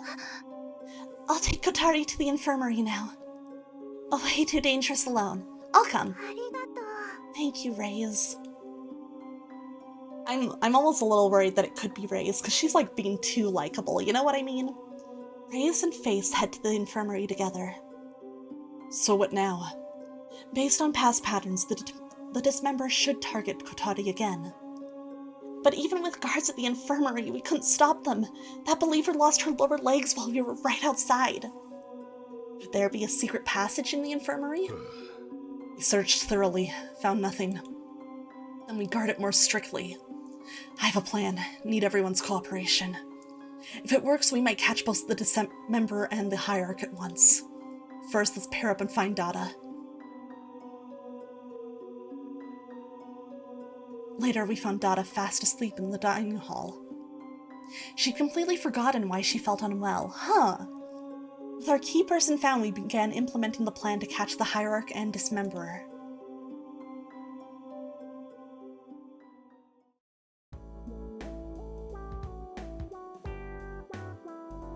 Dada, can you hear me? I can hear you, human boss. I've asked Dada to stay inside the infirmary watching Kotari. True to the logic's construction, the infirmary has excellent soundproofing. Unless you're right against the door, you can barely hear Dada's voice. So I just watch Kotari in this room. Right, if anything happens to Kotari on the bed, tell me immediately. My proposal is to create 2 locked rooms. Both the infirmary and the Chamber of Offering doors have auto-lock mechanisms. With proper key management, theoretically no one can enter freely. Why does Master Lyle want locked rooms? Because both the dismemberer and the hierarch have reasons to approach Kotari. The dismemberer might come to sever Kotari's lower legs. Hierarch might appear to grant her wish. So by sealing both rooms, we'll eventually catch them. The infirmary is sealed to protect Kotari. The Chamber of Offering might see the hierarch appear at midnight. The doors alone aren't enough. After all, a believer had her lower leg severed in the infirmary while we were right outside. So we need human guards. Both rooms have guards. Outside of the Chamber of Offering, Silas and Eris. Inside the infirmary, Dada. Actually, you're the only one who can do this job. You're the only one immune to Kotari's pathosync. Even if she loses control, you won't be affected. I see. Happy to help, human boss. If anything happens, I'll tell you right away. Though Dada's alone inside, it should be safe for now. Outside the infirmary, it's me and... Why exactly am I helping with guard duty? Because you have the infirmary key. I'll give it to you right now. No, what if the dismemberer targets me? So it's fine if they target me? As long as Lena's not in danger, it's fine. This fucking guy. Better not say that out loud. Speaking of which, why do you have the infirmary key? I need regular alone time. I requested it from the proxy and she gave me this key for free access to the room. Why do you need alone time? That's none of your business. Of course it's my business. I'm your biggest fan. I want to know everything about you. This fucking guy. Then you hold the key. No. You're really infuriating. The Chamber of Offering key is with Eris. The infirmary key is with Alice. This arrangement should be foolproof. Eris, blind this man. Don't worry too much. With these defenses, even the dismemberer shouldn't be able to get through all these barriers to attack Kotari. Master Lyle, something's wrong with Kotari! Ready? I immediately grab the key from Alice and rush into the infirmary. Oh? But I never imagined what waited for me. Something even more bizarre than the dismemberer appearing.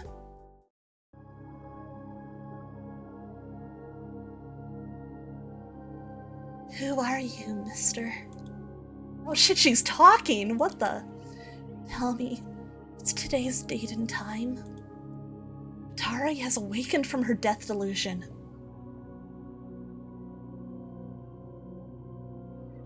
Dada, go outside. Guard with Alice, we're switching places.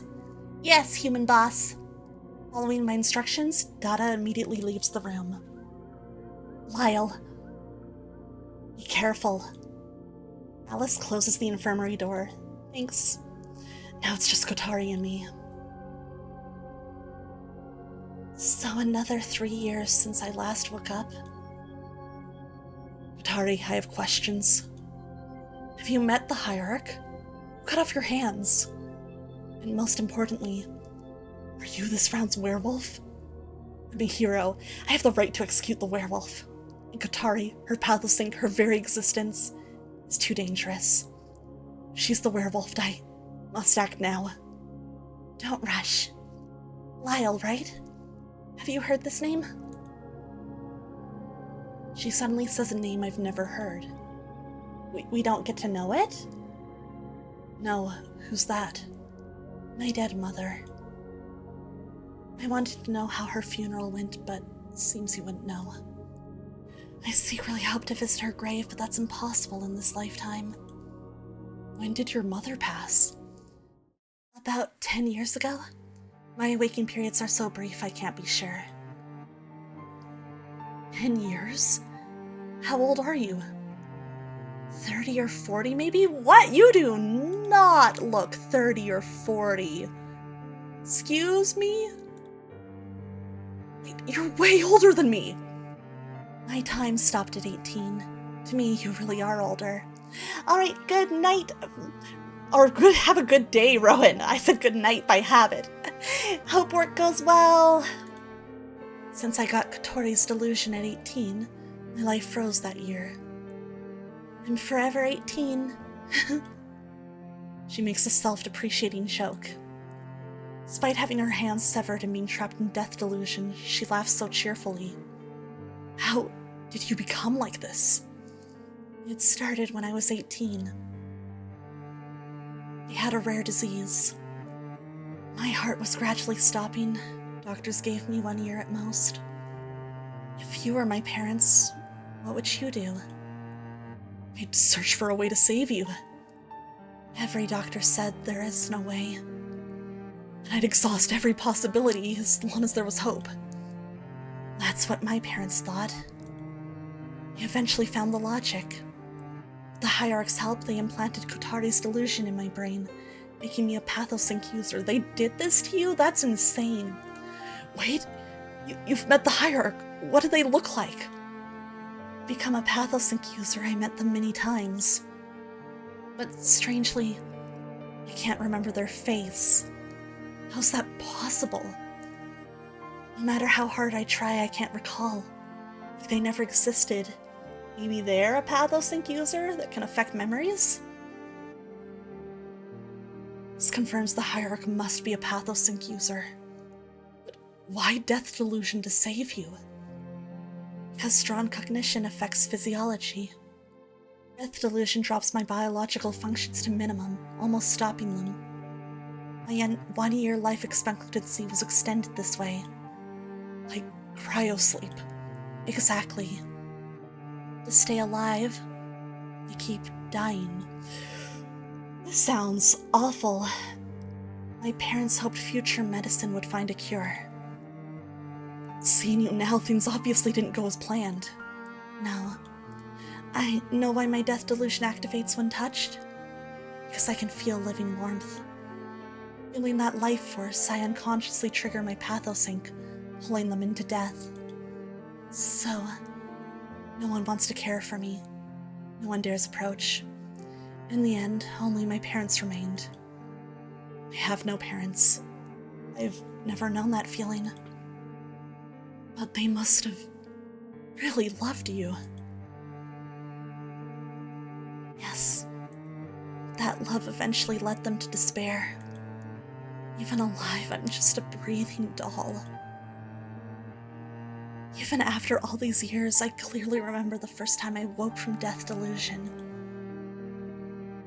Oh, about 3 years have passed since I died. When I regained consciousness and opened my eyes, guess what I saw? What? My father's funeral. Why? No one explained. From their strange behavior, I could guess how he died. Don't tell me. A cruel possibility forms in my mind. Tari's father, while caring for her, accidentally triggered death delusion, and then... What you're thinking now might be the truth. But what really happened, no one knows anymore. Kotari sighs softly. The second time I woke, Mother said she regretted everything. The third time, she begged me to return to normal. The fourth time, she cried and kept apologizing. The fifth time, she held me tight, saying she loved me. The sixth time, I was already lying in this cathedral. This is the seventh. Now there's no one left who knows me. This is really sad. All these years, I've been dreaming. In my dreams, I'm still a little girl, living happily with Mom and Dad. But every time I wake, I realize it was just a dream. Like the world abandoned me, I wander alone in the realm of death. I created death's illusion to stay alive. Why do I feel like the dead one every time I wake? Living just to be alive isn't really living at all. That's why I joined this selection. My true wish is actually... Oh, mid-sentence she suddenly falls silent. No! Back in death delusion. I've never known parental love, but I completely understand fighting desperately for someone you love. To keep Lena alive, I'd give up anything too. If only I could have talked more. I leave the infirmary, switching places with Dada. Man, that was a sad scene.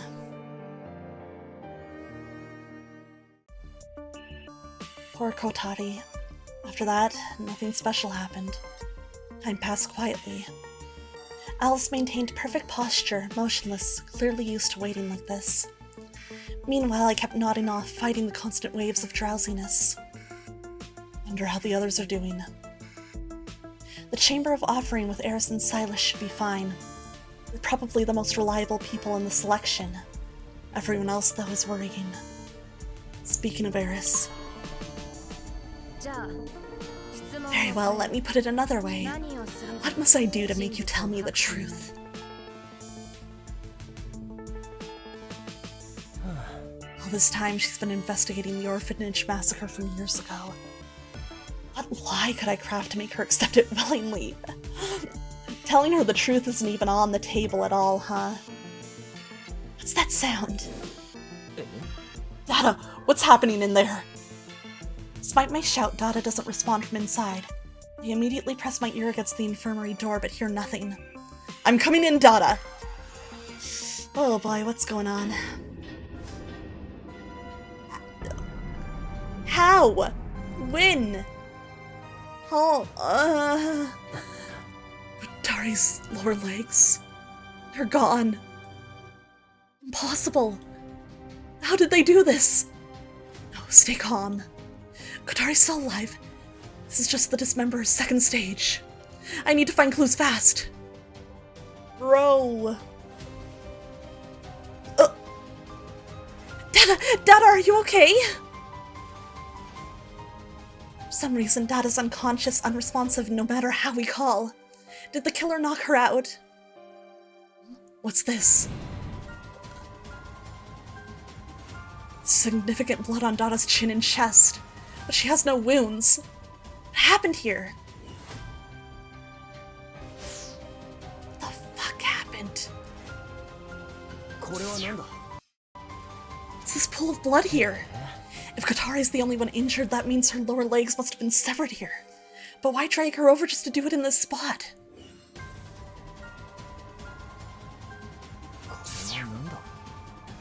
These bloodied bandages, they must have been the ones that used to wrap Kotari's hands. But why undo them and toss them here? Weird. Okay, standard sea angel. Okay, it's... Oh, okay, not midnight, it's noon.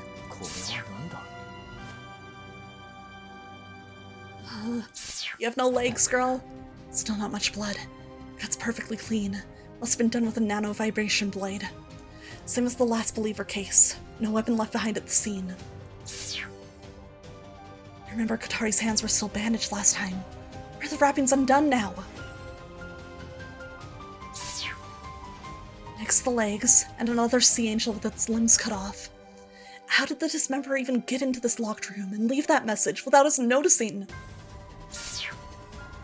Did you see what happened during the murder?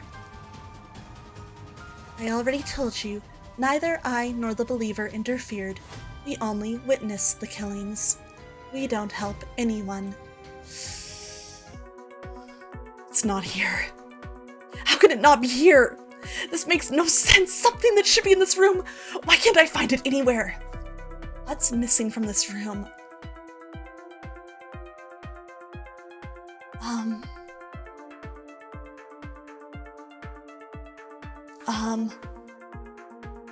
Would be... Oh my god, I'm trying to remember. Did they bring the alabaster box in this room? No. No, they didn't. I'm pretty sure they didn't, if I remember right. Her legs, okay. How can they not be here? There's nowhere in this room to hide Kotari's lower legs. Could it be? Were Kotari's lower legs actually? A terrifying possibility forms in my mind. I'll hand it Dada in the infirmary. Go! Watch the door. Don't let anyone in. There's so much I want to ask Dada, but every second counts. I burn the infirmary scene into my memory. After confirming the door is locked, I rush to the Chamber of Offering. My wig. Shock. Thanks, Rolex. What's wrong? Why the panic? It's noon. Did you see anyone or anything unusual? No, everything's normal. Eris, open the Chamber of Offering now. I need to check the alabaster box. On it. Years of knowing each other, Eris doesn't ask what happened. Oh boy. Am I having a nightmare? Why are Katari's lower legs here? The dismemberer moves like smoke through locked rooms, severed Katari's lower legs, and then placed them in the alabaster's box? Impossible. We must be missing something crucial.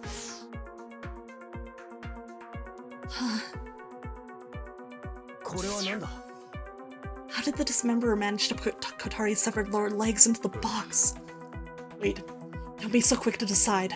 A rushed assumption might be exactly what the dismemberer wants. Is it impossible? Those severed lower legs aren't even Kotari's. Well, maybe. No, they're definitely hers. Oh. Then where are the severed hands that were in the box before? They're mixed in with that sea of severed arms and lower legs on the floor.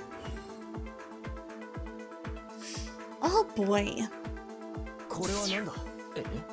Sea angel pattern. It looks different from when we first got here.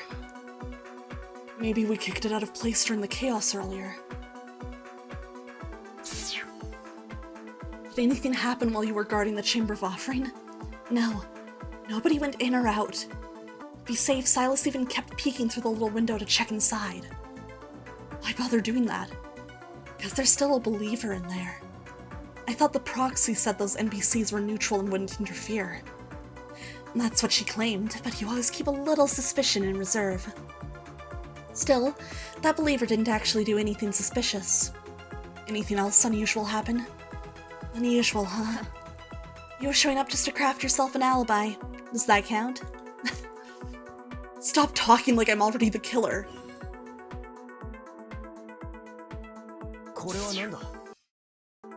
The time is now 12:05. What time did you first notice Kotari's severed lower legs were missing? Exactly noon. Are you certain it was noon? Positive. It's like 5-minute time span. That's crazy. Remember that strange writing we saw in the alabaster box? Wait, you mean If it meant Kotari's severed lower legs would automatically be transported into the box at 12 sharp, then that's exactly what just happened. It's insane.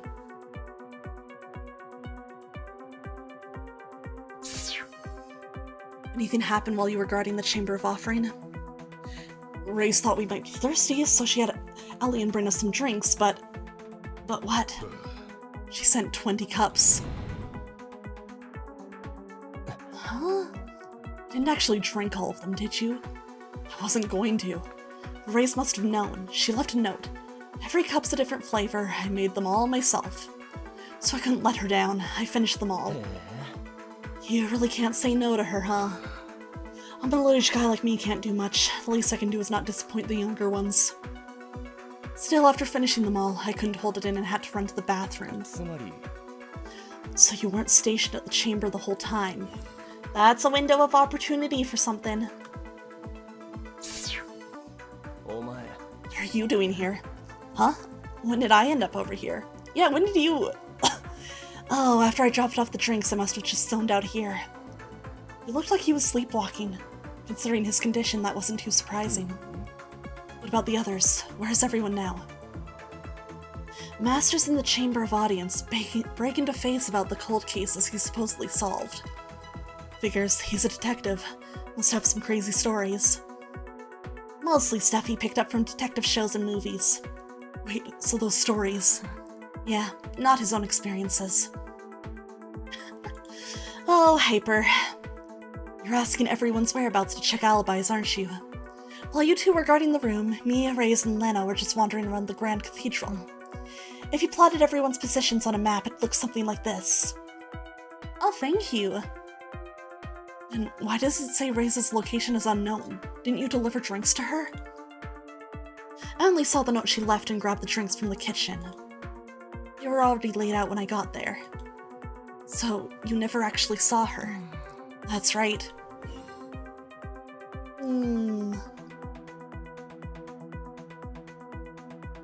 Okay. Let's see.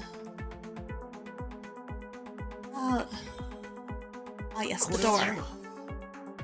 While you were on watch, did this door ever open? No, the key's been inside Dog Lyle the whole time. So the Chamber of Offering has basically been sealed shut the entire time. Technically, yes. Then what if someone stole the key from the dog's stomach? Impossible.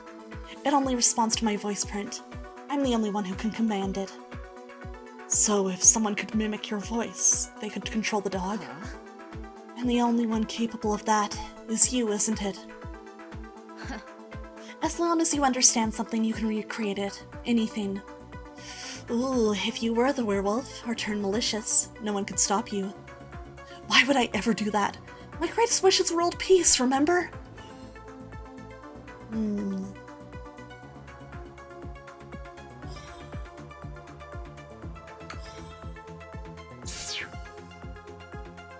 Yeah, I won't say a word. What is it that I haven't checked yet?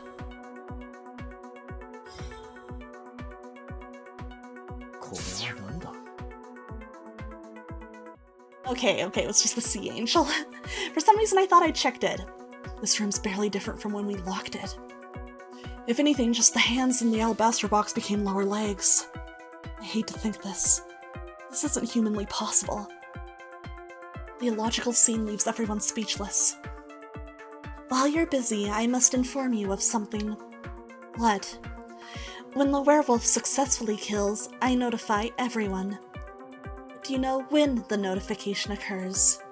When someone finds the body? If discovered early, yes, immediately.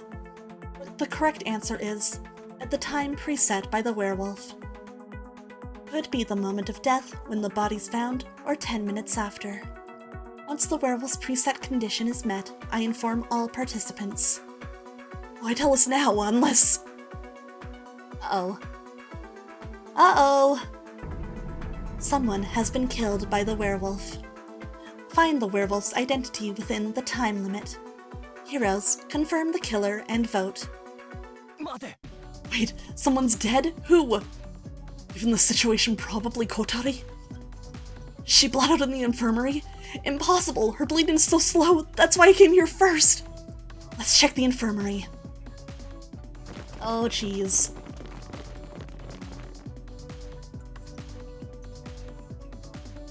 Human bosses, what's wrong? Why so hurried? Dada, you're awake. Did anyone enter the infirmary? After you left, no one entered or exited.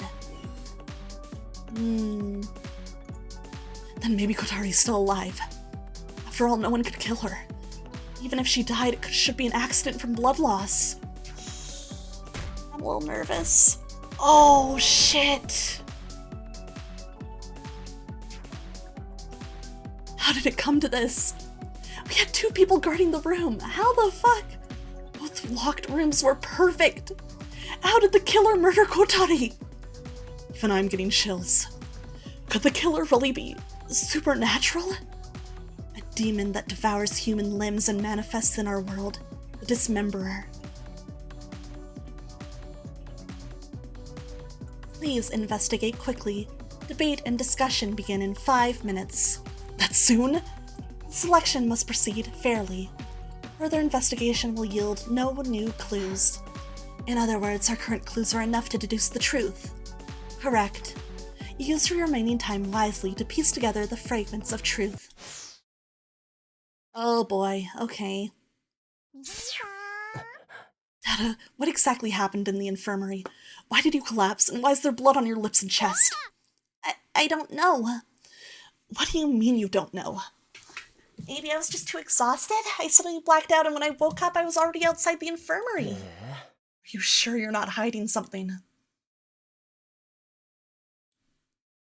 Let's see. Oh man, Kotari, I liked you. The nano-vibration blade pierced her chest with surgical precision. Looks like that's the weapon that killed Kotari. No doubt about it, her heart was pierced clean through. But what really stands out is her expression. Why, after such a brutal death, would she be smiling in satisfaction? To be fair, that she doesn't look that much different from normal. True. Through severed limbs, the Dismemberer shall appear. Alongside that line was the final stage Sea Angel mark. Her death was carried out step by step, 3 deliberate stages. The Limb Reaper has completed its ritual at last. It's 12:10 now. I was only gone from the infirmary for 10 minutes. So the Dismemberer infiltrated and struck within that brief window. Just 10 minutes. They slipped past 2 sealed rooms and the guards watching over them. No matter how you look at it, that should have been impossible. Investigation time has ended. Begin discussing the werewolf's identity. These clues, that's all? Yes. Still no idea how the Dismemberer pulled this off. In the Chamber of Purification, with limited participants, we had no dedicated debate venue. But now it's different. For those about to become gods, we must provide a venue befitting your status. Please proceed to the dining hall's center. Oh boy. Do we have like a trial area? We sure do. It's crazy. Seeds of God chosen for this selection. Here at this council table, the final judgment shall be rendered. As arbiter, I shall restate the rules. Since the heroes failed to strike down the werewolf during the trial phase, should you now fail to name the true culprit, the werewolf shall claim victory by default. Once consensus is reached regarding the werewolf's identity, I shall reveal the 2 heroes. Remember this, only with the assent of both heroes can the werewolf be subjected to purification. 13 seats, 13 participants. Each of you carries a wish, one that everyone can understand. Know that any debate may be your last. Now, let the final deliberation begin. Unmask the one who would betray humanity to claim godhood. Sheesh. Oh shit, that's it. That's the demo. Oh, what a place to end it. What a place to end it. That's crazy. Oh man. Well, I guess if you want to solve the murder, we're gonna have to wait for the full game to come out, huh? Let me drop that link again. There it is on Steam if you guys want to check it out. If you're watching on YouTube, I will also include this in the description. Got a hench, but keeping it to yourself, fair, fair. Alright, I guess let's switch back on over to just chatting. Ooh, what a time, what a stream. That was crazy. Thank you everybody for sticking around. That was a chunky demo, but it was fun. I enjoyed it a lot. Oh man. Okay, I'm gonna take a quick look at our options for raids. If you guys have any suggestions for a raid message, please feel free to let me know. Let me just see here. Taking a look at who's online currently. What our options are. Let's see. How about taking just a quick look at who is online. Let's do a little raid into Kote. Aqua, remind me to never be in a death game with you. You're a scary opponent. Am I? Am I? That's crazy. That's crazy. That's crazy. Oh man, let's see, let's see.